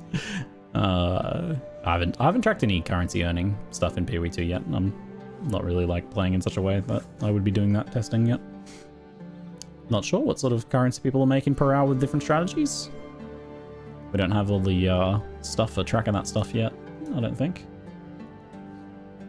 With the wealthy exiles and whatnot currently for PoE2. Don't know. Yeah, and it's a bit inconsistent too, because you can't just like do one strategy and blast up for several hours. You have to like go to an area, go around the towers, circle the towers, block some maps, do some sextant blocking, and then do your strategy for a while. So you got to kind of account for the, if you only account for running the actual maps itself, it's probably like really high, but if you actually account for setup times and stuff, I imagine it's highly variable. So I don't know how well people can say those sorts of strategies. People could probably do some calculations if they're just like buying breach stones and running them though. I imagine those sorts of like boss farming, people probably have some good numbers on now. But mapping and things might be difficult. 10 divines an hour is good. I mean, to me, 10 divine an hour sounds amazing. Sounds very good. You're actually making 10 divines an hour? It's pretty good effort, honestly. Sounds like some juicing to me. Yes, I would also like 10 divines an hour, please. Thank you. Getting 10 divines per hour on high-end Chaos of Trial grind. Nice, you got like a build optimized for it and you're doing 4 an hour or so? I imagine, for that. Pretty sure good Sekima farmers are getting like 5 to 10-ish, with carries included. Carries are often a big part of the profitability of that sort of thing, aren't they? Setting up maps is too easy, we need Elder Donuts back. Okay. Arian's Cobble unique now provides 0... Oh, they buffed Arian's Cobble! Wait, what? Arian's Cobble unique now provides 0 to 40 armor. Previously 0 to 20. Oh, did they double it? They doubled it. They doubled the top end. I lost my place. 0 to 20 max energy shield and mana. Previously 0 to 10. They must have read my post about it. They read that it was... Look... First runner-up on the tragic uniques. Okay, so it's still tragic when it rolls all zeros. I set up a trade search with waiting and everything to try and find the worst possible Arian's Cobble, and this was the worst Arian's Cobble I found at the time. Look at this. It's so bad. It's so bad. It's so bad. But it sounds like they may have made it actually potentially decent if you get a well-rolled one now.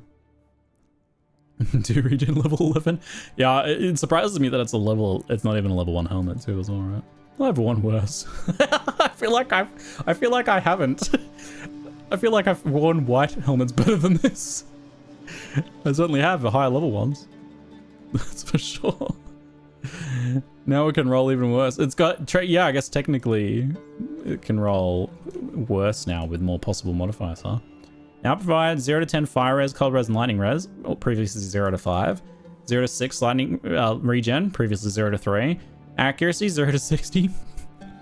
Previously 0 to 30. Strength, dex, and int doubled, potentially.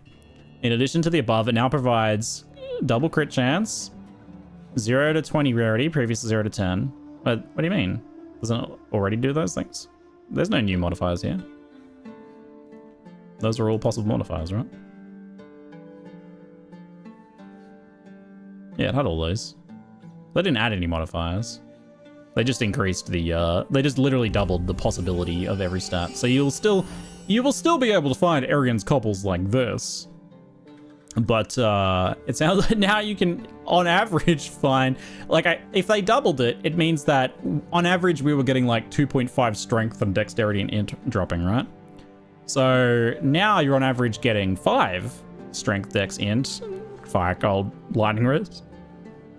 And on average, 15 life. And, okay, the average Arian's Cobble now is actually a pretty competitive unique with your average rare item that might drop. So that's a step up. It's a step up. It's getting the 1,000 ribbons treatment where it was complete garbage and then they added some stuff. If they just added some flat damage to this, it would be 1,000 ribbons all over again. It would actually be really good. I feel like it should just be like level 1 and have some added flat damage. Waggle, thanks for the raid, mate. Appreciate it, buddy. You caught me just reading some patch notes and I just made it to the point where we got to them buffing the uniques that I have on my Truly Tragic Leveling Unique Awards list, which includes Elevor. They added a charm slot to it. It's still on. It's not changing. It's still the winner of the Truly Tragic Leveling Uniques. It's still there, despite chat protesting. Some people in chat protesting when they told me it's the extra charm slot's like an extra 25 fire res. But when you factor in it's only 1/10 of the time, compared to a helmet that just has a resistance, it's still pretty tragic. So I think Elevor's staying here, but Arian's Cobble might have to not be a runner-up anymore. Maybe just Gamble Sprint's the runner-up now. Arian's Cobble might go down to second runner-up, or maybe even come off the list entirely. I don't know. It feels like it should still be on the list. Maybe as an honorable mention for like when it rolls badly, right? Because if you just go to Arian's Cobble on trade, like if we just go to here. Rummy, thank you for the 5 gift subs, mate. That is exceedingly generous of you. Appreciate it, buddy. Thank you very much for that support. If we just come here and type in Arian's Cobble, not even specifically setting up a search to find the worst one, the average Arian's Cobble we're going to see is probably going to be pretty cruddy, right? Ironically, the first one I saw was like not even that bad. We got a little lucky, yeah. Some of these ones are not too bad. We combine these guys. It's really hard for our brain to not just see the amount of text and say that's good, but we have to look at this seriously, right? So 1 dexterity literally does nothing. 2, this is 4 life plus 9, so that is 13 life, and nothing. 14 life and 9 resistance. So let me just show you the equivalent helmet to that Arian's Cobble, right? Let me show you the equivalent helmet. We have a helmet with... Let me zoom out a bit.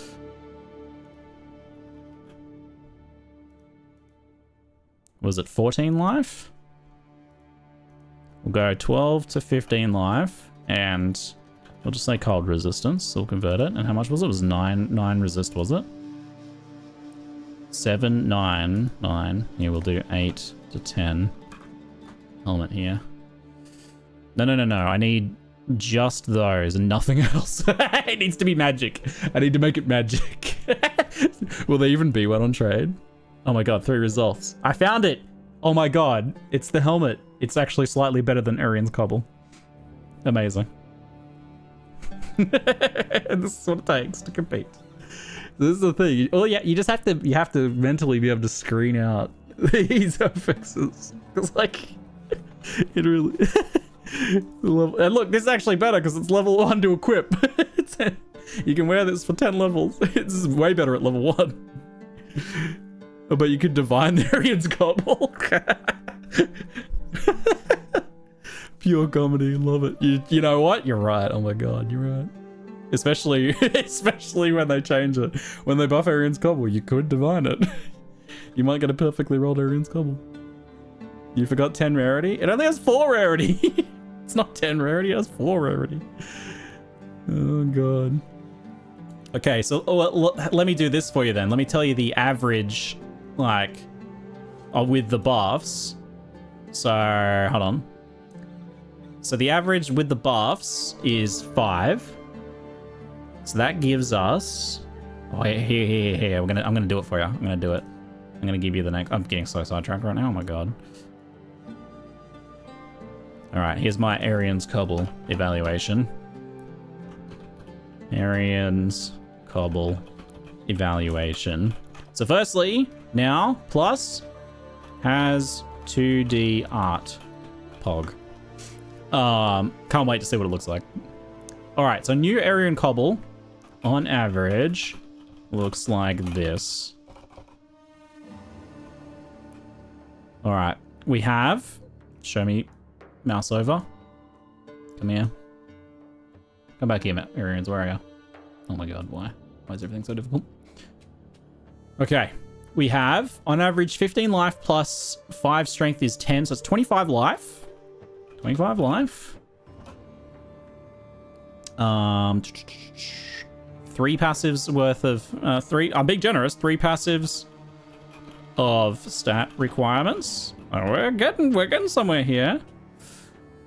10, 20 mana. 20 mana.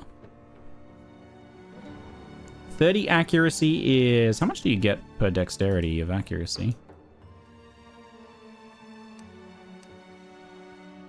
5 accuracy, so 25. So about one passive of dexterity accuracy. Okay. 1 passive worth of accuracy. All right. We're gonna assume here that you're a you know, an attack build. You get up about 10 energy shield, which is 50% stun avoidance every, what is it, 8 seconds or 4 seconds or something? When does energy shield go? Let's have a look. Oh, do it in game. Show me some energy shield, quick. Recharge is after delay 4 seconds. Look, I'm being as generous as possible here, okay? I feel like we're actually going to look pretty good when we break it down like this every 4 seconds. Does energy shield actually still give inherent stun avoidance? Yeah, it's cooking, it's happening. Energy shield, blah, blah, blah, blah, blah. Doesn't actually say anything. Does it actually still do that? Or is that only PoE1? Doesn't say it in here. Maybe if we find stun somewhere. Maybe it's in the stun tooltip. Stun. Didn't say anything. Based on how CO works, I'd say no. I'm thinking I might have got rid of that. Alright, never mind. Sorry, we lose that one. We get... I'm going to call it 10 life every 4 seconds. I'm going to say with an asterisk. No, how long? Wait, actually, let's calculate it. Hold on. Hold on. What's the actual recharge duration? 12.5. So it takes another 8 seconds, we'll say. So it's every...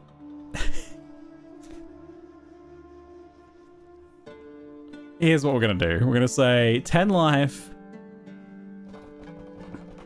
every 4, 1 hit of damage every new combat engagement. You're going to say that? Okay, here we go.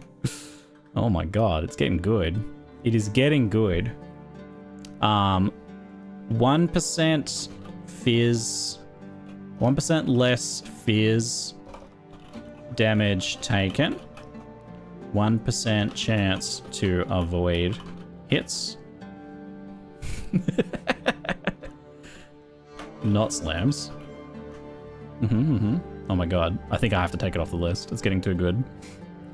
15 total res. 15 total res. Oh my god. And you know, 10 rarity is actually 1/10 of non-diminished returns rarity. So if you get 10 times that amount, you are getting maximum possible juice from rarity before you start hitting diminishing returns. Average crit on a weapon. We'll say, we did say it was an attack build, so we should do it based on a weapon. Show me a weapon. One of you. Who goes there? Do you have weapons? Goodbye. Take your time. You have weapons. Average crit on a bow. Accuracy applies most to a bow, so we'll say a bow, 5%. What's this one? No. This one? No. This one? So such. One passive of crit. Your one passive of crit.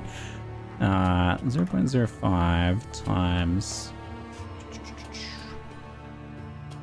15% increased times 1.15. Yo. Oh my god.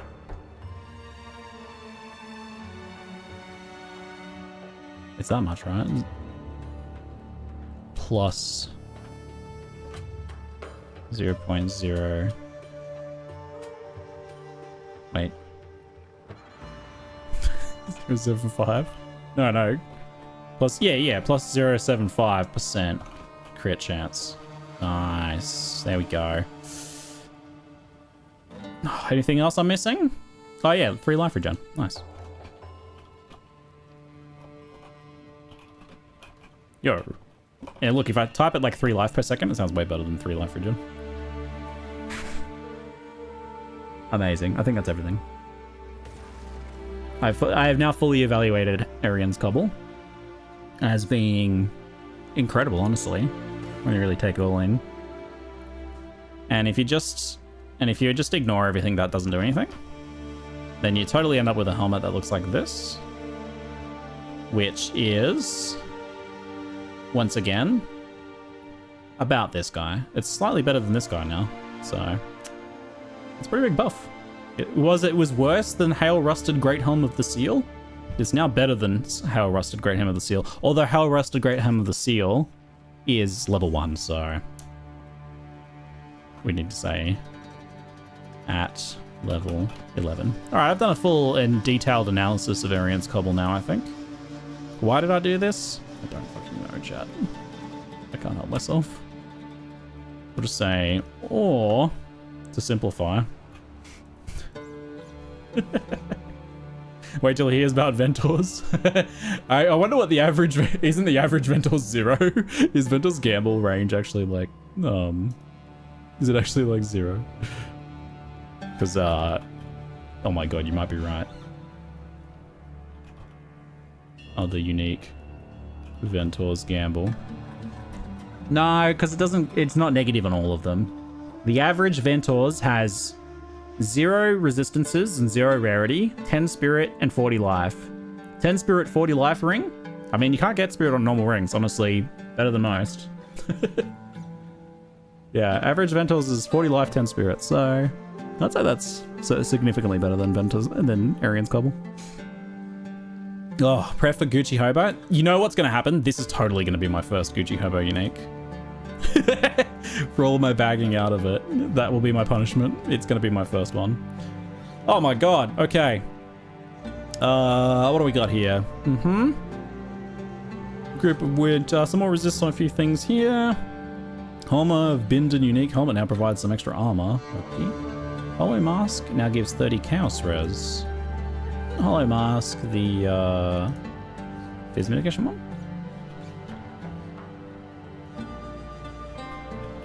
Hollow Mask. Yeah, it is. It gives Chaos Res now. Makes that slightly better. I'm gonna make a note of that one. Hollow Mask. Fizz Mit at gives Chaos Res now. Dude. Skipped over the other unique on your list. Gamble Sprint. Gamble Sprint's on there too. Oh my god, Gamble Sprint. Where are you? Gamble Sprint unique boots now provide extra lightning rares and now provide increased lightning rarity. They're staying on my list. I actually made a note of them before. Yes. Got added rarity. If you can tolerate them, they're slightly better. No, yeah, they stay on my list for being... Because you know what? If you haven't heard my rant about those before, Gamble Sprint, these boots, what these do, they simulate having a bad internet connection. You put these boots on and you get to play as if you were someone who had a dodgy internet connection, who was playing on like a... was playing on the Musk account via satellite. And it was dropping in and out, and their like characters lagging. That's what Gamble Sprint feels like. So they're on my tragic uniques as well. Crit damage, ailment threshold. Just looking for anything that stands out as kind of like a bit more impressive. Luminous Pace got a little buff, which is cute. Blocking damage poisons the enemy as though dealing 200 base chaos damage, previously 100. Cute. Now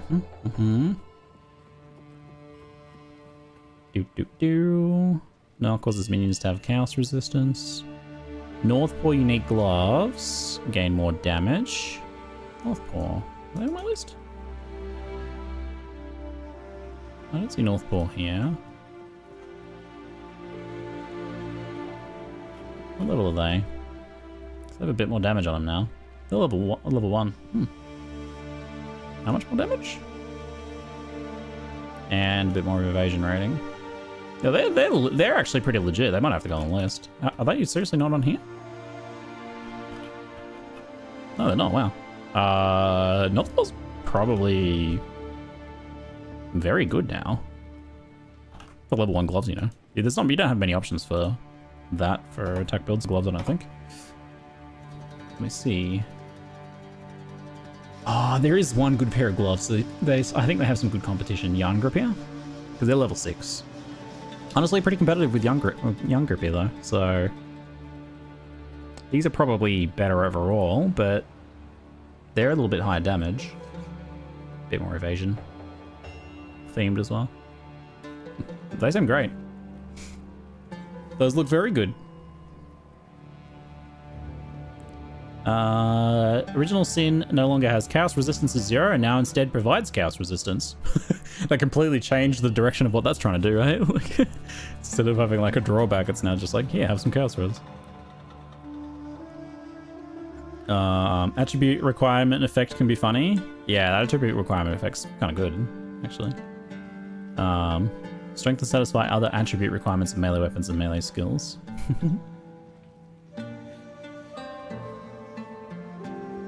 Doesn't do too many things now, but I imagine in the future it will do a bit more.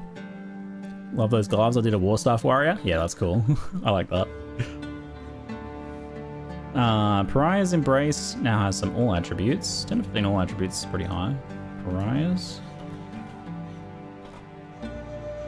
Reduced mana cost of skill, 50 spirit. What level are these guys? 26. And now some attributes. Bad. Make sure they're on the list. Notable changes to leveling uniques. Patrolly got a bit of a damage buff. That's nice.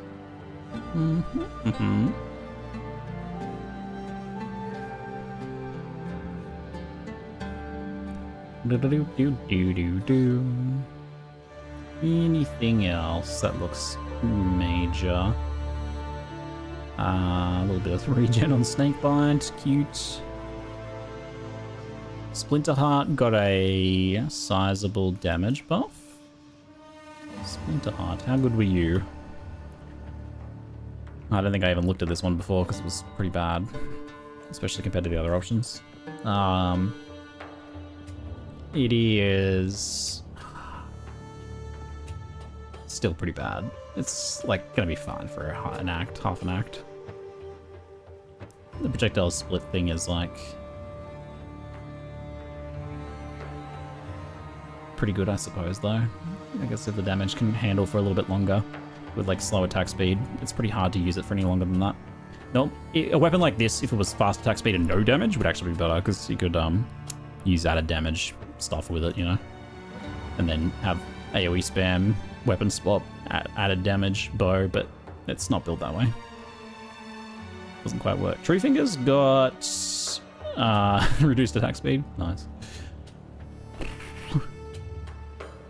Wake of Destruction gained 10% increased movement speed. Wake of Destruction. In PvP1 they had some move. They actually had some move speed, didn't they? They have none now, and now getting 10, which is 16 is a bit rough. 10 is level 1 boots. They do have added damage to attacks, so that's I guess a reasonable trade-off. But move speed's the thing you want more than damage. It's the only thing you want more than damage while leveling. So probably not that one. Wonder Trap got an upgrade. Oh wow, Wonder Trap got a big upgrade. What? Some of these were way better than some of the ones they revealed. Some of the ones they revealed were really bad. Wonder Trap is yeah, Wonder Trap's problem is it's variable, so it's not always gonna be that. It's now 10 to 20. What level? 27. Oof. It needs to roll 20 or it's a bit iffy. We're already on low life. What else? They also give some energy shield now and a bit more attributes. Let's end up with like 20 to 40 life and mana on those. Stat. Yeah. Yeah, Pay Your Servants I've got a note down already from them. They're pretty good. They're probably still mostly good for monks, but they are the There's a lot of bug fixes there. I'm not gonna read through all the bug fixes. I gotta go make and have some dinner, and this will take me hours. But if there's any big bug fix stuff in there that's super noticeable, please tell me about it. Some interactables couldn't be cancelled by using a dodge roll, so that includes the giant levers, huh? I wonder if they still bug out the levers then. Fix some client crashes. Hell yeah. Crossbow reload. Oh yeah. Fixed a bug where crossbows had failed to reload if the player did not have enough mana available. Oh, was that what was causing it? So if you ran out of mana, it wouldn't reload, and then it just wouldn't reload after that point? Strange. Failed to reload. Crossbow skills fail to reload when spamming an ability when using a controller. So this was maybe one of the other ones there. Was there another one there? Fixed a bug where enabled held targeting option did not function for crossbow ammunition skills. I feel like it was like a failure. Like the problem with the crossbows didn't feel like a not reloading, but as not actually using the skills. I don't know. Fixed Herald of Ice weapon swap. I was talking about that a bit earlier today, actually.